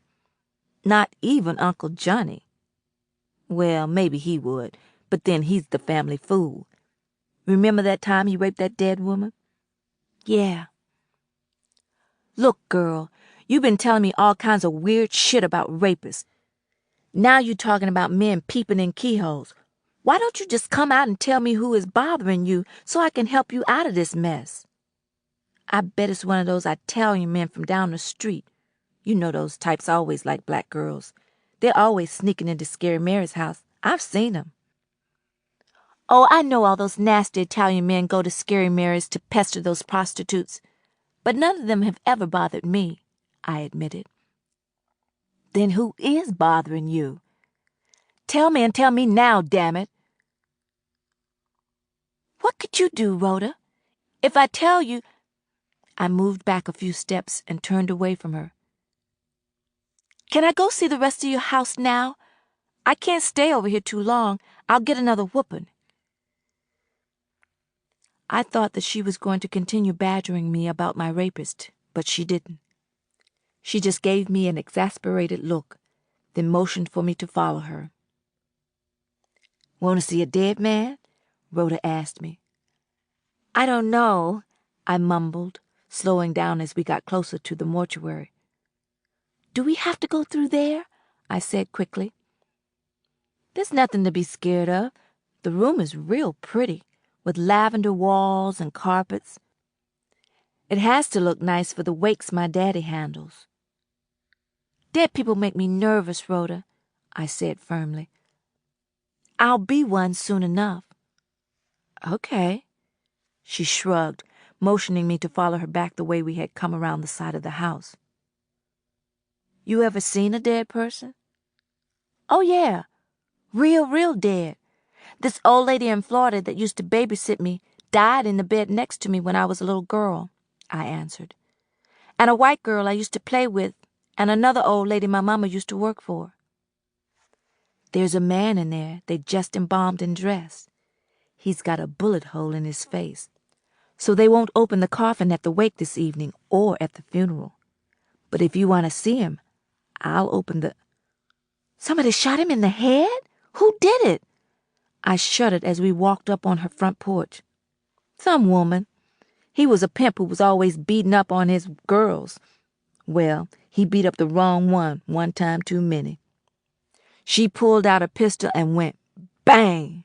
His brains went all over the place. Shut up! I stopped in my tracks. Mr. Boatwright had put his gun up to my head and yelled bang more times than I cared to think about. Rhoda sucked in her breath and narrowed her eyes to look at me before she spoke again. What's wrong with you, girl? I don't like hearing about guns. I could hardly breathe. I should go home and... I started to shift my weight from one foot to the other like I had to pee. Rhoda stomped her foot and pulled me on by my arm. We tiptoed to the main part of the house. The inside of the Nelsons' house was just like them. Awesome. The halls were wide and decorated with fancy paintings of Jesus and dead presidents. Our house always seemed to smell like cabbage greens. Rhoda's smelled like the fresh flowers. Our furniture was used, shabby, garish, and none of it matched. Almost all of the furniture in the Nelsons' house was either black, red, white, or gold. They had leather couches, thick, shaggy carpets, and drapes that belonged in the White House. In a room Rhoda called their parlor sat Mr. Nelson on a white couch. He had on a blue suit and a black tie. Sitting on a white love seat across from Mr. Nelson, wearing a black suit and a black tie, was a white man about the same age and size as Mr. Nelson. The men were smoking cigars and drinking glasses of red wine. Hi, Daddy. Hi, Uncle Carmine, Rhoda waved. She dashed across the floor, hugged and kissed her daddy, and then hugged and kissed the white man. One thing about attractive people, they hung out together. Mr. Nelson's friend was as handsome as he was. He had a square face and lips as thick as any black person's. His long, thick salt-and-pepper hair was combed back like a duck. His deep-set, piercing black eyes looked me up and down. I noticed rings on 4 of his fingers. Young ladies? The white man smiled, saluting with his wine glass. Rhoda sat on his knee and started stroking his hair, and he kissed her on her cheek. Annette, this is my Uncle Carmine Antonosante. Rhoda said with her back to me. She had her arms around Mr. Antonisante's neck. I smiled. The man smiled and nodded in my direction. "How's Mr. Boatwright these days, Annette?" Mr. Nelson asked, waving his wine-glass. "He's about the same," I said quickly. For a moment it looked like Mr. Nelson was going to laugh. Mr. Boatwright's insurance money had come through, and he had paid off Mr. Nelson and Scary Mary after boomeranging the money back and forth for 30 days like he said he would. "Annette is my friend now," Rhoda announced proudly. "She reads a lot, too, and she's smart." The men complimented Rhoda excessively for the next minute or so. I was glad when she jumped up from Mr. Antonisante's lap and led me out of the room. As soon as we got back out into the hallway, another white man appeared from the side doorway. He was older than Rhoda's daddy and not as handsome. He was tall and too thin for his height. Limp, thin gray hair hung around his long, chalky face. He stopped, narrowed his beady green eyes, and looked from me to Rhoda. Instead of a nice suit, he had on a plaid cotton shirt and brown corduroy pants too short for his legs. He was clutching a wine-glass, too. "Uncle Johnny, this is Annette," Rhoda introduced. "Boatwright's girl," Johnny slurred, extending his hand. "Not exactly. He just lives with us," I explained, shaking his cold, dry hand. "You done your homework yet, girl?" Johnny asked Rhoda, glaring at her, wobbling so hard he had to lean against the wall. "I just got home, Uncle Johnny," Rhoda whined, pulling me away by the arm. We reached the living room where a scowling, muscle-bound teenage boy, who looked almost exactly like Rhoda, glanced up from where he was on the floor, angrily leafing through a textbook. I had seen enough on TV to know that some boys didn't think that a sissified thing like homework was a cool thing to do. It made them evil. That's why they had to have so much sex and beer. This boy's frustration was written all over his handsome face. "Daddy said for you to have your homework done before you park your butt in front of the TV." The boy snapped at Rhoda. He was 15. I had heard about him, and I'd seen him around the neighborhood with his gang drinking beer straight out of the can and making obscene gestures to girls. Not me, of course, but the pretty girls that dared to go around the bad boys. This brooding pit bull had beaten up a lot of kids, black and white. As one would expect, he had a skull and crossbones tattoo on his right arm. There was a tattoo of a hula girl on his other arm. He was so brazen, he would even smoke in the church parking lot and sassed some of the old church sisters when they tried to chastise him. "Nah, nah, nah," Rhoda replied, showing her brother her tongue and flipping him the finger. I already finished my homework in my last period class. For a minute, I thought the boy was going to leap up and attack Rhoda. Instead, he just rolled his green eyes and returned his attention to his book. "Jocko, this is Annette from across the street, my best friend. She goes to my school now," Rhoda told him. "Hi, Jock," I said firmly, moving toward him, expecting him to shake my hand the way Rhoda did when I met her. "Get out of my light," he roared at me, not even looking up from his schoolwork. I almost jumped out of my skin, but surprisingly, I didn't back down. I did get out of his light, though. I continued nervously. "I've heard a lot about you," I told the boy, forcing a smile. "Lies. All lies." Jock wasted no time dismissing me with a wave of his calloused hand.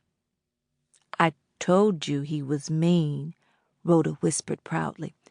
She grabbed me by the arm and led me back to the hallway.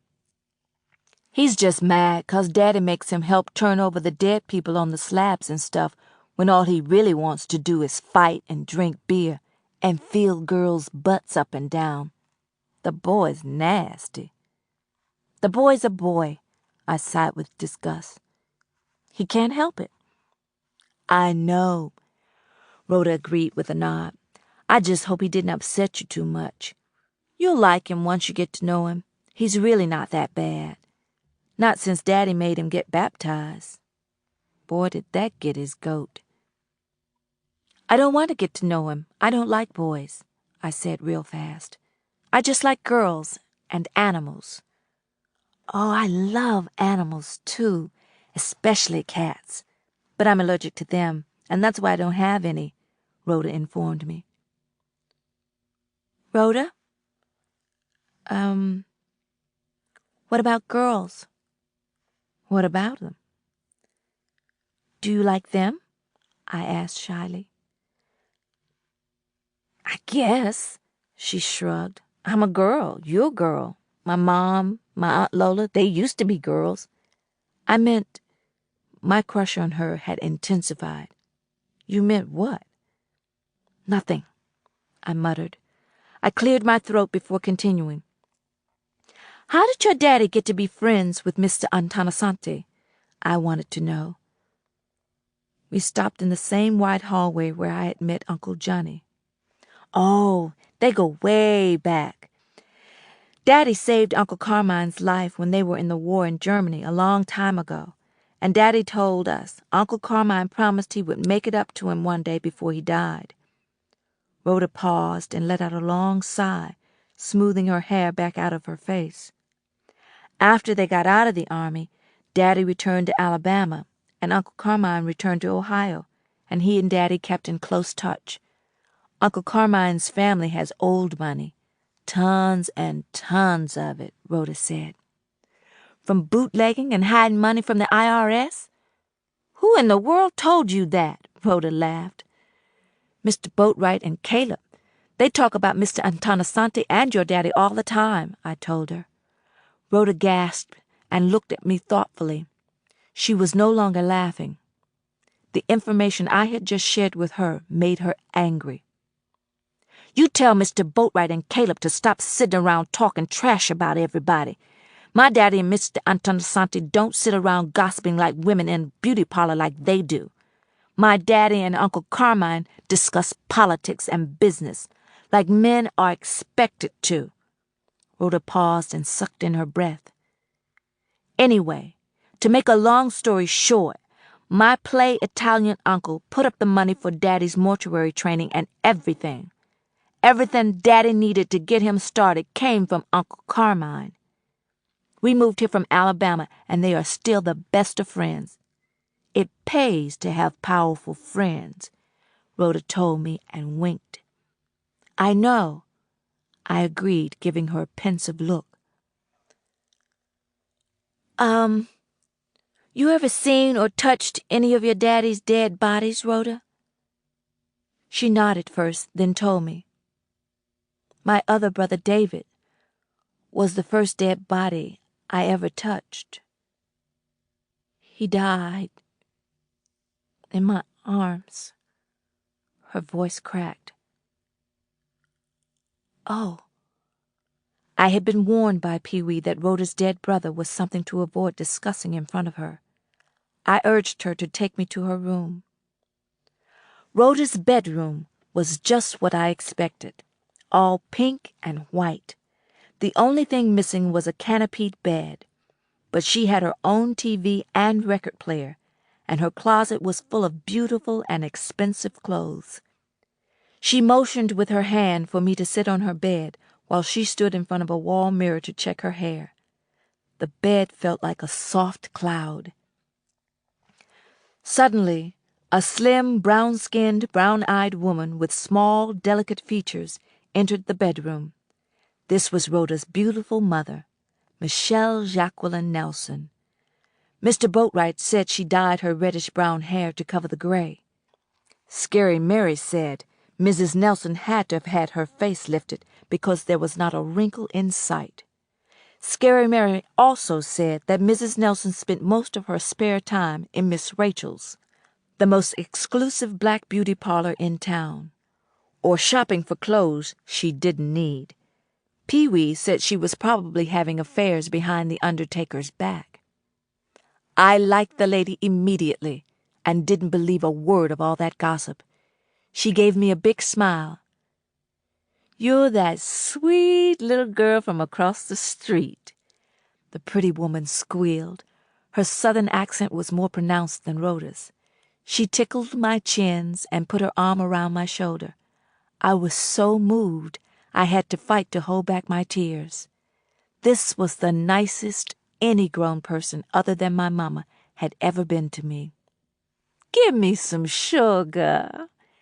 I almost fainted when Rhoda's beautiful mother leaned over and kissed my cheeks with hungry little kisses. Rhoda and her mother had given me the validation I needed to feel whole and important.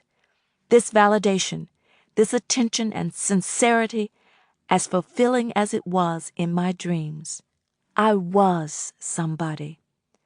No matter what happened to me after this day, nobody could take away this feeling of importance I felt since meeting Rhoda. "Yes, ma'am, I'm Annette," I said, almost out of breath. You could have knocked me over with a feather. "Gussie Mae's sweet little girl. My, what a pretty smile you have," Mrs. Nelson told me. The rapture could not have impressed me more. "My dear, guess what?" Rhoda said. She ran up to her mother and threw her arms around her waist. "Annette's got a real live, peg-legged man living in her house, my dear." Among black kids, that title was the equivalent of Your Highness. "Oh, I know, that saintly Brother Boatwright. How is Brother Boatwright getting along, Annette?" There was a look of genuine concern on Mrs. Nelson's face. "He's fine," I said stiffly. He even had this smart woman fooled. If only she knew all the mean and nasty things he had said about her. "I must get to the kitchen to supervise supper. Mr. Nelson is preparing a leg of lamb," Mrs. Nelson sighed. A blanket of sadness seemed to cover me. Mr. Boatwright was cooking up another coon for our dinner.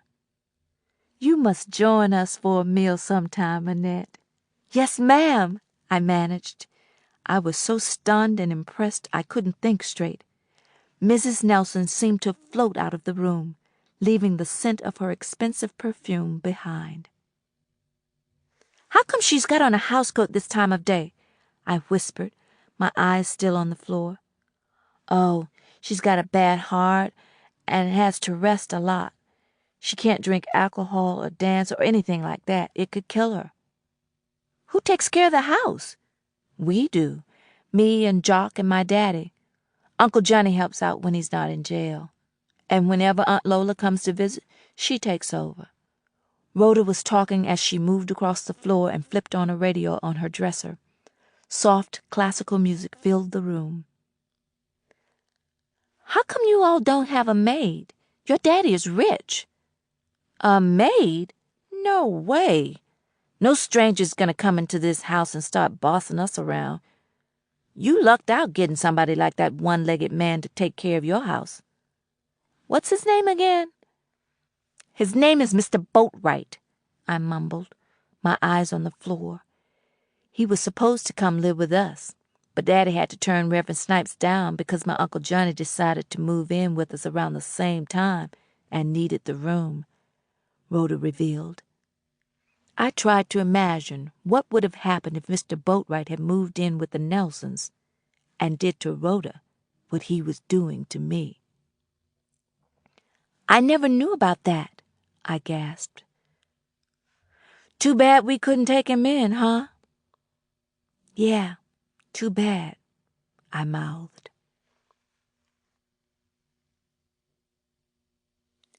Chapter 15.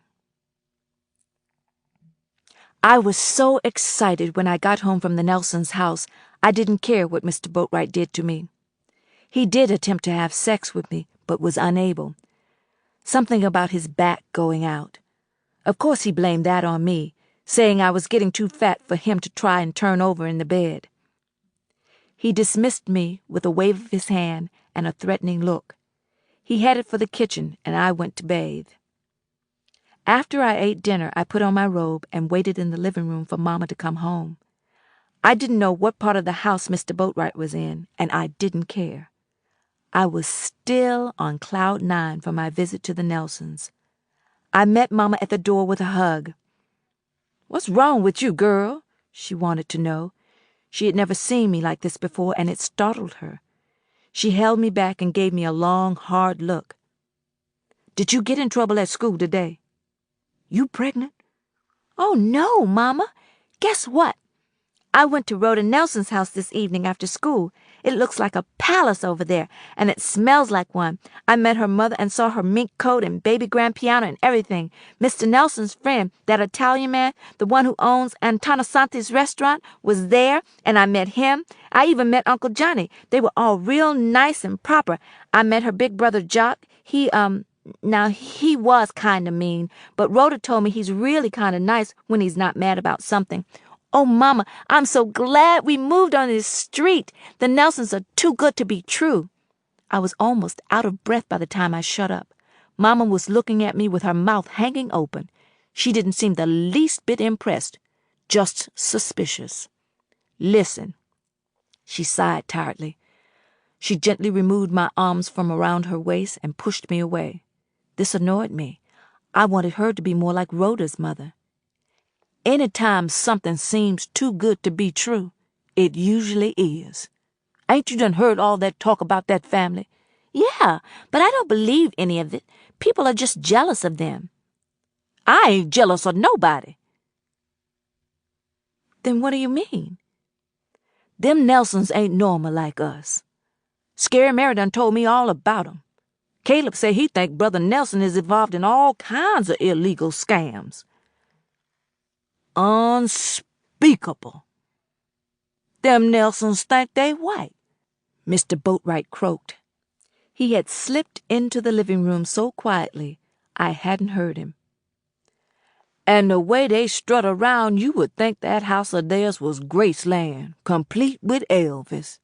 He paused long enough to sit down on the couch and drink from a bottle of beer and let out a belch. "Why, they ain't even clean," he said, wiping his mouth with the sleeve of his shirt. "One day I was over yonder, and I seen a roach, big as me, crawling up the lampshade. They too good to ride the bus like the rest of us. They got to ride around in a Cadillac. Nelson's supposed to be helping the poor." "Would it help the poor if Mr. Nelson got out of his Cadillac and got on a bicycle?" I asked. Mr. Boatwright and Mama just glared at me. Mama gasped, and for a minute I thought she was going to slap me, but she didn't. She just sat down on the couch next to Mr. Boatwright, looking at him in awe as he continued. "I tell you, Sister Goode, them Nelsons ain't like us," he barked. "They sure are not like you," I screamed. "They are the nicest people I've met since we moved to Ohio. They are not uppity or gangsters or crooks. And all those mean things you and Caleb and Scary Mary say," I shouted. I knew I was probably going to get a whooping for my outburst, but I didn't care this time. "That boy Jock's bound to ruin you first chance he get," Mr. Boatwright predicted, nodding in my direction. I glared at Mr. Boatwright and felt like I was on fire. "Jock and no other boy in this town never looked at me. The only one ever did anything was—" "Say what?" Mama gasped. Mr. Boatwright gasped too, and almost fell off the couch. He took another long drink from his beer bottle. His stiff gray hair seemed like it suddenly stood up on his head. "Nothing," I mumbled, bowing my head. "The only one what, girl?" Mama mouthed, giving me an incredulous look. She sat with her mouth open so wide I could see the back of her tongue. "What boy been trying to take advantage of you? You tell me the scoundrel's name and we'll pay his mama a visit tonight, won't we, Brother Boatwright?" She snapped her head around fast to look at him, but not fast enough to see the threatening look he gave me. "Uh-huh," he said meekly. "I don't know what the world coming to. You ought to be up in your room praising God you so blessed. Now get." Mama advised. She dismissed me with a wave of her hand. Chapter 16. I was surprised that I didn't get a whipping for sassing Mr. Boatwright with my outburst earlier that evening, though I did have to read the Bible for 20 minutes and mop the bathroom. I ate dinner in silence, but as soon as I felt things had settled enough, I started chirping about my visit to the Nelson house again. Like I said, the Nelsons and everything about them seemed too good to be true, I announced. I was in the living room sitting on a footstool by the front window, and Mama and Mr. Boatwright were on our lumpy old couch watching television and drinking beer. They looked toward me at the same time. I heard Mr. Boatwright let out this long, deep groan, the kind that told me he was disgusted. "Ain't I done told you, girl? Any time something seems too good to be true, it usually is," Mama sighed, fanning her face with the TV guide. "Amen," Mr. Boatwright added with his paws up in the air and his head shaking from side to side. "I don't care. I still like the Nelsons," I stated. "I heard Jock got a girl pregnant," Mr. Boatwright snapped, waving his beer bottle like a weapon. "So?" I shot back. I folded my arms and crossed my legs and looked Mr. Boatwright straight in the eyes. "Brother Boatwright here is just concerned about you, Annette. Me and him both advise you to watch your step when you over there, and that boy Jock is in the mix. He might drug you with one of that Johnny's margaritas and take advantage of you," Mama said seriously. "Now go in that kitchen and wash them dishes." Two-faced mean-ass Mr. Boatwright drank, raped, gambled, and considered himself a holy man. I let out such a deep sigh my chest felt like it wanted to explode. Instead, I stood up. They asked me to eat Thanksgiving dinner with them, Mama. Can I?" I stood in front of her and Mr. Boatwright with a pleading look on my face. That sorry old bastard rolled his eyes at me and shook his finger in my face. "Didn't your po' mama here tell you she got to work on Thanksgiving Day, girl? Who gwine to be here to hope me get dinner cooked?" he whined. "You cook all the time when I'm not here." "Annette, you on thin ice, girl. Don't you know your family come first?" Mama muttered. I knew that she was tired after working so many hours, and I did feel bad about that. "Well," I mumbled with resignation. They had won this round. There would be other holidays I could spend at the Nelson house, I told myself. "It ain't easy for me to hop around in that hot kitchen for hours on end, day after day. What if I was here all alone and stumbled and dropped a skillet of grease or something on my toe? What if I slip and fall and bust my hip?" Mr. Boatwright knew exactly how to get his way. He reminded me of a cunning child. "What if I was to—" "Okay! I'll stay home and help with the dinner." Once again, I was defeated. "You can chop the onions, brown the gizzards." Mr. Boatwright paused, long enough to give me one of his knowing looks. When he saw the Mama was not looking, he winked at me. Then he said, "I'll find plenty for you to do." Mama patted his shoulder and nodded. I was ready to leave the room for sure then, but there was one more thing I had to say to Mama. "Why are you looking at me so strange, girl?" Mama smoothed the lap of her housecoat and stood up in front of me. She slapped her hands on her hips and leaned over so that our eyes were just inches apart. "From now on, I'm going to call you my dear," I told her. "I've been blessed." Mama smiled proudly. One hand went up to her forehead. Her other hand patted my back. "Blessed."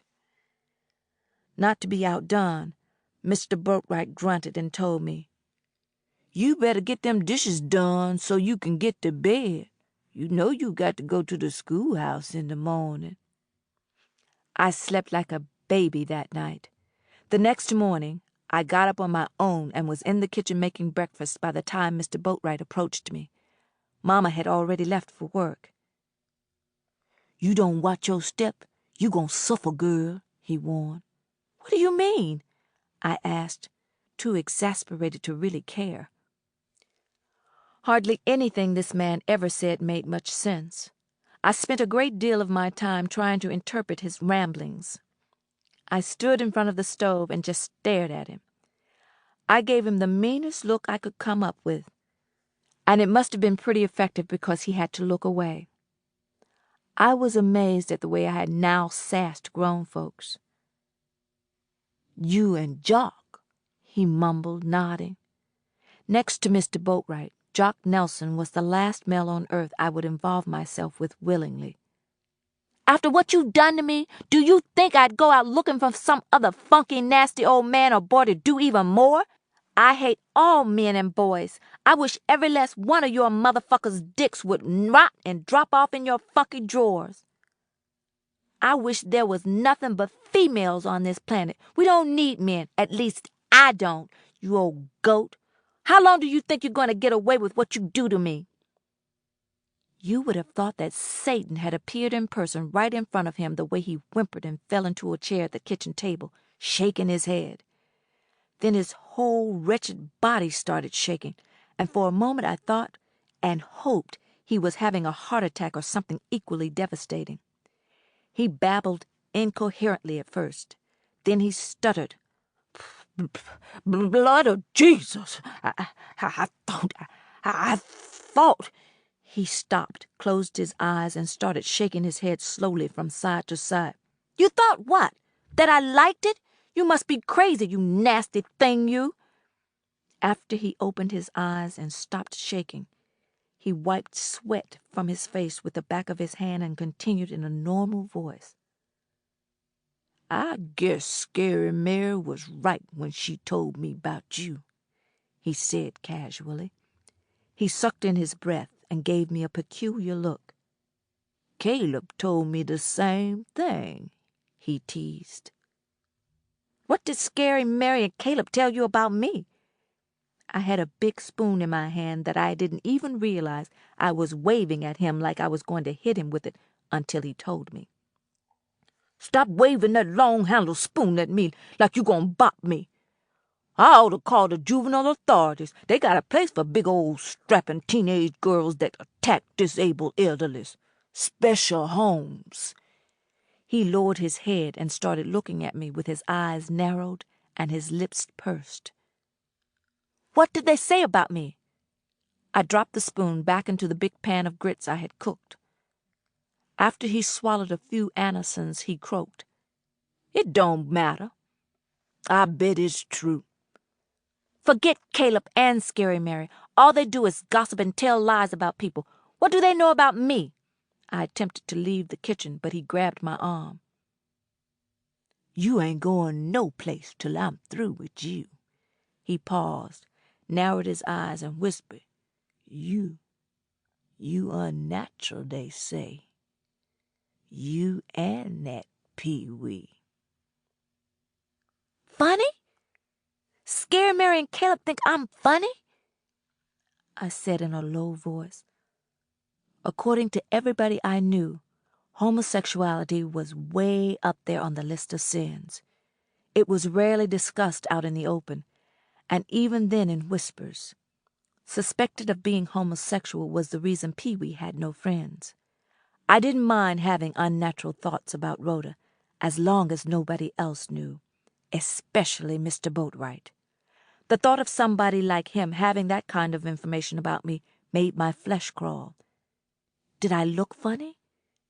Did I act funny? It had to be the comments I'd made to Mr. Boatwright about hating males, and the gossip he'd said he'd heard. "Well, you and Scary Mary and everybody else that says that is wrong."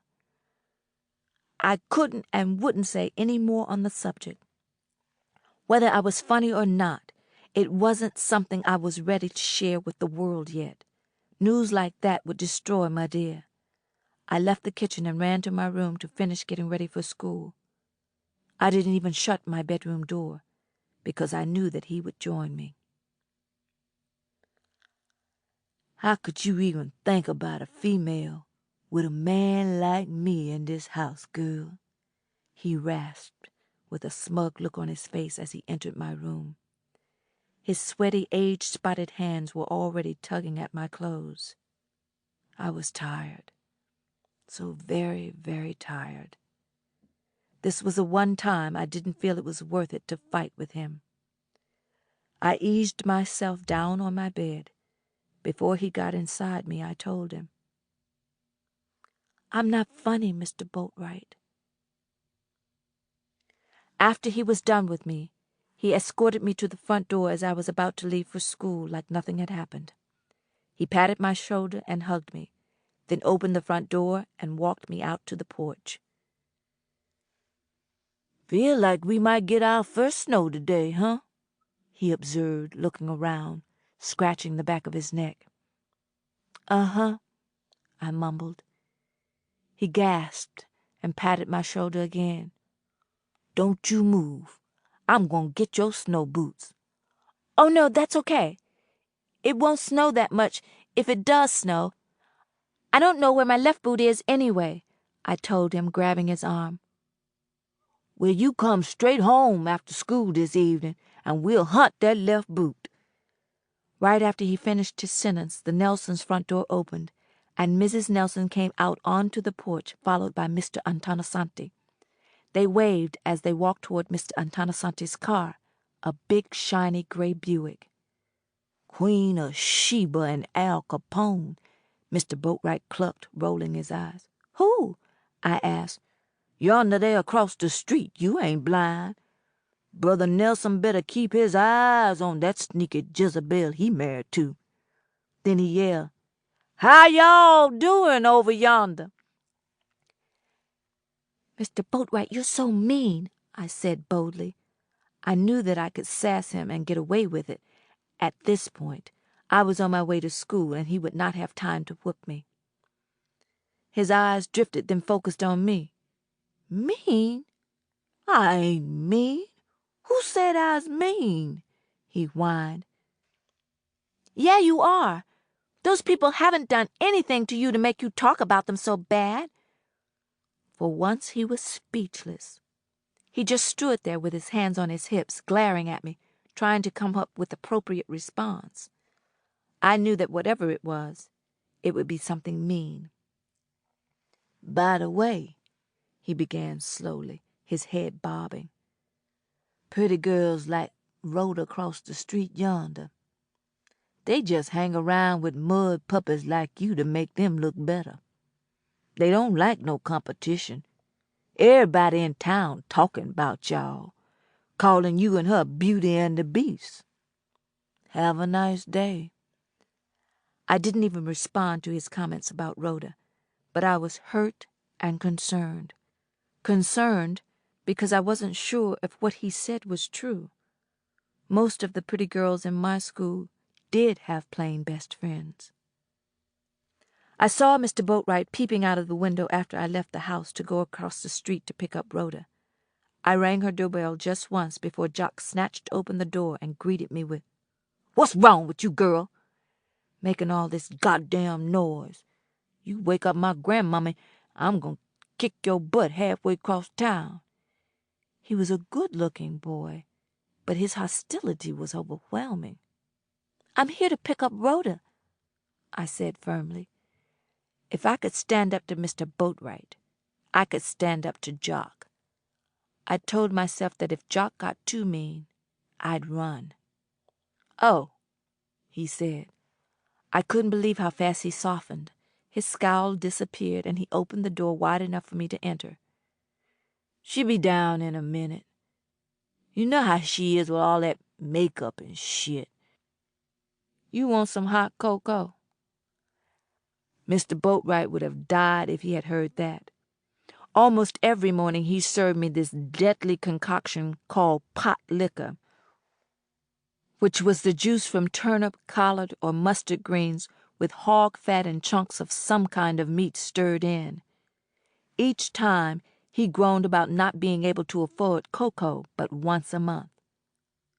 Cocoa? I mouthed. Yeah, we drink it every morning, Jock informed me. No thanks. I was startled by his sudden gentleness. He excused himself very politely and left the room. Moments later, Rhoda joined me in the living room. Greetings, she said to me, displaying her award-winning smile. Do you want me to be your friend because I'm ugly and it would make you seem even prettier? I blurted. What? Rhoda gasped. She even stumbled back a few steps. She picked up her book bag from the coffee table, not taking her eyes off me. What in the world are you talking about, Annette? Well, somebody told me pretty girls don't like competition. She stared at me with a look of confusion on her face. Listen here. I don't know who you've been talking to, but I want you as my friend because I like you. And who said you were ugly?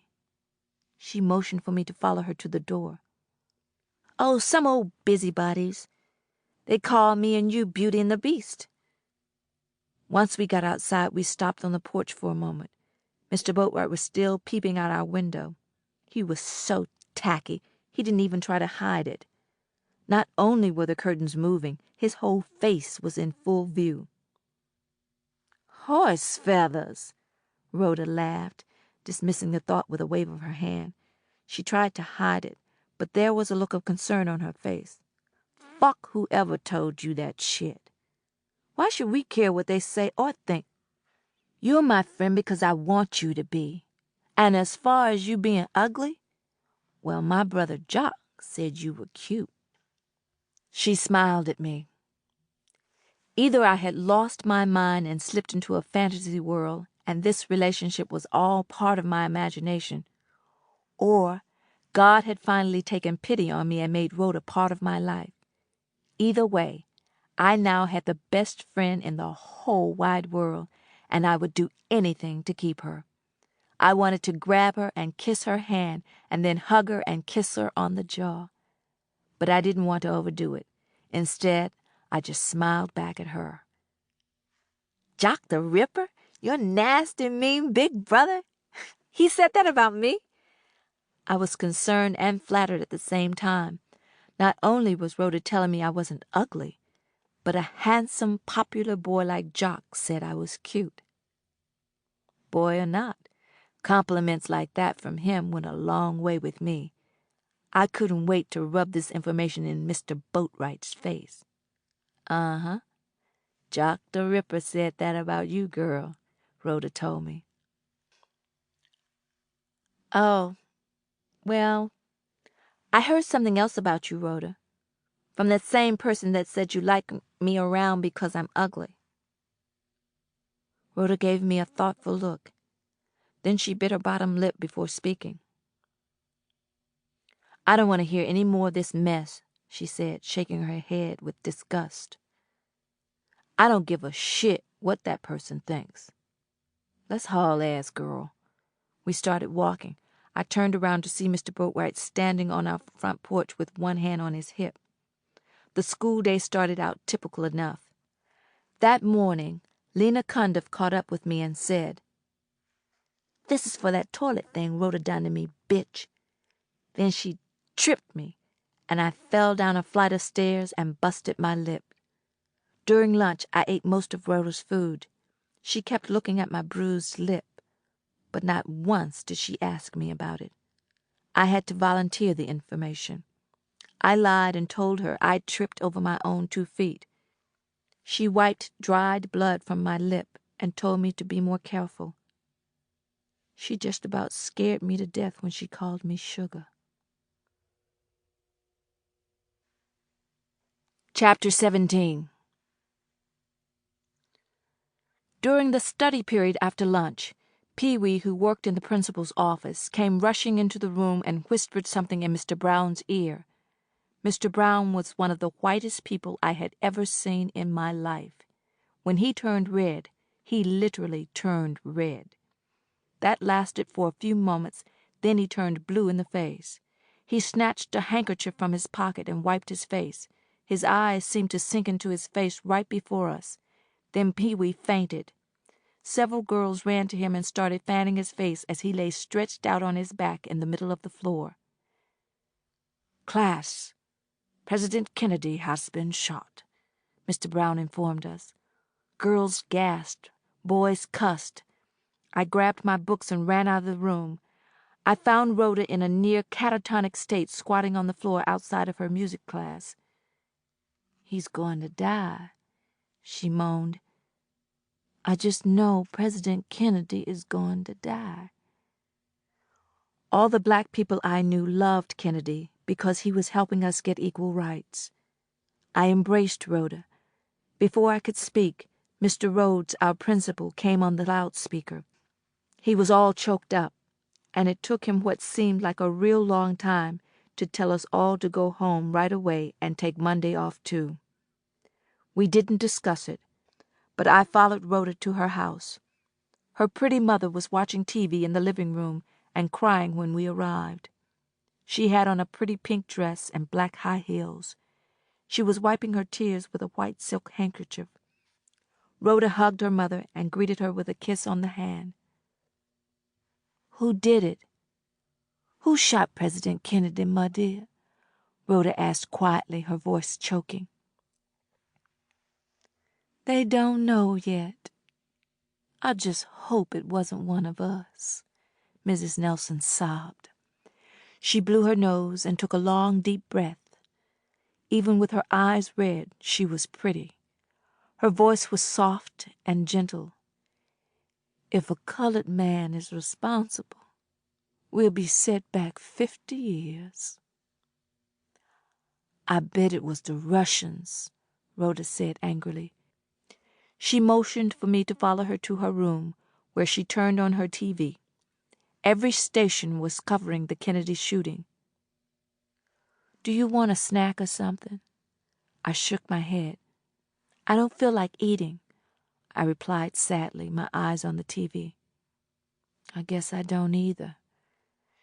She waved me to our bed, where I made myself comfortable, and she curled up next to me. We didn't talk for several minutes, but twice out of the corner of my eye, I saw her wiping away tears. I wanted to cry, but I was too embarrassed to do it in front of her. "I can't believe that somebody actually shot the president.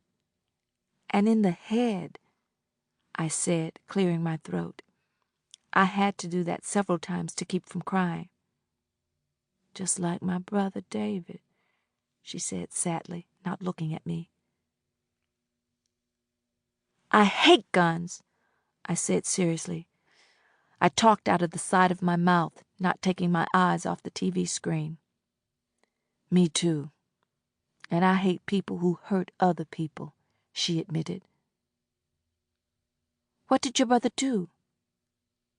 "Something about a pregnant girl." "He got somebody pregnant?" "No, he couldn't have." Rhoda shrugged. I sighed and looked away. "Pee-wee warned me not to bring it up. You don't have to talk about it." "This policeman's daughter got pregnant and blamed my brother." Rhoda acted like she had not heard me. "The bitch wanted to get married, but he didn't. He had a fight with her daddy. One thing led to another. One night, the police kicked in our front door and came looking for David. He fit the description of a robbery suspect, they said. He was in the bed. I used to sneak in his room to steal candy, so I was there the night it happened." Rhoda paused. Walter Cronkite, with tears streaming down the sides of his face, informed us that President Kennedy had died. We both gasped and kind of stared off into space. A sudden lump formed in my throat, and it hurt for me to swallow. I returned my attention to Rhoda. Her eyes were back on the television screen. She was blinking real hard and breathing through her mouth. "My mama didn't vote for Kennedy," I said hoarsely, my eyes on the TV screen. She said a teenager like him don't know enough to run the most powerful country in the world, I added with a dry chuckle. My folks voted for Nixon. It wasn't long before they were saying they wished they had voted for Kennedy. I hope they catch the man who shot the president, I muttered. We waited for more news, but the announcers kept repeating the same things over and over again. Not only was Rhoda's house frighteningly quiet, I couldn't hear a thing outside. No cars, no kids, no dogs barking. It seemed like the world had come to a standstill because of the assassination.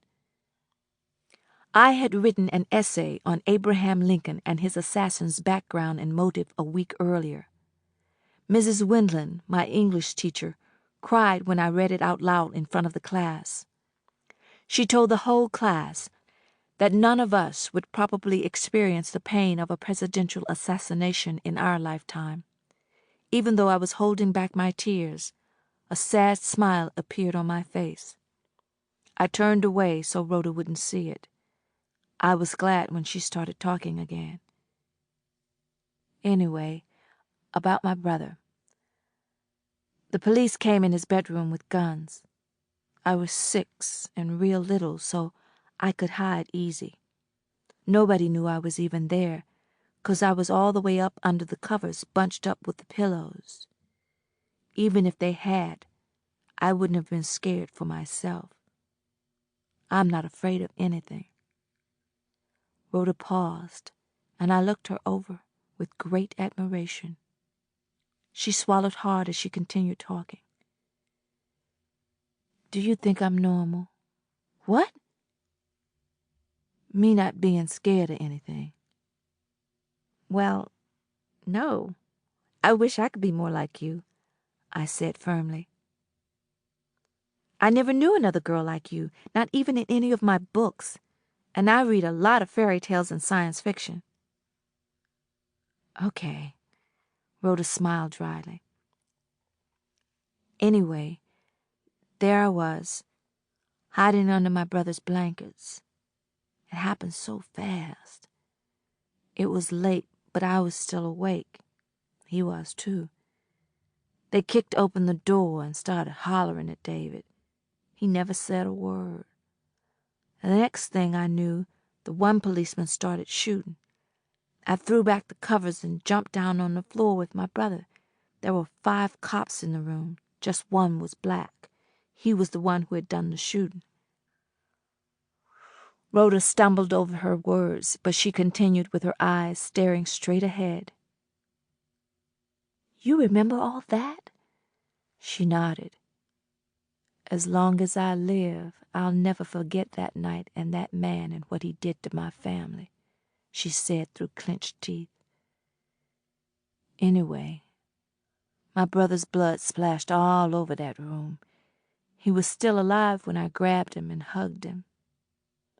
Strangest thing is, he smiled at me for about a second. Then he died. I feel sorry for your family, I muttered. I attempted to put my arm around Rhoda, but she held up her hand and shook her head. My whole family had nightmares for years. Uncle Johnny had just accepted his black relatives, and David was his favorite. Rhoda paused and wiped tears from her face with the tail of her dress. We still had our jackets on. My granny was so afraid that Uncle Johnny was going to go kill that policeman. 'Cause he kept saying he was as soon as he saw him on the street. He was carrying a gun around and everything. Uncle Johnny has not run into that bastard yet after all these years. What's so messed up is I see that motherfucker all the time, at the car wash, the shopping center, in restaurants. The funny thing is, it's never any of the times I'm with Uncle Johnny. Rhoda let out her breath and shook her head sadly. I'm really sorry about your brother, I moaned. I didn't know what else to say. I just listened as she continued. My mama was so overcome, we had to put her in the hospital for a few days. Aunt Lola scrubbed and scrubbed the carpet trying to wash away David's blood, but those stains wouldn't go away. She pulled up the carpet and the blood had seeped through to the wood floor. She scrubbed the wood floor and even painted it. "What does the floor look like now?" I asked. "Not only can you still see David's blood, you can smell it. At least I can." "You can still smell it after all this time?" Rhoda nodded. "When it started smelling, Daddy said leave it be. Something about that must be some kind of sign from David. Like he's telling us he'll always be here." She wiped her nose with the sleeve of her blue leather jacket, and I pretended not to notice that she was upset. Her hands were trembling. Hearing about what happened to Rhoda's brother was depressing me more, and I was already depressed beyond belief over the president. I didn't want to hear all the details surrounding her brother's death, but I let her keep talking about it. It took my mind off the assassination somewhat. "What happened to that policeman?" She looked at me and narrowed her eyes to where they looked like slits. "He got off," she replied. "That black bastard got away with murder. He claimed he thought my brother was reaching for a weapon. The closest thing to a weapon in the room that night was an empty pop bottle on the nightstand. They did this half-ass investigation and decided that the shooting was justifiable. The other cops backed that motherfucker, and nobody wanted to hear anything I had to say. Some old social worker had the nerve to come to our house to tell Daddy to get me some counseling. Daddy took David's death real hard. One night, I heard him talking to Uncle Carmine about how he wanted to take care of the policeman, and my uncle said something about his people would have it taken care of if Daddy wanted him to. I figured between Uncle Johnny and Uncle Carmine, there'd be some justice. What did they do? Nothing. The fucker's still walking around alive. He did move a few blocks away, though. His wife died, and that lying-ho daughter of his ran off with some woman's husband. The rest of his folks live in Detroit, and he doesn't have any friends. He had the nerve to come to our church the first few months after it happened, trying to get saved. Most of the congregation was so cold to him, he stopped coming. He retired, and now all he does is get drunk and go fishing." Rhoda tossed her jacket on a chair by the TV and stretched out on her bed and propped herself up with her elbow. "So, do you think your daddy's friend would have really killed that policeman?" I wanted to know. I sat down with such a thud the bed squeaked and shook so hard Rhoda lost her balance. She swung her legs around and sat up on the side of the bed next to me. "Yeah. But Daddy must have told him to let it go because he's still alive after all these years." Rhoda wiped tears from her eyes. "That motherfucker shot my brother and got away with it. I hate guns, and anybody that fools around with them." "I know somebody like that," I told her in a quiet, controlled voice. At first she said nothing. She just seemed deep in thought. Then I repeated myself. "You know somebody like what?" she asked. "Somebody who messes with a gun." Rhoda shrugged. "I'd say stay out of his way if I were you," she warned. We watched the TV for another 5 minutes before I continued. "Remember that time I told you about this girl and rape and stuff by some grown person?" "Yeah, and I asked if it was you. You finally gonna tell me?" "Well, there is this real old man and what? He, makes me do things with him." I couldn't face her. I couldn't believe I was finally telling somebody about what Mr. Boatwright was doing to me. For a split second, I thought I would go no further. But Rhoda looked at me in such a way, I knew I had to tell the whole story. What things? You know. I could not look in her face. I knew that she was angry from the tone of her voice. You mean like sex? Her lips snapped brutally over each word. Uh-huh, I muttered. I looked at her for a moment and saw that same look I saw on her face the day she attacked Lena in the locker room. The devil. For real? Who? Mr. Boatwright rapes me. I was amazed at how easy the words seemed to slide out of my mouth. Mr. Boatwright? That one-legged old man who always sits in the back of the church and falls asleep? A man like that can't... He can, and he did. He's been doing it to me since I was 7, I said flatly. Rhoda gave me an incredulous look. Then her eyes shifted from side to side for a few seconds. She shook her head. That nice old man? He's not a nice old man. He's a dirty old man, I insisted. The man's got a peg leg. And I don't believe you. Rhoda stood up and stood over me with her arms folded. Why not? I wailed. Why would I lie about something like this? I stood up and got so close up in her face I could smell her hot breath. Our eyes locked. She was the first to look away. Why? He must be 103 years old. Rhoda managed, returning to the bed. Sitting back down next to her, I said, Old men can still do it. Rhoda let out a long sigh and looked toward the wall in stunned disbelief. Then she looked at me.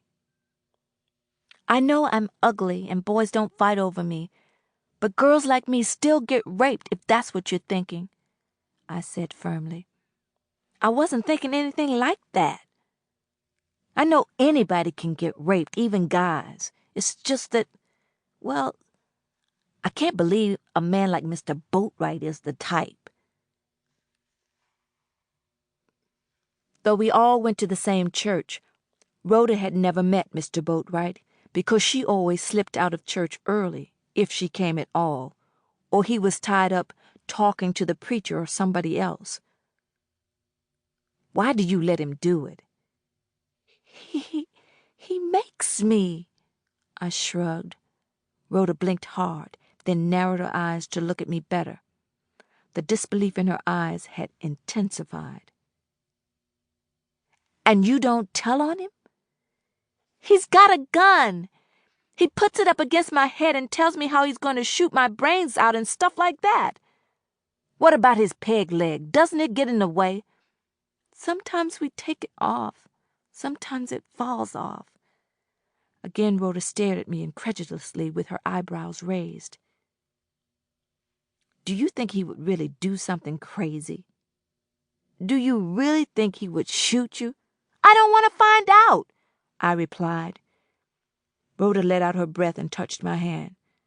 Well, he can't keep doing what he's doing to you. I opened my mouth to speak, but she stopped me before I could get a word out. I know what we can do. She held up her hand and gave me a critical look. We can tell a teacher.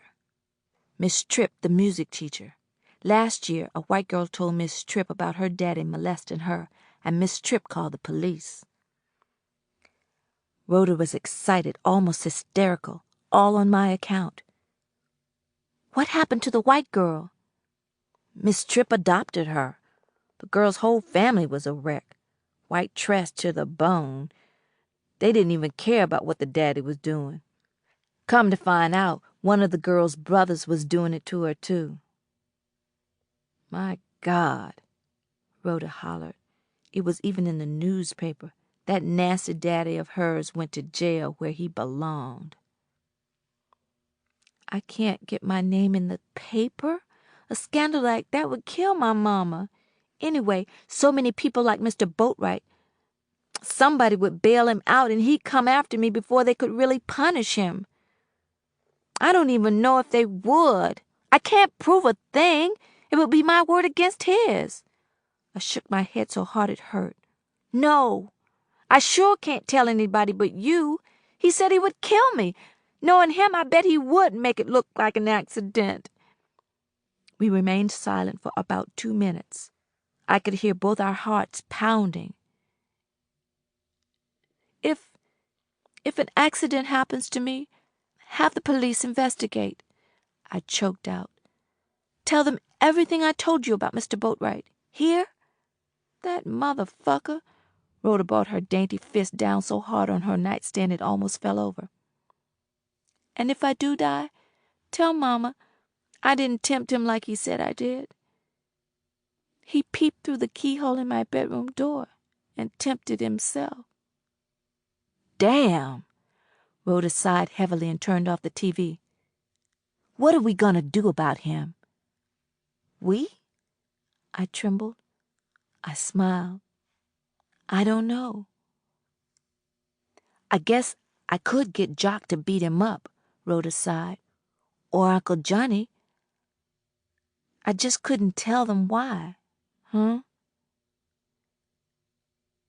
If you told them why, and they told Mr. Boatwright why they were beating him, he would only take it out on me.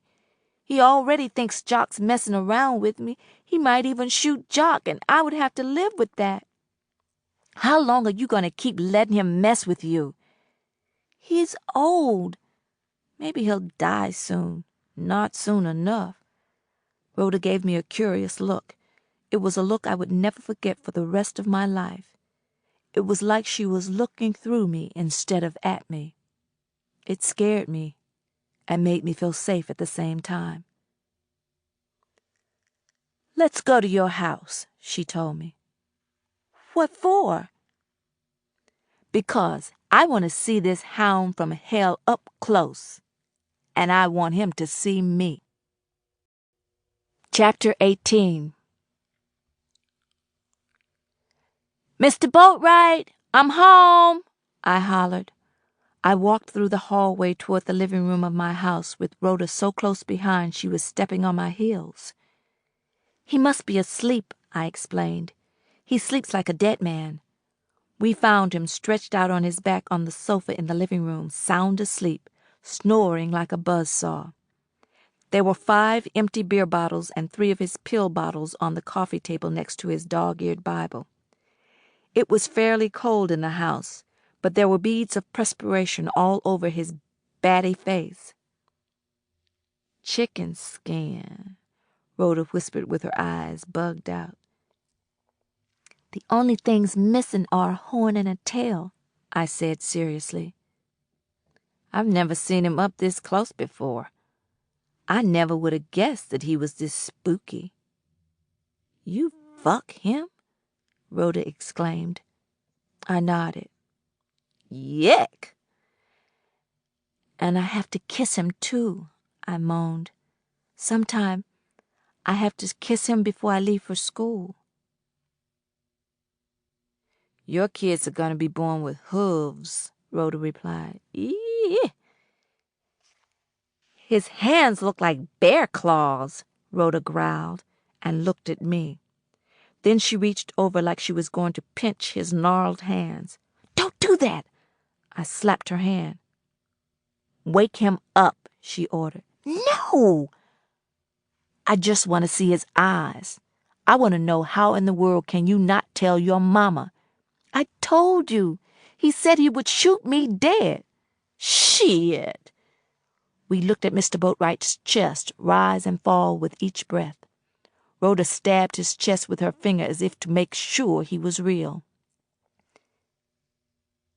Maybe something bad'll happen to him, she whispered. Mr. Boatwright groaned and turned over like he was about to wake up. We jumped back a few steps and waited.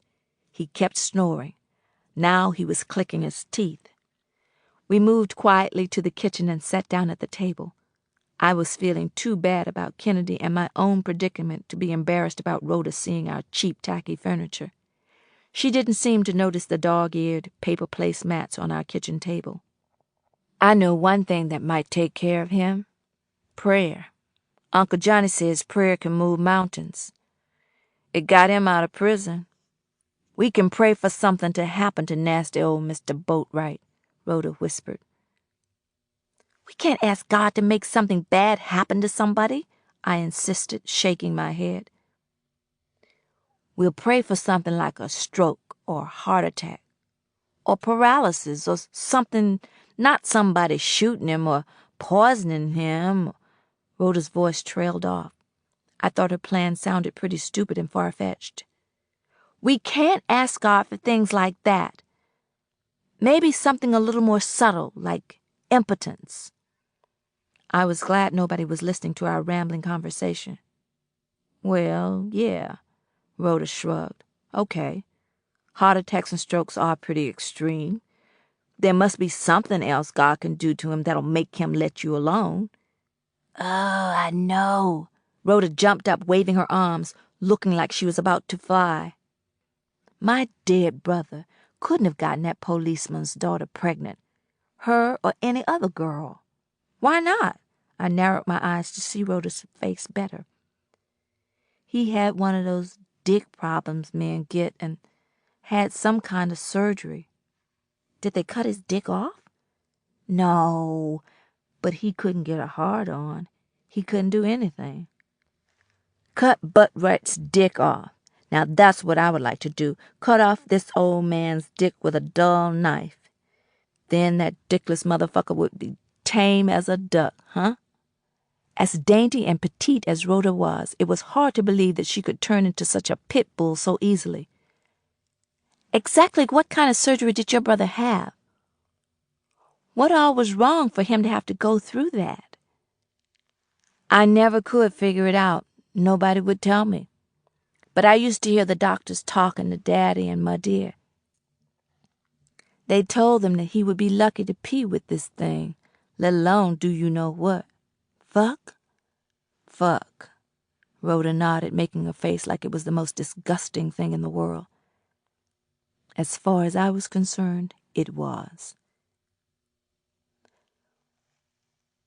"We could pray for that same affliction to happen to this old man here," Rhoda said excitedly. "Whatever it was, that or something worse. What's worse to a man than him not being able to fuck?" "Don't worry. I'll think of something," Rhoda promised. Chapter 19. Every year on New Year's Eve, Reverend Snipes gave a late evening service called Watchtower, open to anybody who wanted to attend. During this service, people were asked to stand up and tell everybody what a good or bad year they had had and what they wanted God to do for them in the new year. On New Year's Day, everybody who wanted to increase their chances of having a good new year ate black-eyed peas.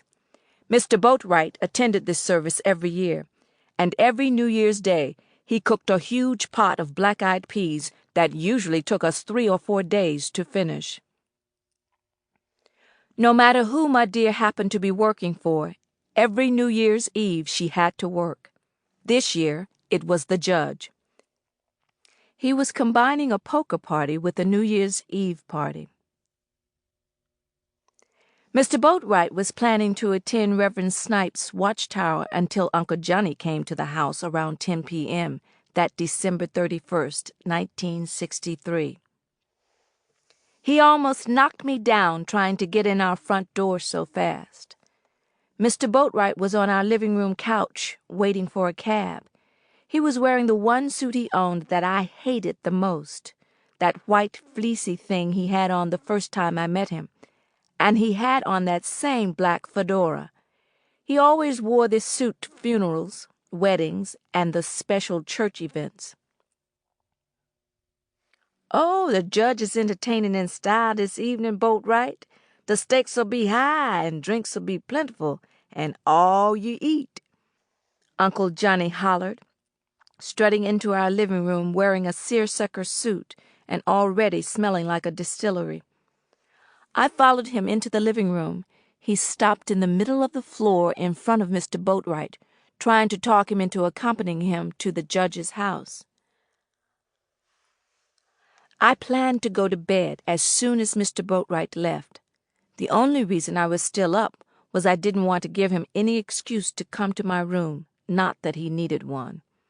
He didn't have to come to my room to get what he wanted from me. He often tackled me in the living room and wrestled me to the floor or the couch and did whatever he wanted.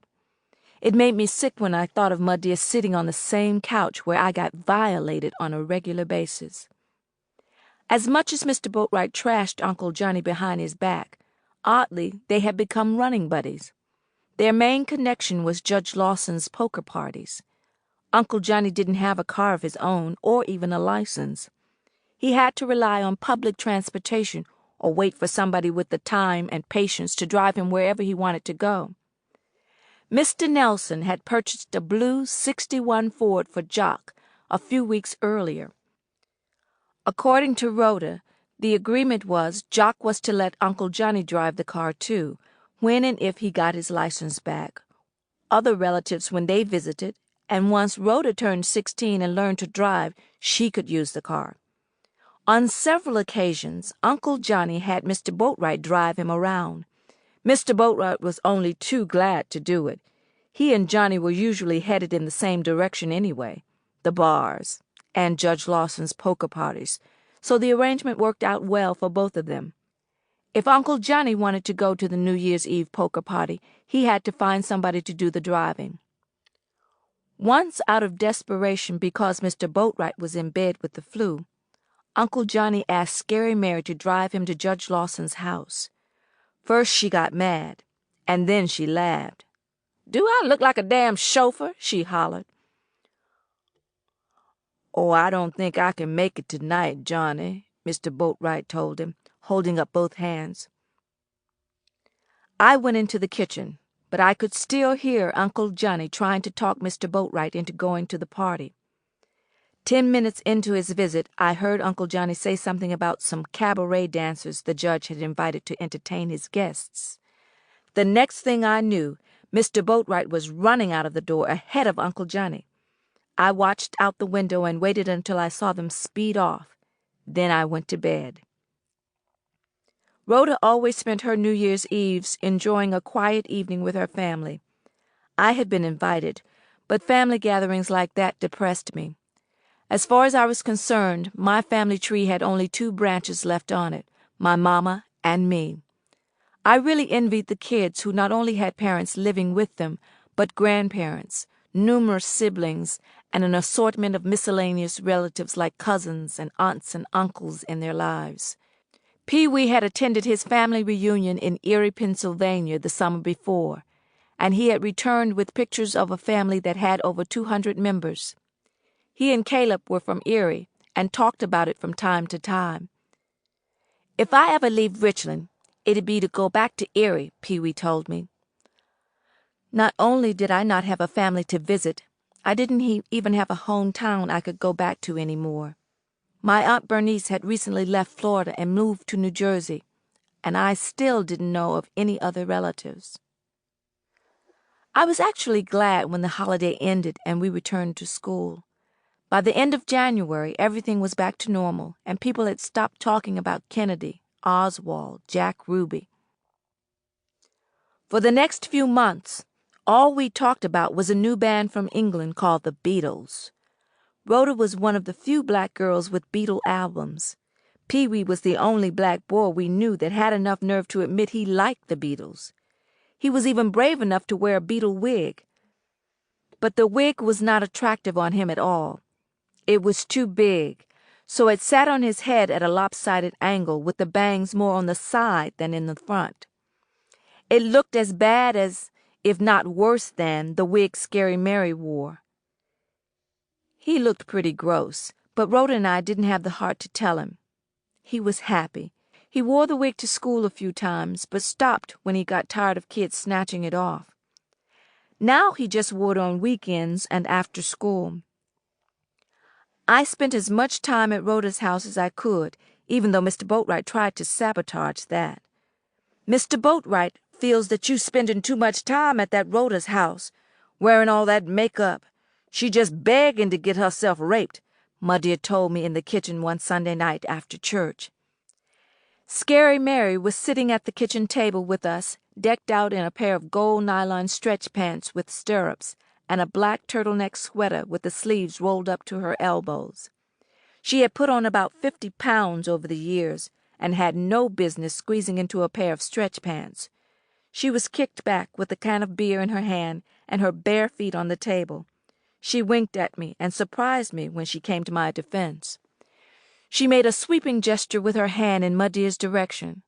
"Oh, Gussie May, lighten up. Rhoda's a little angel. When one of my girls up and got herself killed walking out in front of that bus, Rhoda helped her daddy dress the body. As dainty as that pretty little girl is, she stood there and manicured Sandra's nails and gave her an egg facial. Now, who would have thought to give a dead woman one more facial?" Scary Mary said firmly. She put her feet on the floor, finished her beer, and let out a great sigh. "I wouldn't have." "That was nice of Rhoda," my dear admitted. She was darning a pair of Mr. Boatwright's socks. Her can of beer sat in front of her next to her sewing paraphernalia basket. "Me, I wish I was as lucky with my girl as you is with yours. Your girl, she is near perfect. No matter how old Mark get, she gonna have a baby's brain just like her dad and my 7th husband. She'll have to be looked after like a baby till the day she die. I got a itching to take in a foster daughter, and I want her to be just like Annette." "You're adopting a daughter?" I gasped. I had removed the long, drab black shift I had worn to church and had slid into the bright yellow housecoat Judge Lawson had given to me.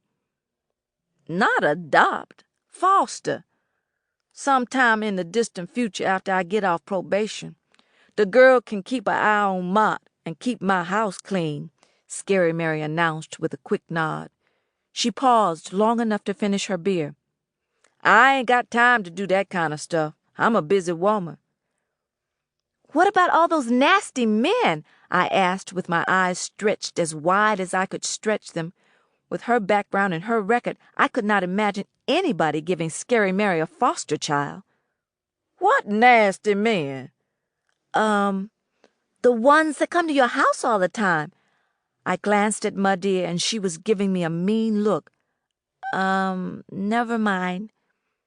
"Like I said, I want my foster daughter to be just like Annette," Scary Mary insisted.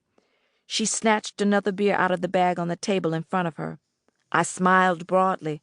Despite what Mr. Boatwright told me Scary Mary had said about me being funny, she was okay in my book.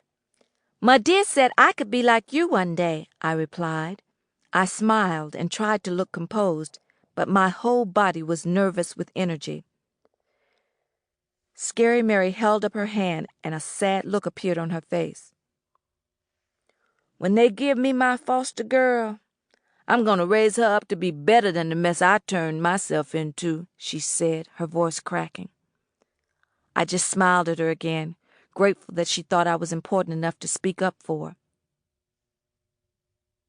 "Rhoda's a nice girl, too," I added.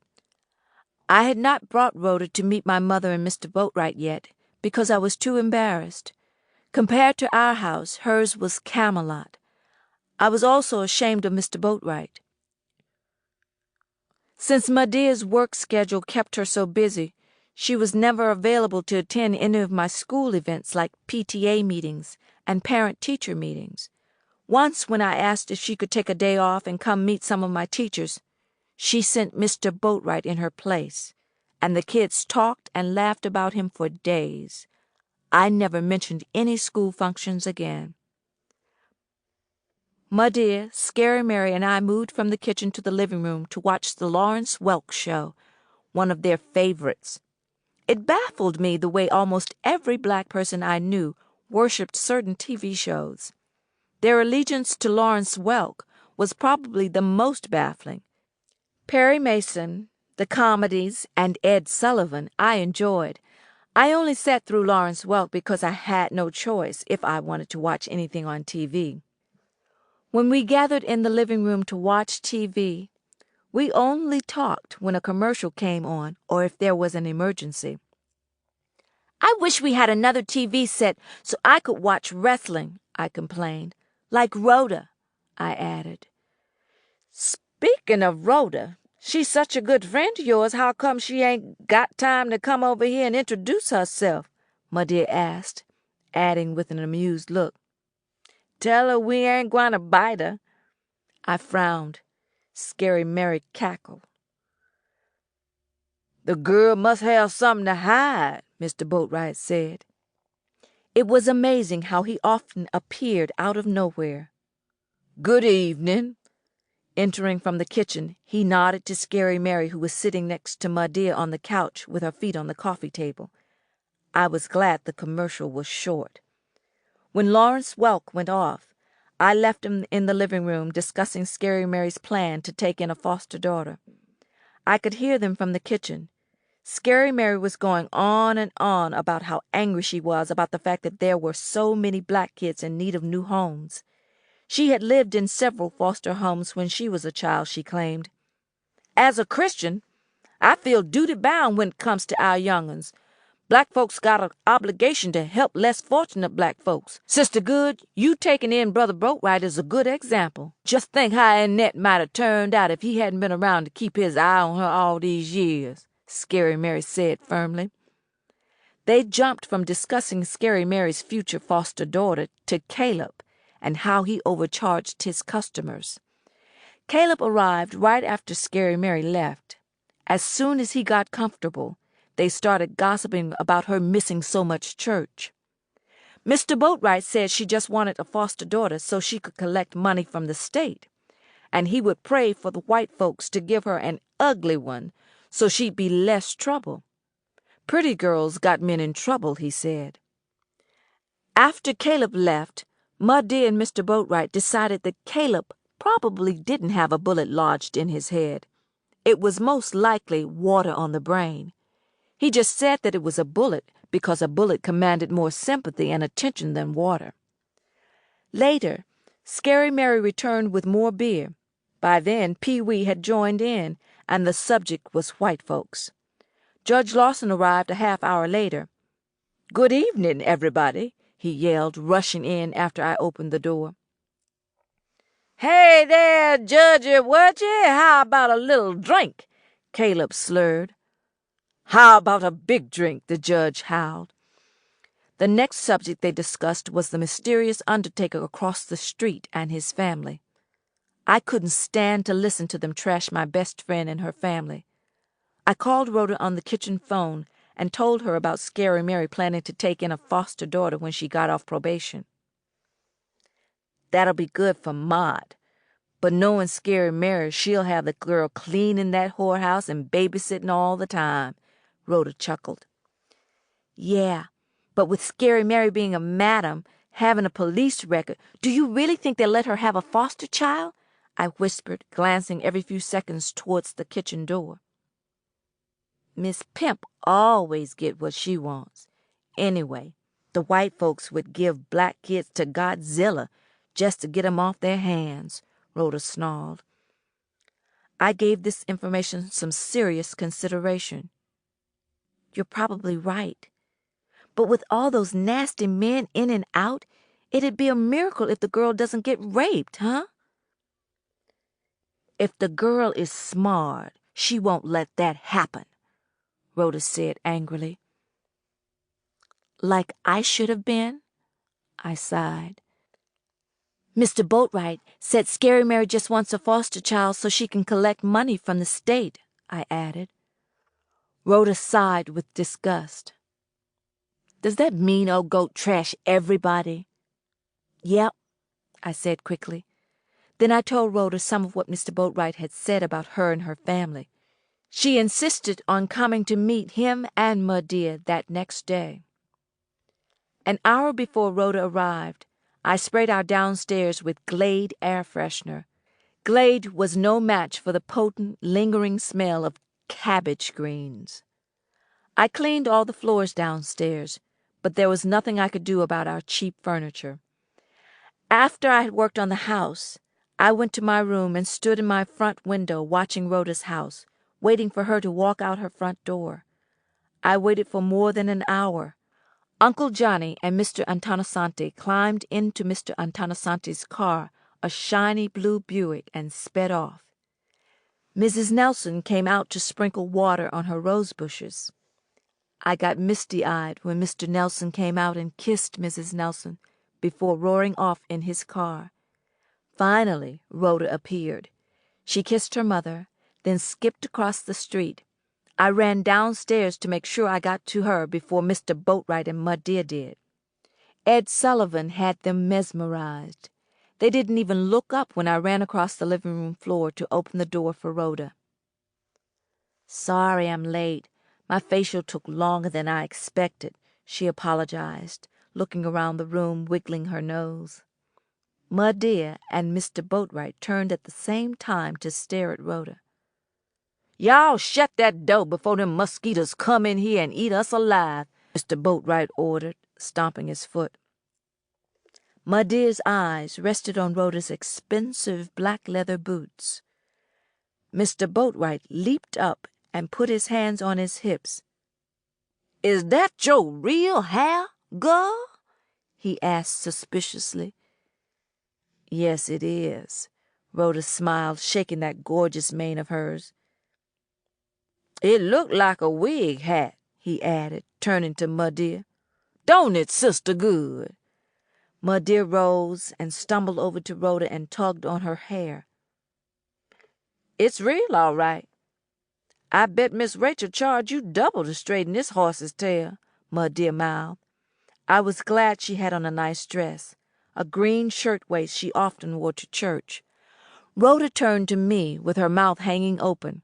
I cleared my throat and introduced her. Mr. Boatwright took a few steps back, fanning his face with his hand like he had just had a hot flash. Annette tells me how she helps you with your peg leg." "I help my daddy prep the dead folks," Rhoda said casually. She walked over and shook Mr. Boatwright's hand. He looked at her like he didn't know what he was looking at, and shook his head. "Girl, young as you is, ain't you scared to be round all that death?" he asked, screwing up his tortured face like somebody was pinching him. "Ooh." Rhoda shook her head and said seriously, "Dead people don't faze me." The room got uncomfortably quiet. Mr. Boatwright and Mud Deer were staring at Rhoda like she was a circus freak. I could see that this was making Rhoda nervous. I was trying to think of what to say next to get the conversation going again, but Rhoda beat me to it. "Mr. Boatwright, you look a little wobbly standing there. Here, let me help you to a seat." He seemed surprised that she was so gracious. Mud Deer gasped and smiled. I stood back and watched as Rhoda helped Mr. Boatwright back to the couch, holding on to him by his arm. Part of the reason he was wobbly was because he had been drinking. "Is this real leather?" Mud Deer asked when Rhoda handed her her jacket to hang up. "Yes, it is," Rhoda said proudly. "Did you buy it new?" Mr. Boatwright wanted to know. Like me and Mud Deer, most of the things he wore came from second-hand stores. "Yes, sir," Rhoda nodded, giving him an incredulous look. "How much you pay for a new leather jacket like this?" Rhoda didn't answer him right away. She sighed, pressed her lips together, and scratched her head. Mr. Boatwright looked around, impatiently waiting for her to answer. "I wouldn't know. My mama picked it up for me when my daddy took her to New York to shop last month." "They went all the way to New York just to go shopping?" Mud Deer wailed, then covered her mouth and shook her head in disbelief. "Yes, we do it all the time." Rhoda was not revealing this information to be bragging. This was the life her family lived. She stayed for dinner, and even helped us prepare it. She made Mr. Boatwright nervous. He kept rolling his eyes at her and dropping things. Rhoda was such a distraction. He removed the skillet with the cornbread out of the oven without using a potholder and burned his hand. He squealed like a stuck pig and started hopping like he had to pee. Rhoda applied butter to his burn. During the conversation at the dinner table, my dear and Mr. Boatwright asked Rhoda a lot of nosy questions, all of them about her family, like how much money her daddy was worth, her family's relationship with the Antonosanti family, and how much her daddy spent on his white relatives. Rhoda answered every question, giving answers so vague she confused my dear and Mr. Boatwright so much, I think they got mad. "Lassie fixin' to come on," Mr. Boatwright said, looking from our wall clock to my dear. They both sighed with relief, I assumed, when I told them Rhoda and I would stay behind to do the dishes. She didn't stay long after helping me clean up the kitchen, and under the circumstances, she had stayed longer than I expected her to. She excused herself just as Bonanza was coming on. My dear smelled Rhoda's leather jacket before handing it to her. "It even smelled new," she commented, inspecting it like she was searching for a flaw. "This evening was, interesting," Rhoda whispered when I walked her out to the porch. "I'm sorry. I didn't know they were going to jump all over you like that. They had no business asking some of the questions they asked you," I told Rhoda. She made a dismissal gesture with her hand, chuckled, then trotted off our porch. I waited until she went inside her house. "She sure is grown for 14, my dear remarked after I closed the door and sat down in the living room across from her and Mr. Boatwright. "You need to be more like her, Annette. I bet she don't squall like a panda about house cleaning, and she eat like a bird. Why, she barely touched all that good food Brother Boatwright put on her plate." "I wonder why," I mumbled under my breath low enough so they couldn't hear me. I couldn't imagine a girl as pampered and sophisticated as Rhoda, gnawing and smacking on neck bones like we had. I was surprised that she had eaten the cornbread and turnip greens. "I heard she threatened to cut a white teacher's throat last year," Mr. Boatwright said quickly, nodding and fanning his face with a newspaper. "She'll wind up in either a room in the state penitentiary or a room at Scare Mary's place one of these days, and start taking advantage of men. No wonder Scare Mary like her so much. You seen the way that little hussy was swinging them little narrow hips of hers, Sister Goode? Just begging to get herself raped." My dear sighed and shook her head. "What were you doing looking at her hips, Mr. Boatwright?" I asked under my breath. "What you say?" he grunted, then belched. "Nothing," I whimpered. I couldn't get to my room fast enough. Chapter 20. About 2 weeks after Rhoda's first visit to my house, I accompanied her to her house, where we had planned to study. She left me in the living room going through her records while she went to the kitchen to get me some of the peanut candy she had made the night before. "You heard the new Beatles song?" It was Jock talking. I whirled around to see him walking into the room smiling. Fresh scabs ran the length of his face on both sides. There was a Band-Aid on his chin. I knew he got into a lot of fights, so the scabs and the Band-Aid did not surprise me. I looked at him, stabbing myself in the chest with my finger. "Are you talking to me?" "Yeah," he said, nodding, his smile gone. "Rhoda told me you're a big Beatles fan, too." I am. Do you like them?" "They're all right." He let out a short chuckle and waved his hand. "I think they're more for girls, though, and white kids. I'm into Motown." He turned on the stereo and put on an album. "Where's Rhoda?" he asked, looking around the room, snapping his fingers to Marvin Gaye's latest. "She went to get some of that candy she made," I told him. I was nervous. I kept looking toward the door, praying that Rhoda would return before I started sweating through my cheap blouse. Just then, an elderly, heavy-set white woman in a plaid nightgown entered the room, walking with a cane. "Jock, did you—" She stopped and looked at me, leaning over the stereo with an album in my hand. "Whose little nigger is this?" I could hear Jock snicker. I gasped and dropped the record. Lucky for me, Rhoda returned a few seconds later. "Granny, now you know you ain't supposed to get out of that bed. You could fall down the steps and break your hip again," Jock said, shaking his head, facing the old woman with his arms folded. "Granny Goose, this is my friend Annette from across the street," Rhoda told the old woman, then turned to me.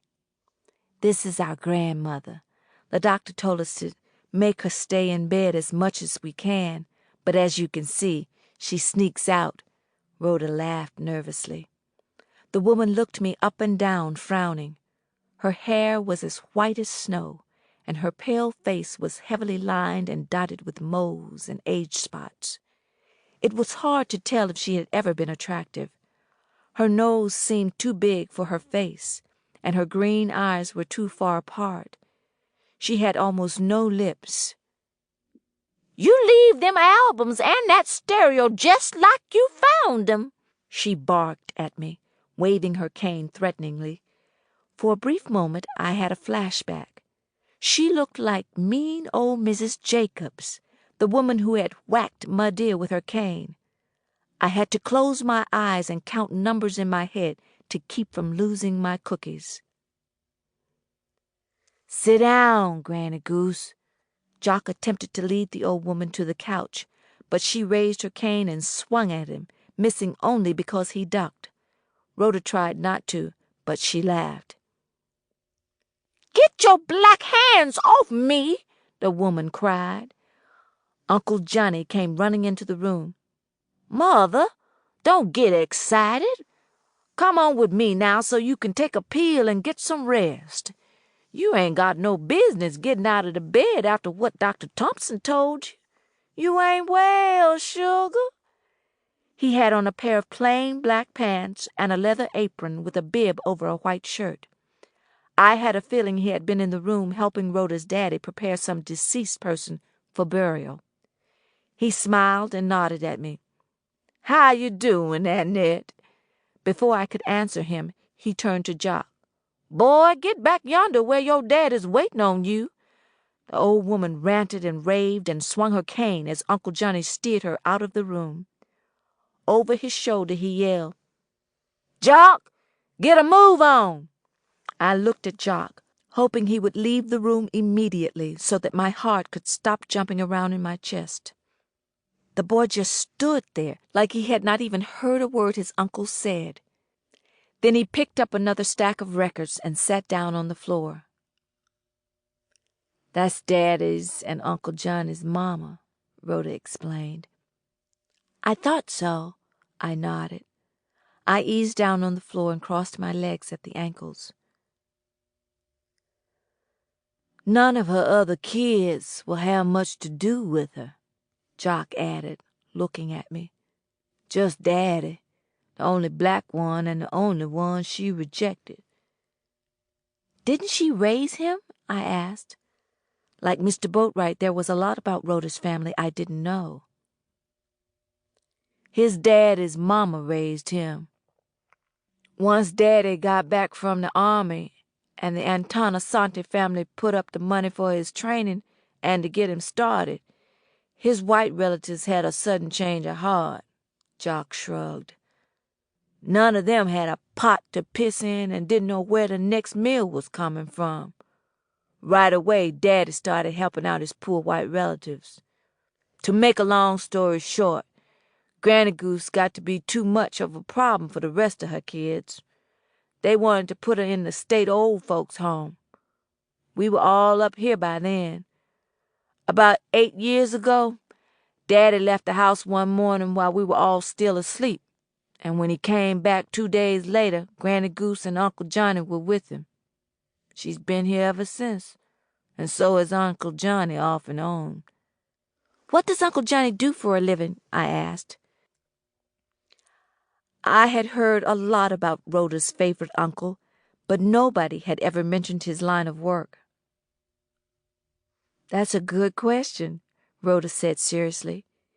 He works as a dishwasher at Antonisante's off and on, and of course he helps Daddy out off and on, Rhoda nodded. He's been trying to preach the gospel for years, but he keeps backsliding. I'm glad he's here, with my dear being so sickly. Uncle Johnny takes a big load off of her helping with Granny Goose. Jock shrugged. I looked toward the door, praying he would leave. Nobody else in her family would take her in, Rhoda said. Uncle Johnny wanted to, but he was always in jail or something. Granny Goose left her husband for Daddy's father, Jock revealed. She said that's why her family's so mean to her now. Where is he now? Your father's father, I asked. Rhoda motioned for me to join her on the black leather couch. She and Jock looked at one another, giving each other pained looks. Then suddenly, Rhoda looked down at the floor. Jock took a deep breath and tilted his head. When we were still little, he disappeared one evening on his way home from the sawmill where he worked. Jock told me in a voice so low I could barely hear him. They don't know what happened to him? I gasped. Nope, Jock said with his jaw twitching. The clan had been sending threats. Then they stopped. I guess they did that so Grandpa would let his guard down. Even though it was years after the threats when he disappeared, we all knew that the clan had done something to him. We just didn't know what, and we couldn't prove anything. Rhoda told me, her words cracking.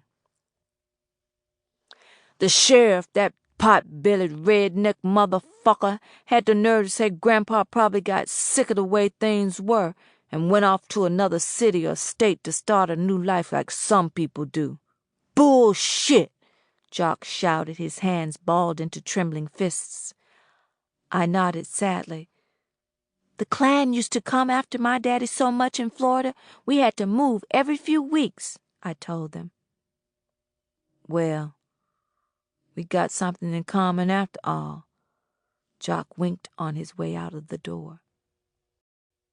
Chapter 21. What's it like? Rhoda asked me. What? Doing it. Doing what? Sex. I think I should learn all I can now. Sex? Rhoda nodded and looked me over thoughtfully. Sex, she replied. I don't know, I shrugged. All I know is sex is the biggest joke God ever came up with. It's the nastiest, most ridiculous-looking... My voice trailed off. The sex act was so unbelievable I couldn't come up with a good enough description. But you do it with Boatwright. He has sex. I just lie there making faces. Oh. Well, can't you at least tell me what it feels like? It was the middle of May. It had taken me all these months to talk my dear into letting me spend the night at the Nelsons' house. I was convinced she had said yes only because Jock was spending the night in Cleveland with Uncle Johnny, visiting one of Uncle Johnny's friends. Mr. Boatwright had her believing that Jock was waiting to pounce on me. Like a tampon that moves, I shrugged. That was the best description I could come up with. The first few times you feel crampy and sore. You bleed. Just that first time, though.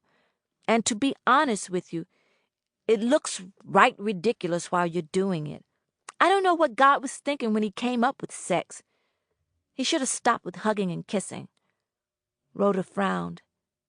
If it's that bad, I'm going to ration it to my husband. What about you?" We were lying across her bed in our nightgowns. She had on something pink and frilly that tied with a sash around her waist. I had on a baggy blue flannel thing with a collar up to my chins and sleeves with buttons. I looked at the floor. "I'm never getting married," I said levelly. "Why?" Rhoda gasped. "My God, girl, don't you want to have kids?" Rhoda asked, a surprised look on her face. "Yeah, it's just, I don't like boys. I've told you that already." I don't remember, but somewhere along the way, the last few months, my crush on Rhoda had disappeared. I still adored her, but in a different way, a way I couldn't explain, but a way that I guessed people considered normal. Now I was really confused as to whether or not I was funny. Even though I was not head over heels in love with Rhoda anymore, I still didn't like boys in a romantic way. Now they just scared me. After Mr. Boatwright, I would have to be paid to get involved with another male. "What about Pee-wee? What about him? He's a boy, at least by nature. You like him." I let out a deep breath. "He's safe. He can't hurt me." Rhoda touched my shoulder. "All males are not like Boatwright. Look at my daddy. Look at Uncle Carmine. They are not out to hurt women." "Look at your Uncle Johnny. Look at your mean brother Jock," I said, hand on my hip, head tilted. Rhoda laughed. "Well, yeah, but you don't have to get involved with men like them." I removed my hand from my hip and went to the window and looked across the street at my house. Our living room curtains were open, and I could see Mr. Boatwright stretched out on the couch like he didn't have a care in the world. In a lot of ways, I guess he didn't. He had a fairly nice place to live, all he could eat and drink, friends, an open invitation to Judge Lawson's poker parties, and free pussy. I felt such a sharp pain in my side I returned to the bed and sat down so hard, Rhoda almost rolled off. "Mr. Boatwright said if I ever look at another man besides him, he'd kill me. Pee-wee is the only boy I'm allowed to socialize with." We didn't talk for a moment. I could hear Rhoda breathing through her mouth as we lay sprawled across her bed with leftover snacks, including a large pepperoni pizza and half a dozen teen magazines. The TV was on, but neither of us was paying any attention to the Donna Reed show. Then she started talking. "I knew this girl down south. She belonged to our church. She was real cute, had a real big butt. One day she went to this house down the road, and one of the sons just home from the military raped her. His name was Ernest. A woman came to our house and said, 'Y'all, Louise done finally got herself raped.'" "Did they catch him? Did he go to jail?" I asked, reaching for the last piece of pizza. Out of 10 slices, Rhoda had eaten only 2. I'd eaten the rest. "The girl got a whooping from her daddy for going round the boy." "What about the boy? Didn't he get punished?" I sat up fast. As far as everybody was concerned, he hadn't done anything wrong. I kept hearing people say boys will be boys. Everybody was going around making excuses for him. Me, I wanted to castrate the son of a bitch. Rhoda stopped and shook her head with disgust. It really bothered me when Rhoda talked about doing violent things. I think one reason is the fact that I knew she was not just talking. I'd seen the devil on her face more than once, and somehow I knew I would see it again. "Go on about that girl down south," I told her. "They kept saying the girl was asking for trouble, just because she was pretty and had such a big butt. That's what puzzled the hell out of me. They say she was asking for it 'cause she looked so nice. But what about ugly girls that nasty men and boys rape? Like me?" Rhoda either didn't hear my comment or didn't know how to respond. People started rolling their eyes at her when she came around. Grown women threatened to beat her up if she tempted their husbands, she continued. What do we have to do to keep from being raped? We can't be pretty. We can't wear short dresses and low-cut blouses. What are we supposed to do with ourselves in this world? I asked. Rhoda still liked to watch me eat. Her eyes were on the lower part of my face as I chewed. I don't know, girl. She shook her head and sighed. I remember overhearing some of the ladies down the road from where we lived talking about having Louise arrested for prostitution. I got so mad. Guess what I did? I looked in Rhoda's eyes. There was a sparkle of mischief there. What? I set Ernest's house on fire with him in it. I lit a rag and threw it in a basket of clothes in their kitchen. He was the only one home. My mouth fell open as I stared at her. Oh, don't worry, he didn't die. He was able to put the fire out, but his hands got burned real bad. Rhoda, you could have killed that boy, I said nervously. I know I could have, and I would have if I had wanted to. I looked away from her as she continued talking. That girl down south, the only thing she had done wrong was be born a girl. None of it makes any sense. Now, back home, when a white girl got raped, everybody and his brother started running around looking for a rope to lynch somebody with. If they couldn't find the guilty one, they got the first man that looked like he had lust on his mind. Anybody, as long as he was black. You mean to tell me they would hang the wrong man and know it? Oh, girl, where have you been? A black boy was lynched for just whistling at a white woman a few years ago. It was all over the news. I remember that. I read about it in Jet magazine, I told her, swallowing the last of the pizza. Finish telling me about that girl, I sighed. The story was making me sick, but I wanted to know it all. Well, as soon as the motherfucker's hands healed, he raped her again. Him and two of his friends. Her daddy beat the living daylights out of her again right in front of a bunch of us kids. My mama called the sheriff. He came to our house and cussed her out when he found out what she had called him for. He was truly mad that he had left a baseball game on the TV for some raped colored gal. Oh, God, I was so confused. Just 3 days earlier, a white prostitute had cried rape. The sheriff, his deputies, everybody but the FBI, they searched the woods with hounds and everything, looking for a man that had escaped from the chain gang and alleged rapist. I was playing with these kids whose daddy was a bootlegger. The white woman was in his house talking about the rape. She admitted she hadn't been raped. I heard her say so. The escaped convict had just gotten him a little bit and refused to pay her. They never found him, but 2 other black men were found hanging from trees that same week. Back to the girl from our church.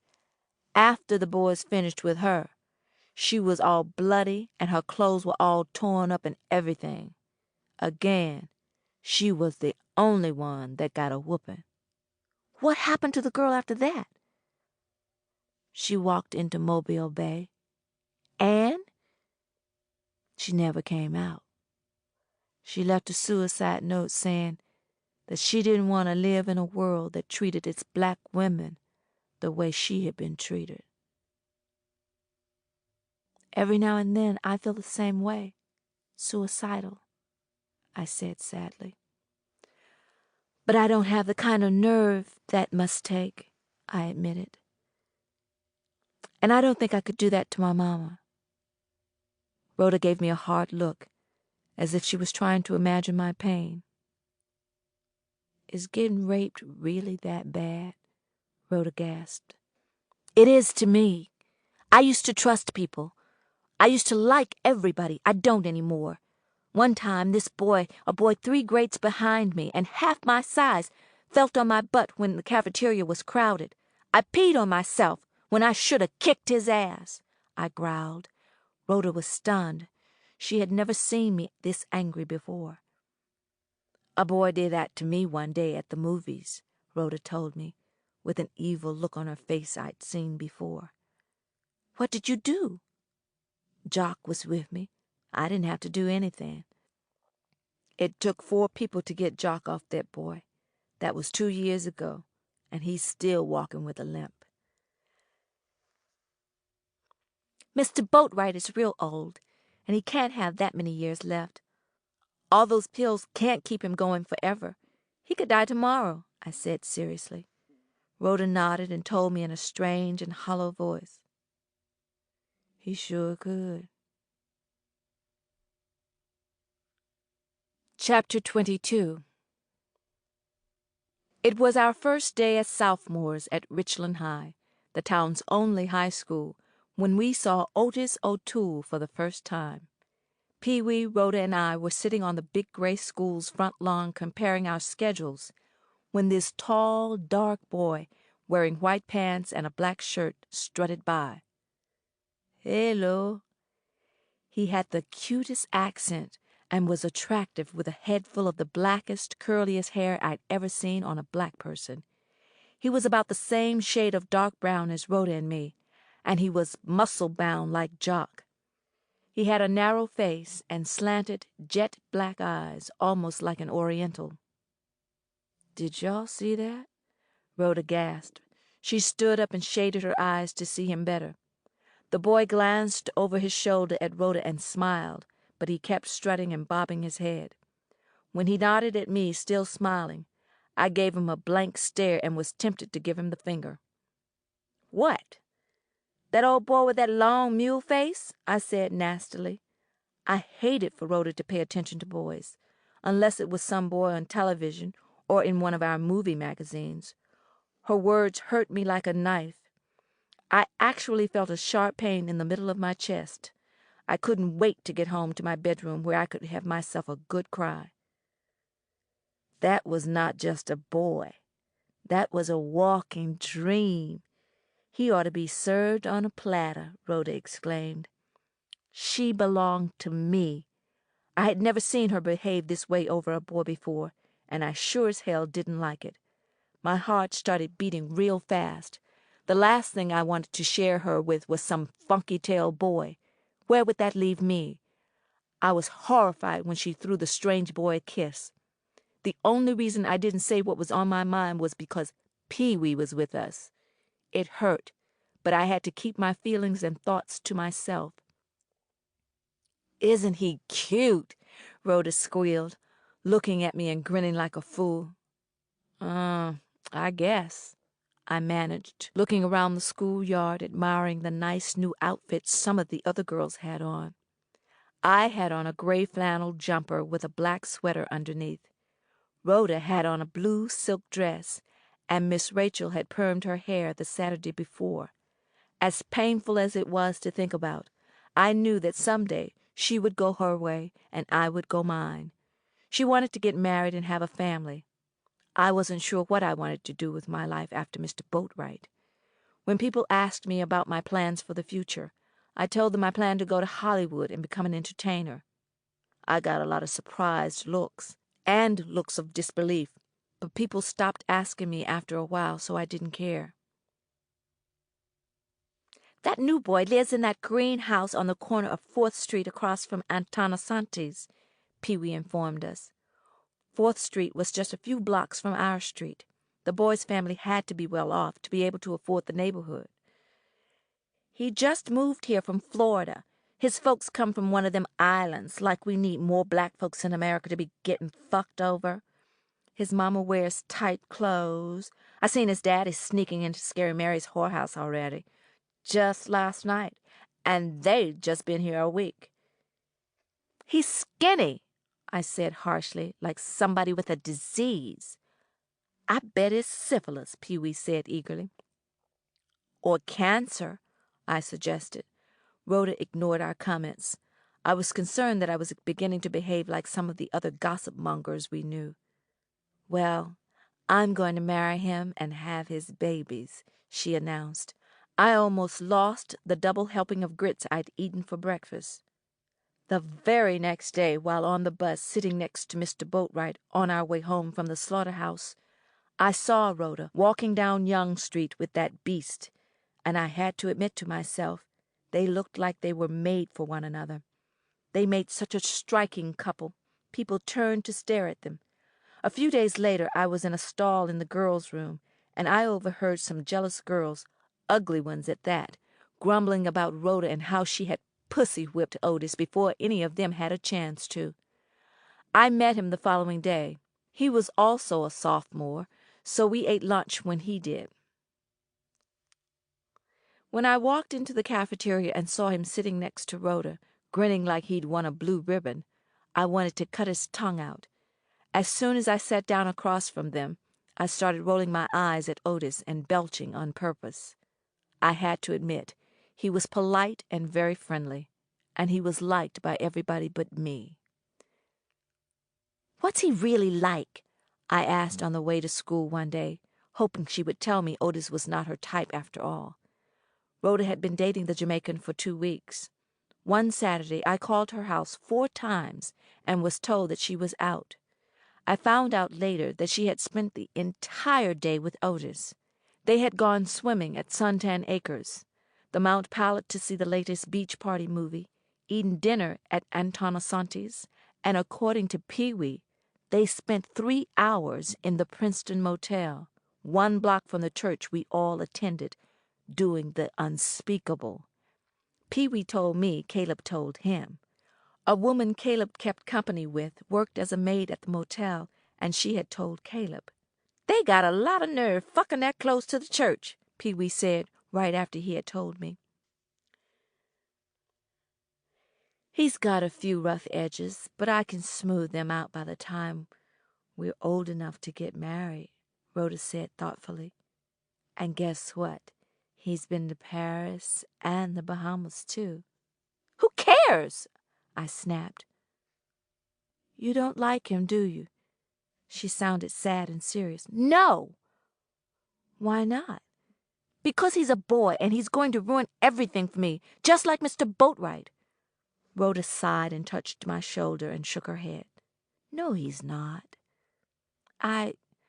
Listen, this thing with Boatwright is destroying you, girl.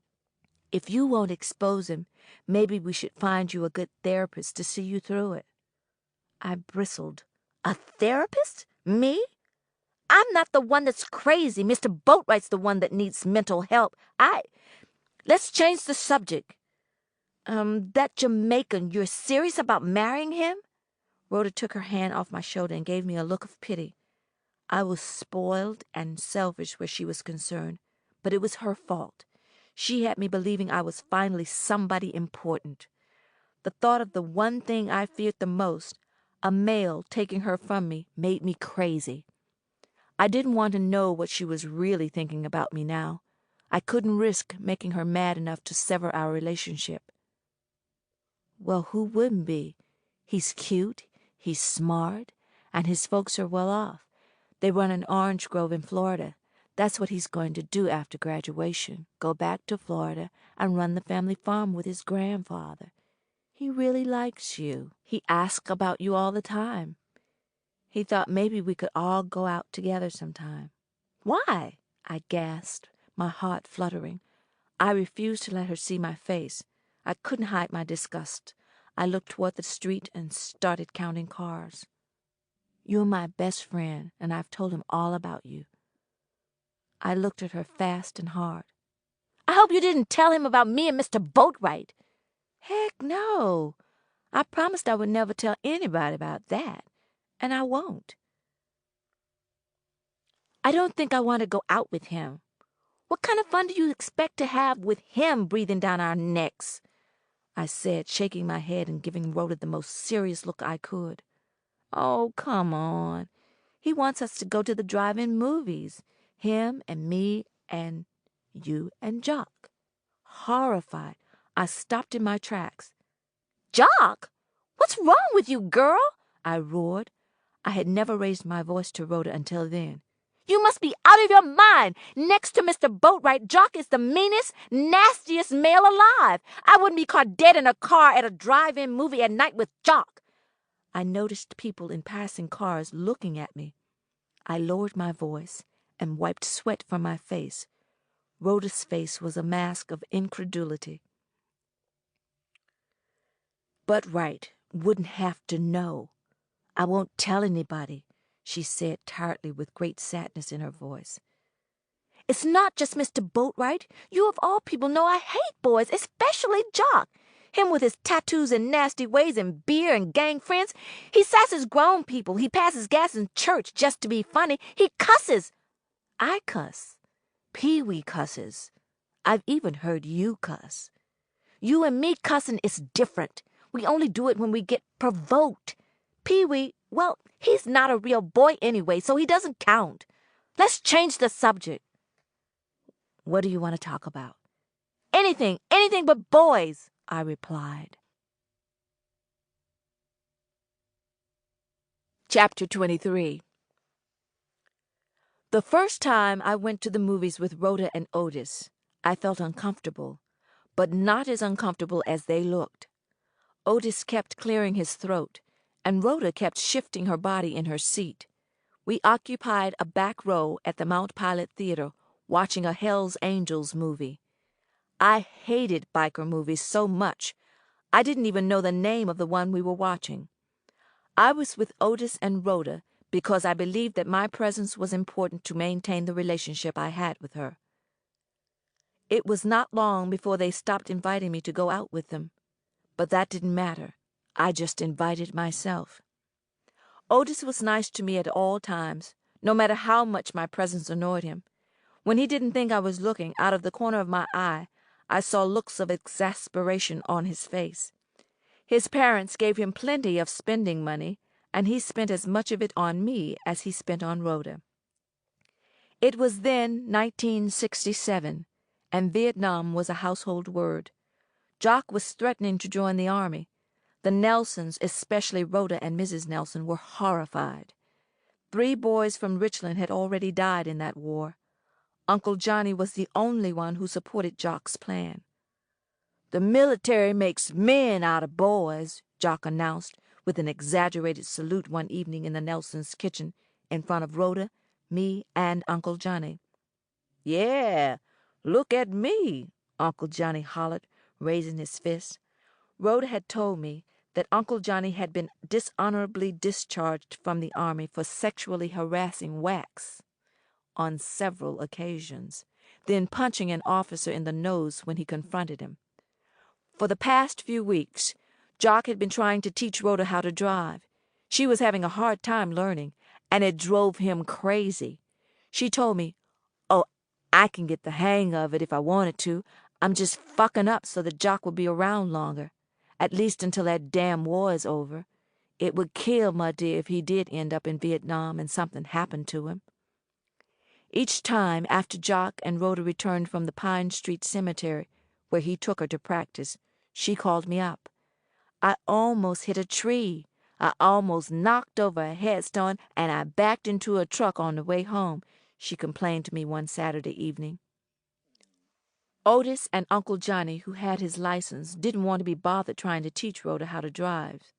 She had a learner's permit and could drive as long as there was a licensed driver in the car, which was usually Uncle Johnny or Pee-wee.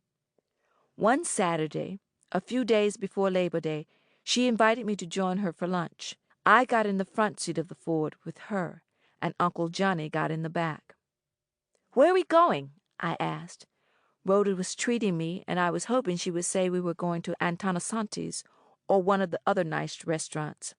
It was warm, and I had on a sleeveless blouse and jeans. For some reason, my weight had remained the same for more than a year now, 254, even though I ate as much as I normally did. My dear said it was because my hormones were changing. Rhoda said it was the stress I brought on myself over her and Otis. I didn't know, and I didn't care what it was that was keeping my weight at bay. "I feel like some soul food today," Uncle Johnny yelled, his arms on the back of the front seat, his hot, foul breath on the back of my neck. "Sounds good to me," Rhoda chirped, wrestling with the steering wheel. It seemed like the car was all over the road. She stopped so abruptly to avoid hitting a man riding a bike on the sidewalk, my head barely missed the windshield. Uncle Johnny's head hit the back of my seat. "Girl, pay more attention to what you're doing. I ain't ready to die yet, Uncle Johnny yelled at Rhoda, rubbing his forehead. She pulled into the parking lot of the Buttercup restaurant, located in the same rundown neighborhood I had moved from in 1963. There were several black-owned soul food restaurants in Richland, but everybody said that the Buttercup was the best one. Some black people insisted that it was just as nice as Antonasanti's, even though they had never been inside Antonasanti's. I didn't know what to expect. The owner, a man named Robert King, had relocated the restaurant from Cleveland years before Muddy and I moved to Ohio. Unlike some of the soul food restaurants I'd seen, with paint falling off the building and boarded-up windows, the outside of this restaurant was impressive. It was a small, well-cared-for gray building with large, clean windows and a big black sign out front printed in fancy script, "The Buttercup." Once inside, I realized that the Buttercup was nothing more than a glorified rib joint and could never compete with Antonasanti's. The brown tables and chairs were cheap and plain. The maroon carpet was so old it had rips and holes, and the smell of assorted barbecue sauces was overwhelming. On the wall facing the door were autographed pictures of obscure black entertainers who had eaten at the Buttercup while passing through Cleveland. It was a clean and organized place, with friendly waiters, and I knew that the food was good because on several occasions Mr. Boatwright and Judge Lawson had brought take-out platters to the house. Uncle Johnny and I ordered combination plates that included pork ribs, pork links, beef, chicken. The only meat Rhoda could order was chicken or beef. She steadfastly refused to eat pork, no matter how much Pee-wee Otis and I tempted her. "Annette, you the closest to the cigarette machine. Go yonder and get me a package of Camels," Uncle Johnny told me, dropping a pile of coins into my hand. I had never bought cigarettes before and wasn't sure how to operate the machine a few feet from our table. Almost all of the dozen or more tables were occupied. Surprisingly, most of the other patrons were white. Even in a black establishment, white people and a few blacks turned and stared at me and Rhoda, accompanying Uncle Johnny just like they did when Dear, Mr. Boatwright, and I went to Antonasanti's with Judge Lawson. While I was standing in front of the machine, feeling stupid and confused, my stomach growling, a tall black man in his 50s wearing a pair of bibbed overalls and a blue flannel shirt walked up and stood next to me. "You having a problem?" he asked. He had a receding hairline and more than enough wrinkles, but I could tell that he had once been a handsome man. "I don't know how this works," I told him, assuming he was Mr. King, the Buttercup's owner.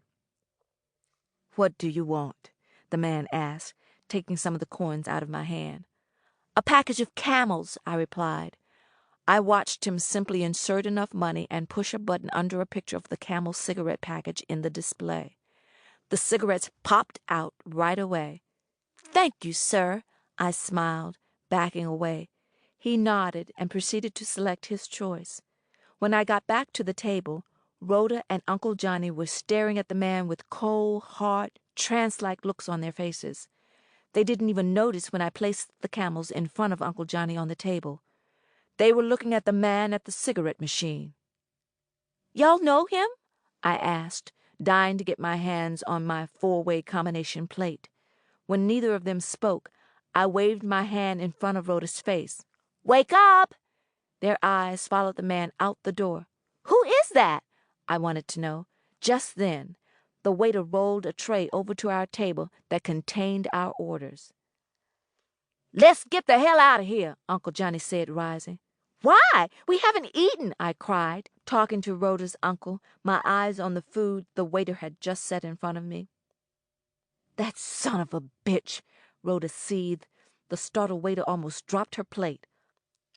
Uncle Johnny whipped out a fistful of dollars and dropped more than enough to cover our lunch on the table. "Let's get the hell out of here," I said, he roared. What in the world is going on? I had to run to keep up with him and Rhoda. We had not touched the food, and Uncle Johnny had left the cigarettes behind. Outside on the sidewalk, Rhoda started crying, and Uncle Johnny put his arms around her. "Will somebody tell me what is going on?" I asked, now angry, my hands on my hips.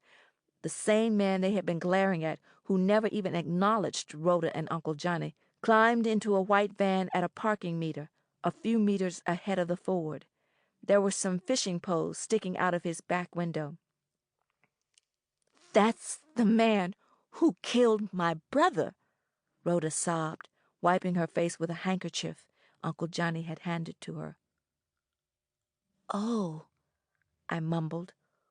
All of a sudden, I wasn't hungry anymore, and all I wanted to do was go home and roll this information around in my head. "Let's get the hell out of here before I kill somebody," Uncle Johnny said angrily. On the way home, Rhoda sideswiped a fire hydrant. The Ford had to go to a body shop to have a dent in the fender removed, which was the first of several dents Rhoda would be responsible for. Her daddy wouldn't let her drive his Cadillac, and her mother was reluctant to let Rhoda use her car. One day, Otis let Rhoda use his car, a shiny red Chevy Impala that he worshipped, to take me to the slaughterhouse, where she scraped the side of a parked bus. From that day on, he refused to let her borrow his car, but he was usually available to take us wherever we wanted to go.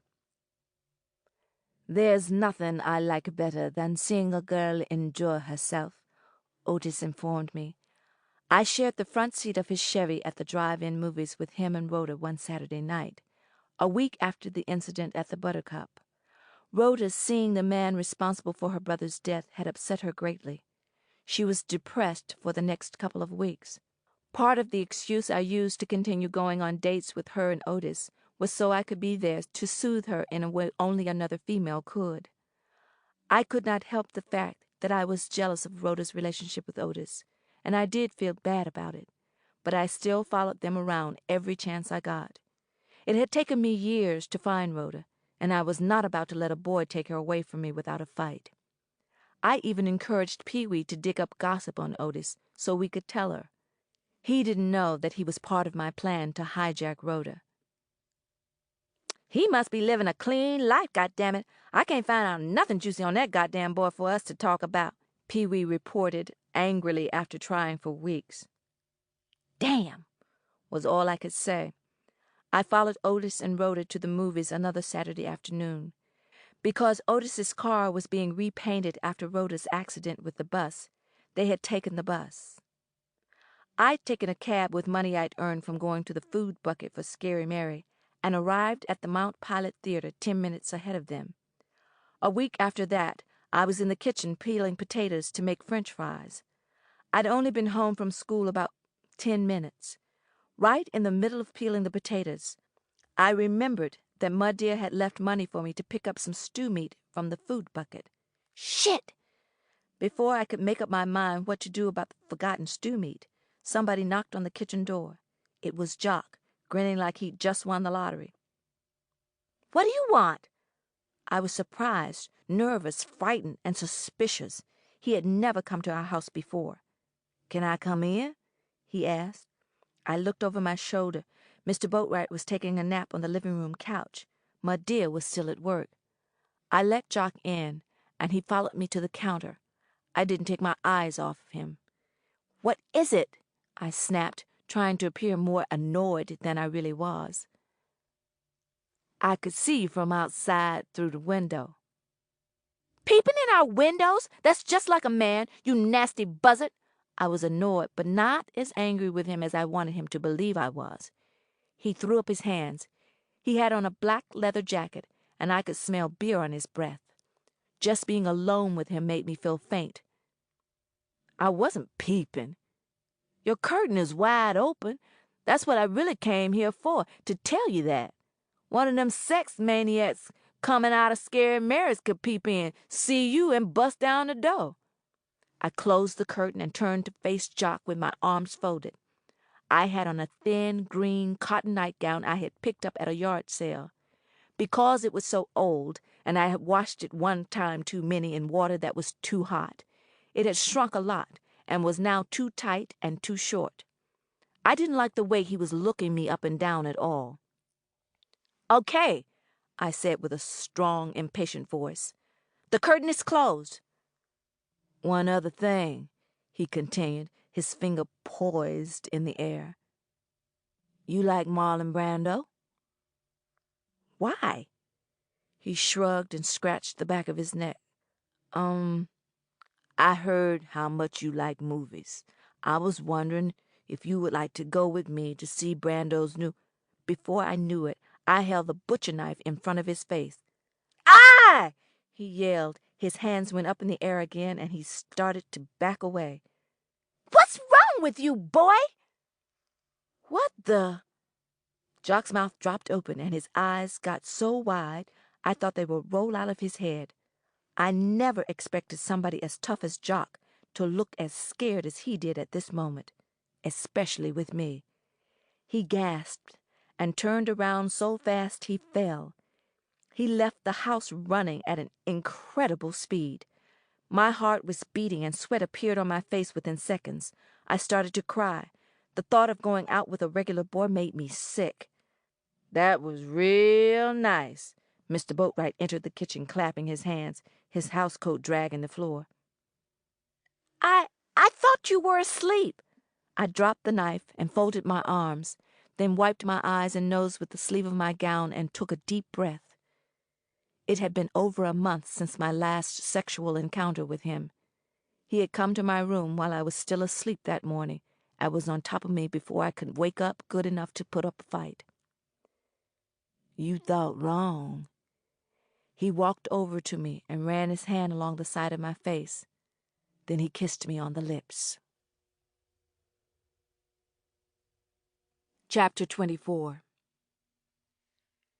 It had been an hour since I pulled a knife on Jock in the kitchen. I was still in a foul mood when Scary Mary barged in without knocking.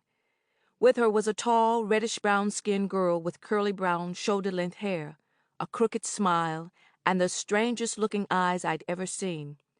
Her clothes were stylish and cute, but cheap.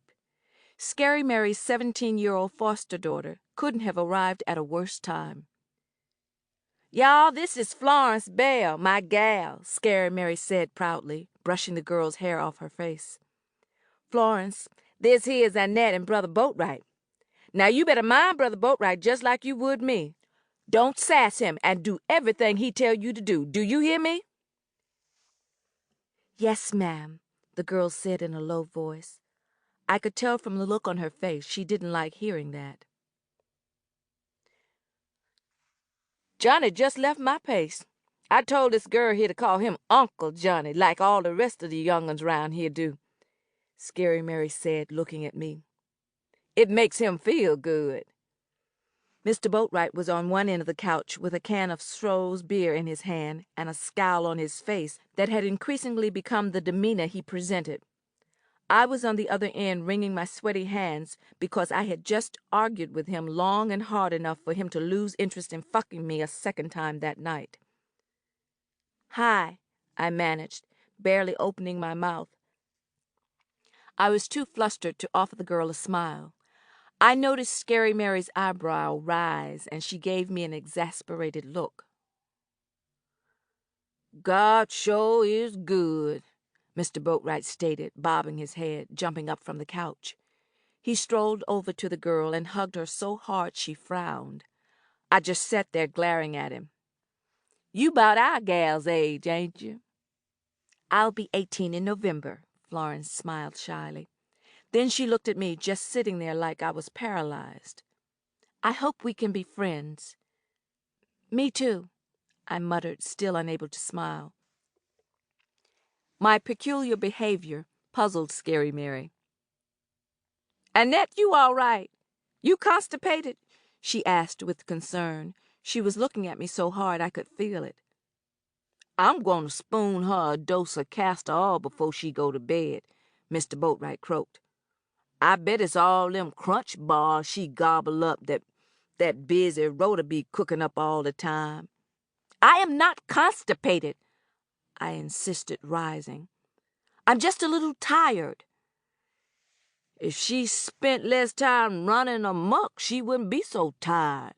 I don't run amok, and you know it, Mr. Boatwright, I snapped.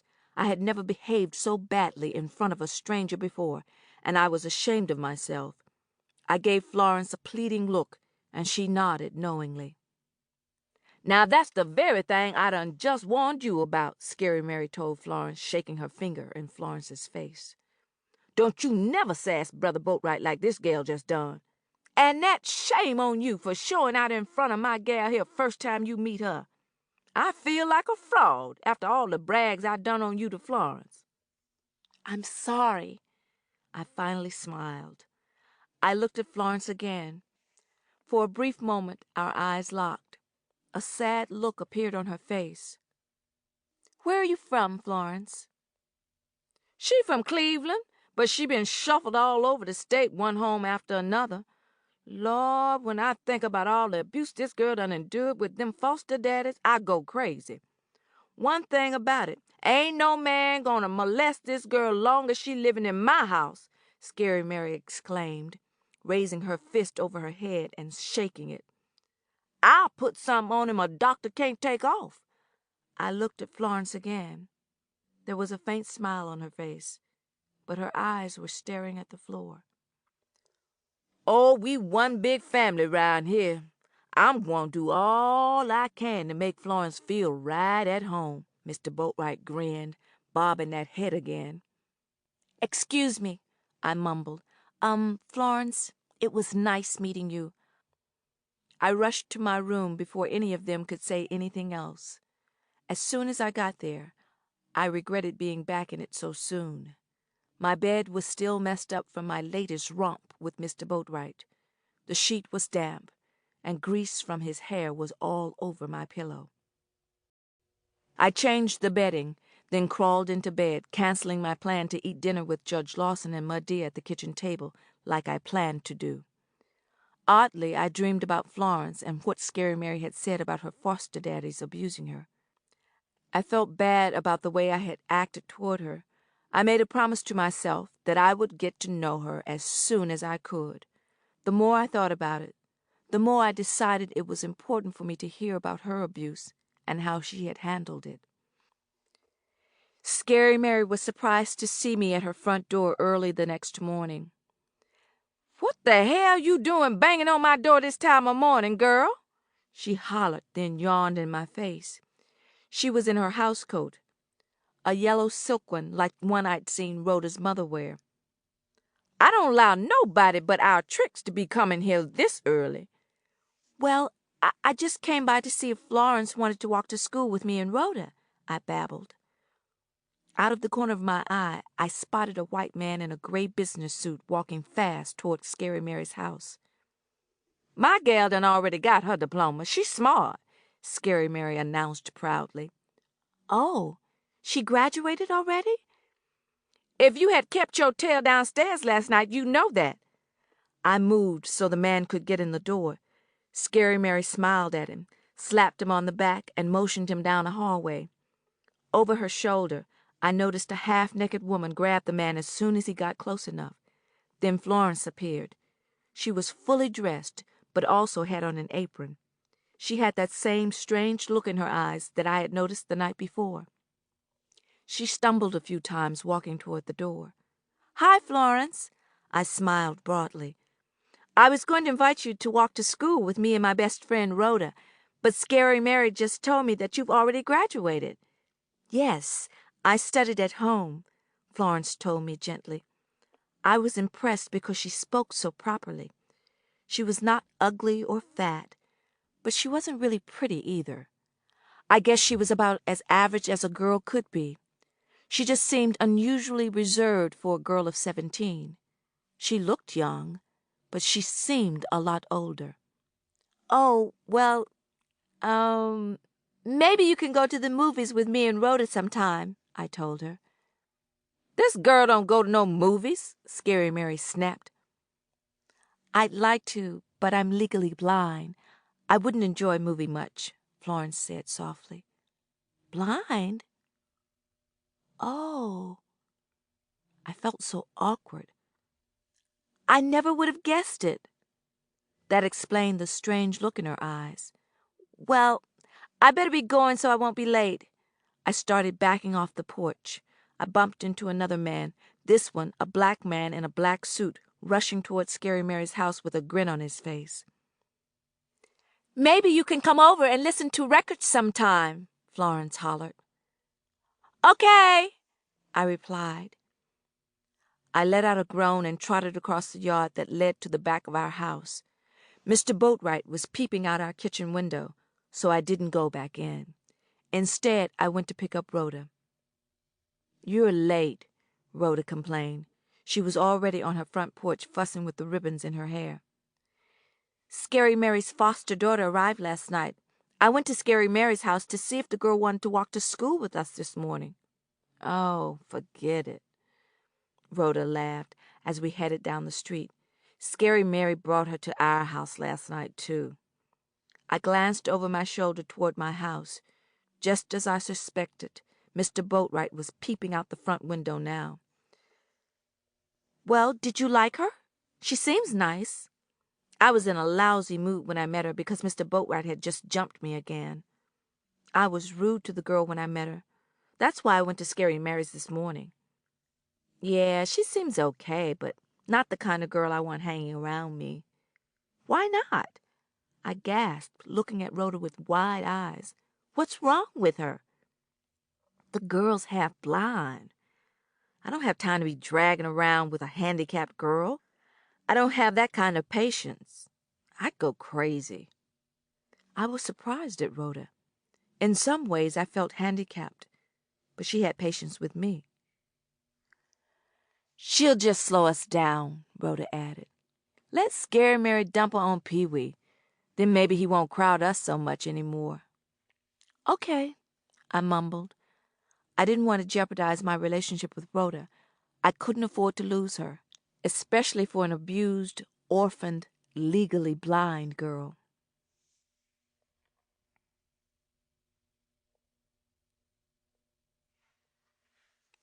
Chapter 25. Even though I had told Florence I'd spend some time with her, it seemed like every time she called on me, I had something to do. Housework, homework, or I just wanted to be in my room by myself reading. I had just finished Love Story and was anxious to start Valley of the Dolls. No matter how many times I was not available, she didn't stop asking me to come over. One day, a Sunday after church, I wanted to talk to Rhoda. I had not seen or heard from her in 4 days. I was surprised when she didn't come to church with her parents. Like with me and most of the other black kids I knew, we attended church whether we wanted to or not. Since Mr. Boatwright only sang a solo on holidays now, church was not as much fun. I was home alone. Muddy and Mr. Boatwright were visiting the family of a recently deceased church member. I dialed Rhoda's number. "Hello!" Granny Goose answered in a voice that was more like a croak. "May I speak to Rhoda, please?" I didn't know if the old woman was hard of hearing or not, but I spoke in a real loud voice anyway. "Hello!"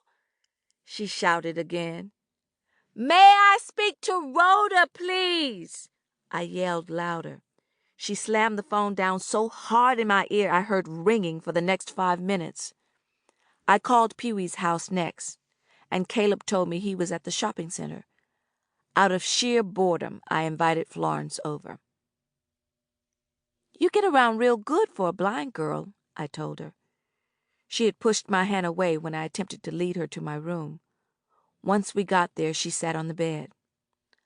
"Oh, I'm not completely blind. I just have cataracts on both eyes. But as I get older, my vision gets worse. I'm sure I'll be completely blind by the time I'm 30. Florence said seriously, "When a person loses one of their senses, another one gets stronger. I can't see as well as you, but I can hear better than most people." "Uh-huh," I replied. "Like one night when I was in your living room and you and Rhoda were in the kitchen. I heard her tell you I was no fun." Florence laughed. "Oh, you did?" "Well, I didn't say anything bad about you." "I know you didn't. I heard you defend me." She laughed. We got silent for a moment. I could hear Mr. Boatwright roaming around outside in the hallway. I thought I would die when I spotted his eyeball peeping through my keyhole. I was glad Florence couldn't see that, or the burning shame on my face. I waited until I saw him leave. I moved closer to Florence and started talking again, in a lower voice. Even though Mr. Boatwright's eye was gone from the keyhole, I knew he was probably still standing outside my room with his ear against the door. So, you were abused too? I was whispering, but Florence had no trouble hearing me. Too? I mean, somebody molested you? Oh, yeah. But it was a long time ago, and I'm completely over it. Florence waved her hand and shrugged. Who? I asked gently, anxious to hear the details. I was 12 the first time and had just started losing my vision. As if that wasn't enough of a burden to me, then my stepfather held me down on my bed and raped me. That's why they took me away from my mama. You told on him? I gasped. Of course I did. Who wouldn't? The same day, right after he did it, I told Mama. When she didn't do anything about it, I went to the police. Weren't you scared he'd do something to you?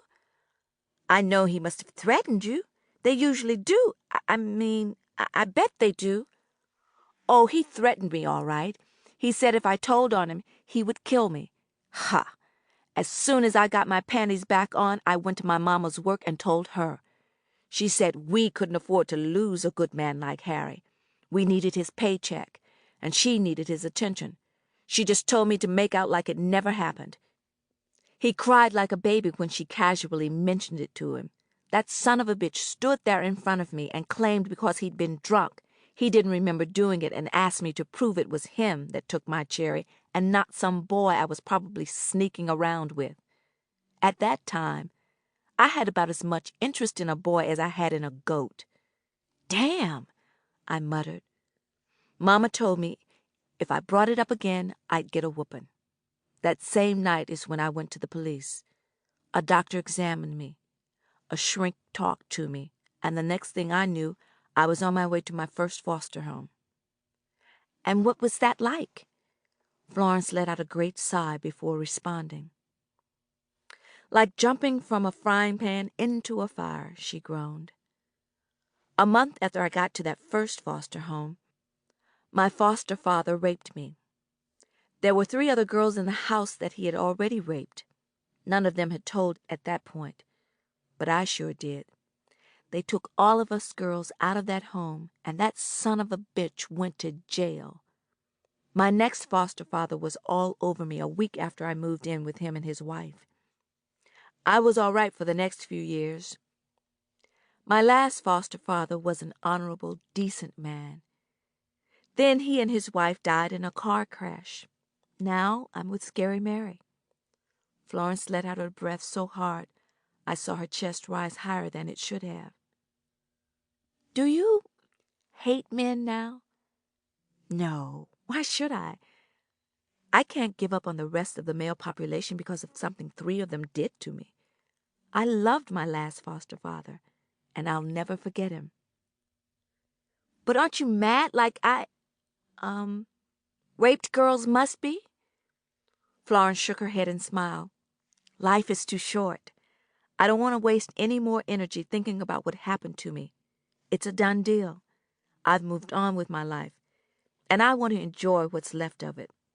I'm looking forward to attending trade school this fall. Trade school? For what? I mean, being legally blind and all, what can you study? Anything you and Rhoda can study, she told me, leaning back, an amused look on her face.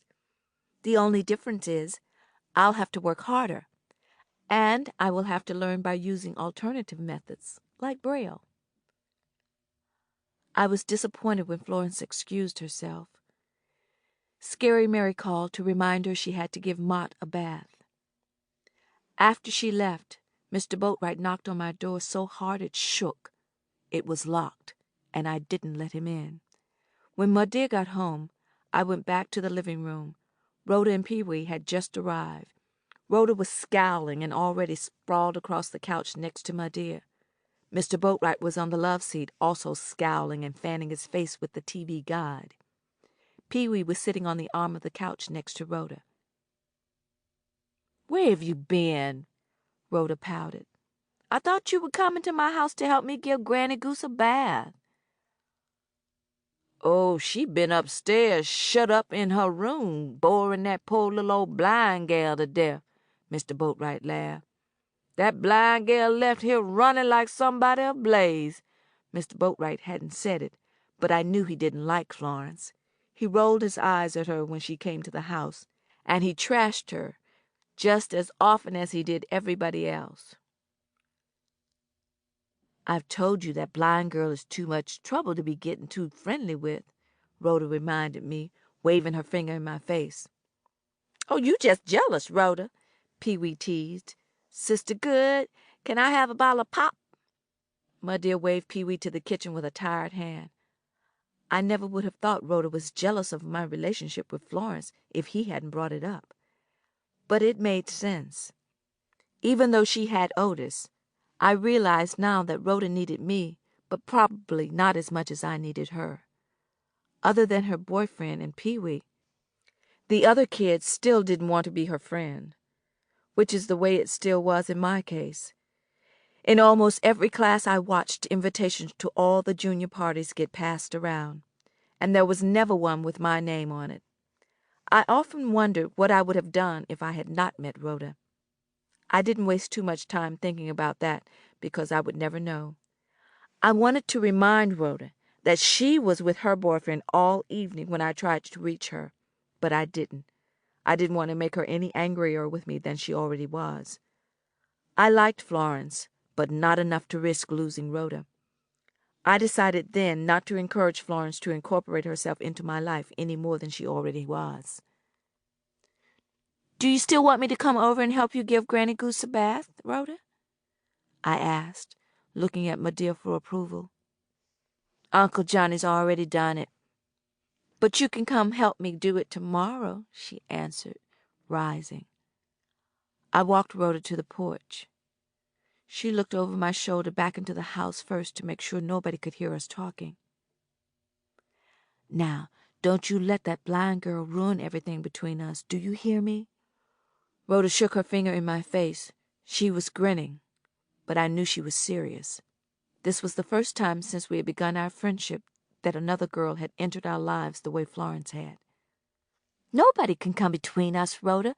Not Florence or anybody else," I mumbled with my head bowed submissively. "You see that she doesn't. I'd hate to think that I've wasted all these years developing our friendship for nothing," Rhoda told me. I was confused, wondering what she considered Otis O'Toole's position in our lives.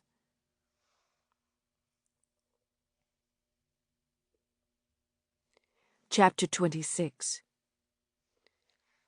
I avoided Florence the next few days, but a week later I got desperate for company after Rhoda stood me up to go to a drive-in movie with her boyfriend. I let Florence come over, mainly because I didn't feel like being alone in the house with Mr. Boatwright. We sat next to one another on the couch. Mr. Boatwright sat across from us on the love seat, rolling his eyes and tapping his foot impatiently.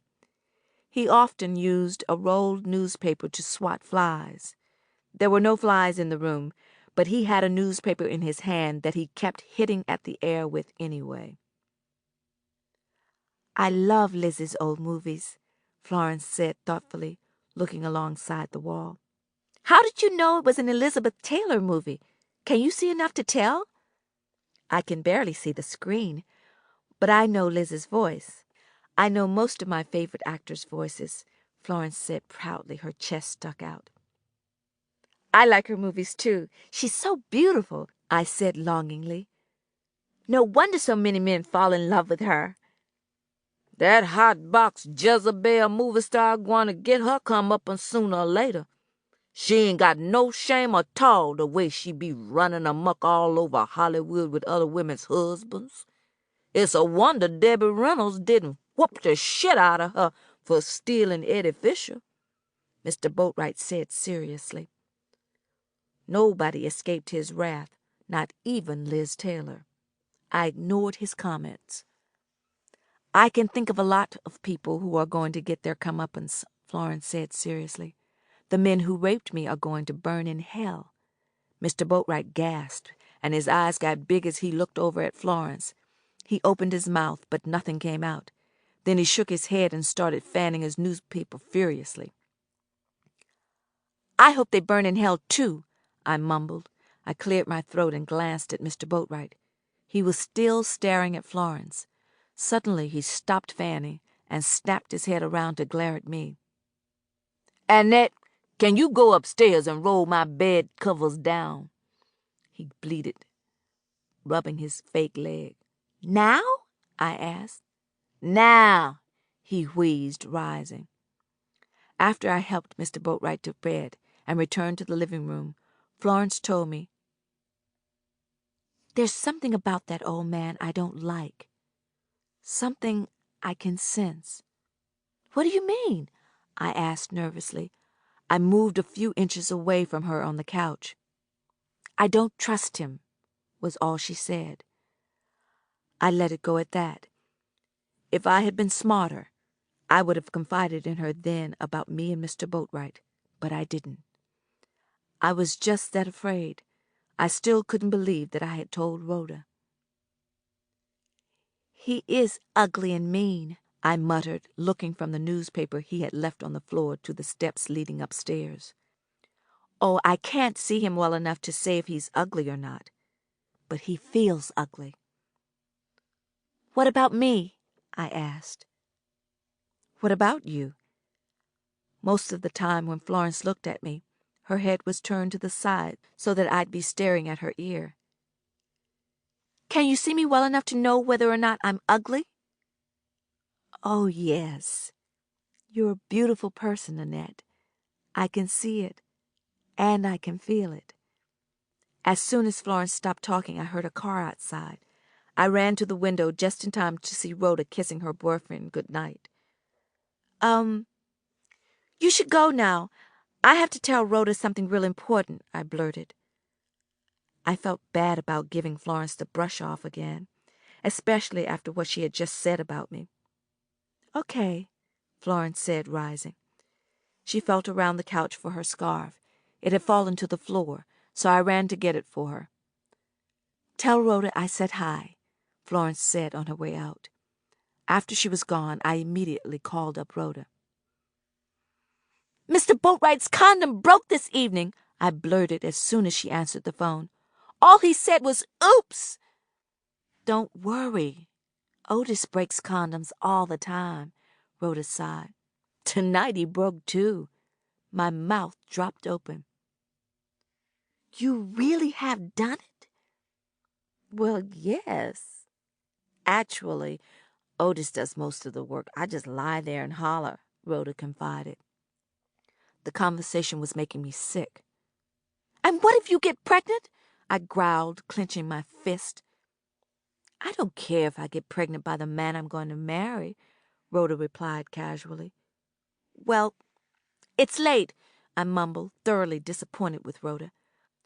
I never thought I'd live to see the day she would let sex come between us. I guess I'll go on to bed. Me too. I still have to give myself a facial and wash Granny Goose's hair. Oh, sorry I canceled going to the bookstore with you. I didn't know my man was coming over tonight. Oh, that's all right. Florence came over. There was an awkward moment of silence. Florence? Florence who? Scary Mary's foster daughter, Rhoda, I said in a harsh tone that I wanted her to know about. That blind girl? Are you still dragging around with her? Didn't I tell you not to get too involved with a handicapped person? She's going to drag you down to her level of depression, talking about her blindness and all. Rhoda, Florence is not depressed.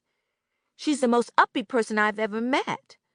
She only talks about her blindness when I bring it up. It doesn't even bother her.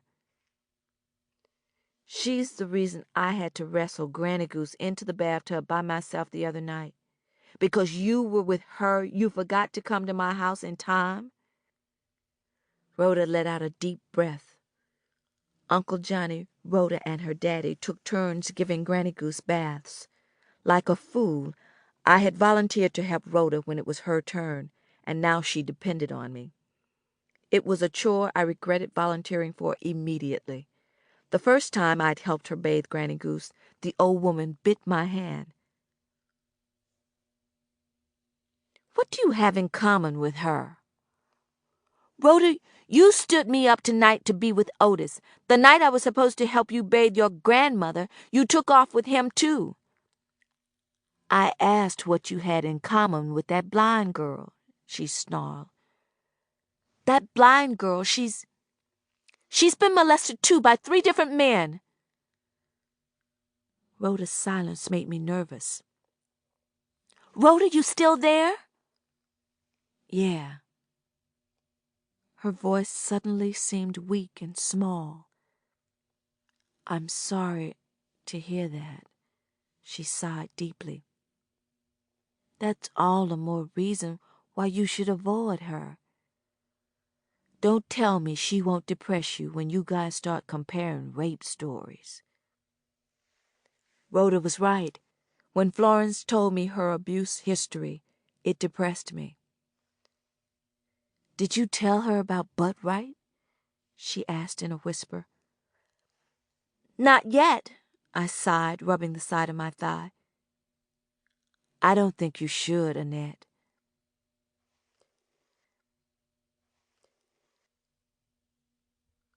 Three weeks later, I left home with my coat on over my pajamas. I had been waiting for Rhoda to return from a date with that Otis boy.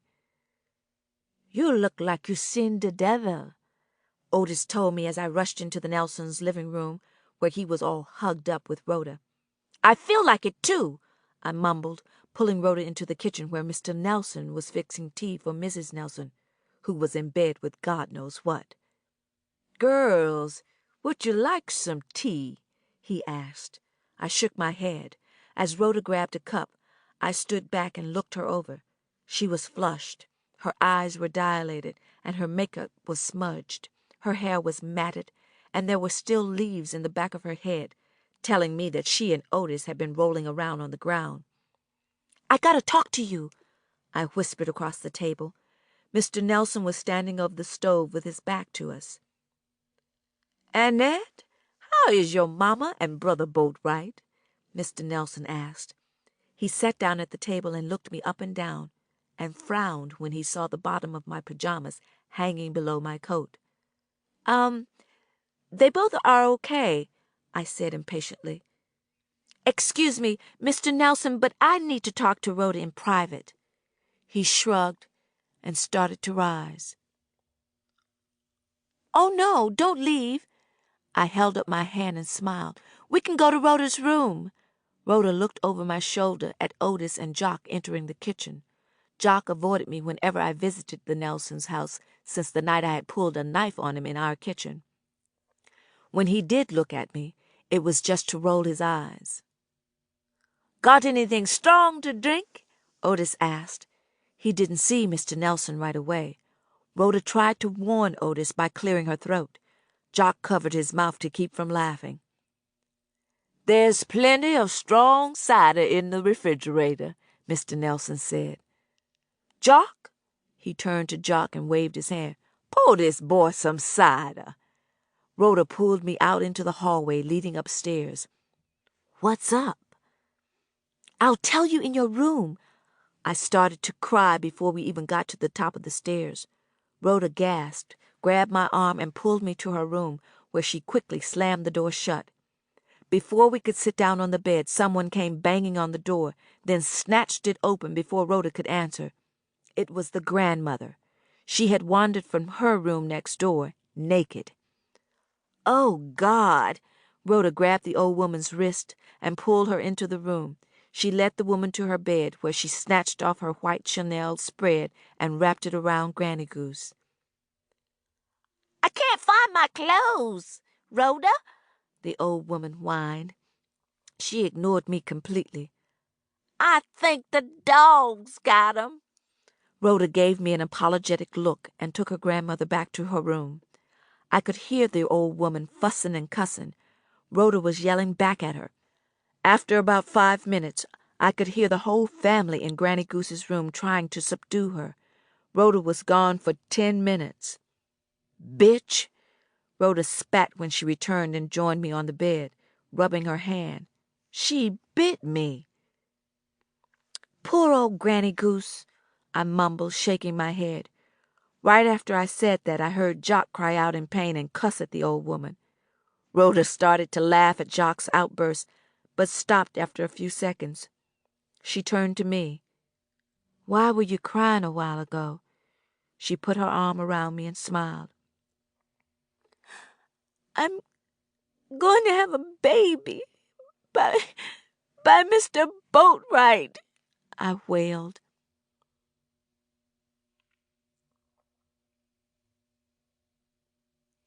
Chapter 27. The day after I revealed my pregnancy to Rhoda, I hid in the Nelsons' kitchen closet and cracked the door open just enough to peep out while Rhoda talked to Jock. Say there, Jocko, what if somebody was to get pregnant and didn't want to have the baby? You must know, certain types of individuals that could do something about it. For a generous fee, of course. There must be some greedy doctor or nurse around town that could use a few extra dollars on the side, Rhoda began. That foreigner get you pregnant? Jock roared. I'll kill him. I'll warn that motherfucker. Jock slammed his fist against the wall so hard utensils crashed to the floor. Shh, shush up. Rhoda grabbed his arm and pulled him closer to the closet. I closed the door about an inch and tried not to breathe so loud. It's not me. It's this girl from school. Oh. Jock seemed relieved. He snatched open the refrigerator and started pulling out things to make a sandwich. What girl? Some new girl from Cincinnati. A white girl. Rhoda followed him to the counter and was all but standing on his foot. Tell her to drink some vinegar down straight, like she would a shot of gin. Vinegar? How much vinegar? A big glass full. Jock slapped some meat on a piece of bread and started to eat. I could see that he was anxious to get away from Rhoda, but she blocked his way. Is that all it takes? A big glass of plain vinegar? Yep. How do you know it'll work? I know this girl at school that tried it when she got herself pregnant. Some dizzy white girl. She said one of my boys did it. Jock paused and took a big bite from his sandwich. Uh-huh. But what if that doesn't work? Don't you know some shady doctor or something? You've been hanging out at that pool room since you were a kid. Or what about this coat hanger trick I heard about? That coat hanger thing is dangerous. This white girl I told you about, I heard that she tried that first and got real infected. Now, there is this other girl I heard about down at the pool room. She drunk a whole bottle of 100 proof whiskey while she was sitting in a bathtub full of hot water. And that worked? Yep, that's what I heard, Jock said quickly. She was white, too. Can I talk to this white girl? I won't tell her you told me. What's wrong with you, girl? Jock dismissed Rhoda with a wave of his hand. Rhoda was determined. She refused to let him out of the kitchen. She grabbed the tail of his shirt to stop him. This girl, she's real shy and maybe even a little retarded or something like that, he said. Tell your friend to try that whiskey in the bathtub trick. It's quick, and she won't get no infections or nothing." "So that's what the white girl did, huh?" "You deaf? What did I just tell you, girl? My man got her pregnant. He seen her do it. Now get out my way." Jock pushed Rhoda to one side and strutted out of the kitchen, chomping on his sandwich. As soon as I heard him stomping his way upstairs, I flew out of the closet. "Get ready for one hell of a hangover, girl," Rhoda told me. The next day was Sunday. I was already awake when my dear eased open my door and walked softly over to my bed and sat down on the foot. I lifted myself up on my elbow. "What time is it?" I asked, yawning. "We got a little problem with Mr. Boatwright, and we need your help," my dear told me. I pressed my lips together and looked in her face. Mr. Boatwright was the last person on earth I wanted to help resolve a problem. "What is it?" I asked, my heart racing. With him it could have been just about anything. "As you know, he attended Judge Lawson's poker party last night. Well, you know how he is. He won a little money and got mighty reckless with his drinking. Somewhere along the line he misplaced his dentures." I sat up straight, my eyes still on my dear's face. "He lost his teeth?" "Uh-huh. Now, I know they somewhere in the judge's house. I'm going to wake up the judge, have him come pick us up, and we'll go hunt 'em," my dear said. "Why can't Mr. Boatwright go? They're his teeth," I wailed. "Well, he's too embarrassed to go out the house without his dentures. He don't want to miss church service today on account of this little problem here." "I don't believe that man," I said through clenched teeth. If Mr. Boatwright wasn't screwing me one way, he was screwing me another. Now you know Brother Boatwright would do it for you. He'd do anything you or me asked him to do, and you know he would. If you'd rather, you can get Rhoda to drive you to the judge's house, and she can help you hunt them dentures. You got to hurry so you can get back in time to eat and get ready for church." Just then the phone rang. I left my dear sitting on my bed while I ran to the hallway to answer it. It was Rhoda. "It's not time yet," I whispered. "They haven't left for church yet." We had planned to perform my abortion as soon as my dear and Mr. Boatwright left for church. I know our plan, but that's not what I'm calling about." Rhoda was serious. "What is it?" "Boatwright and Uncle Johnny used the Ford to go to the judge's poker party last night. Daddy said nobody who has been drinking can drive the car. Uncle Johnny and Boatwright got too drunk to drive, so Uncle Johnny called me at 3 a.m. this morning and told me to put Jock in a cab so he could drive them home. Well, Jock all but bit my head off when I woke him up. I called a cab and went myself. This morning when I went to move the car out of the driveway, these nasty false teeth rolled off the back seat." "Mr. Boatwright's teeth," I breathed. "I figured that. They're not mine, and Uncle Johnny's are real." "My dear thought he had lost them at the judge's house. She was just telling me I had to go look for them." "I'll bring 'em with me when I come over to do, you know," Rhoda whispered. "No! You have to bring them now. He can't go to church without them," I told her. I got off the phone and went back to my bed where my dear was still sitting, looking toward the door with an anxious look. "Who was that on the phone?" "Rhoda. Mr. Boatwright left his dentures in their car last night. She's bringing them right over." Rhoda delivered Mr. Boatwright's false teeth in a plastic sandwich bag. As soon as she dropped them off, she left. "Tell Rhoda I owe her a quarter next time I see her. She left here so fast I ain't had time to pay her," Mr. Boatwright said. He was in the kitchen rinsing his dentures in the sink. His body wrapped up in so many bedclothes he looked like he was in a cocoon.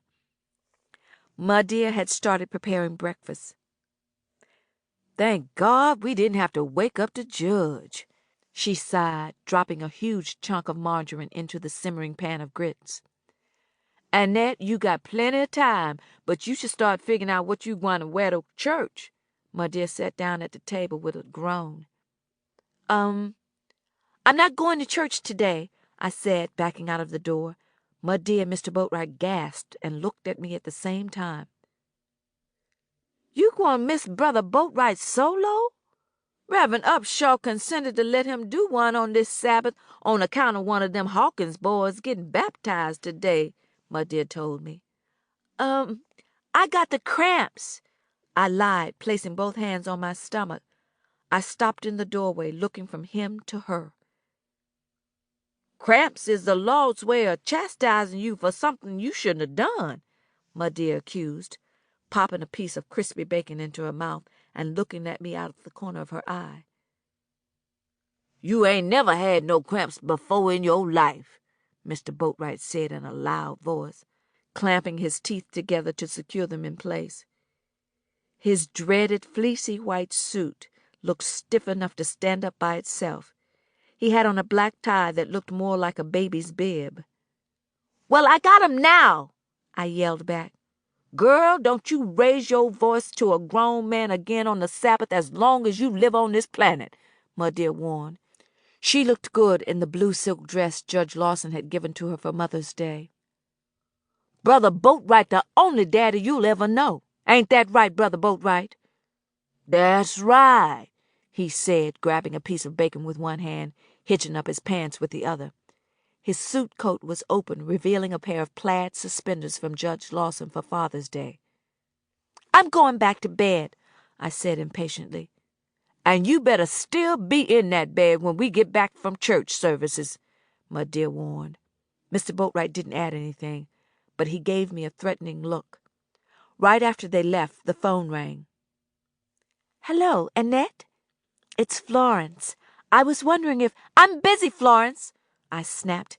Just looking at the bacon left on the platter made me nauseous. "I just heard from your mama that you're not feeling well. Is there anything I can do? Is there anything I can bring you?" she asked. I had expected Rhoda on the other end of the line. "No, I'm fine," I answered impatiently. "I've got plenty of Midol and ginger tea. That always helps me when I have cramps," Florence said sweetly. It amazed me how my rudeness never seemed to bother her. "No, that's all right. Rhoda's bringing me some," I told her firmly. "I see. Well, when you see Rhoda, tell her I said hi." Even though Florence knew Rhoda didn't like her that much, she always told me to tell her hi. I hung up abruptly, sorry that I was being unnecessarily rude to Florence. Rhoda was hiding between some boxes on our back porch, waiting for my dear Mr. Boatwright to leave. As soon as I let her in the kitchen, she ran to the refrigerator without a word. She had to open one of Mr. Boatwright's root beer pops and take a long swallow first. "What took you so long to answer the door?" she barked, shaking the pop bottle at me threateningly. "I was on the phone with Florence." "Again?" "Well, yes. I squatted down on your dusty, musty back porch on my knees in a pair of $12 tights waiting for you, and you were on the phone talking gibberish with that Florence?" "Stop it, Rhoda. She hasn't done a thing wrong for you and Mr. Boatwright to talk about her so bad every time I mention her name. You're beginning to sound just like him. She's always telling me to say hi to you." "I'm sorry," Rhoda said contritely, bowing her head. "I truly am sorry. I don't mean to trash the girl. She is a sweet person. I don't even know her that well." Rhoda blinked hard and took another swallow. "God knows I don't want to sound like Boatwright. Florence can't help being blind, no more than I can help being the way I am," I mumbled. "When you see Florence, tell her I said hi." Rhoda smiled. She put her arm around my shoulder, and we walked upstairs to the bathroom next door to Mr. Boatwright's room. How long will it take? I asked between gulps of whiskey as I sat naked in a bathtub full of hot water. Rhoda had brought over a whole bottle of her daddy's best whiskey. As expensive as it was, it tasted awful. It took me the longest time to get it all down without throwing up, and I got drunk as hell. I could not imagine what the cheap whiskey tasted like. I don't know, she answered. She was standing over the bathtub, shifting her weight from one foot to the other. She didn't even remove her coat. I figured she wanted to be prepared to run if something real bad happened. I don't remember much. All I remember is Rhoda helping me from the bathtub and into my gown and saying, "Gee, I hope you don't get alcohol poisoning." This audiobook has been broken into multiple parts to make the download faster. You have reached the end of a part, but not the end of the complete audiobook. So please check your library for the next part.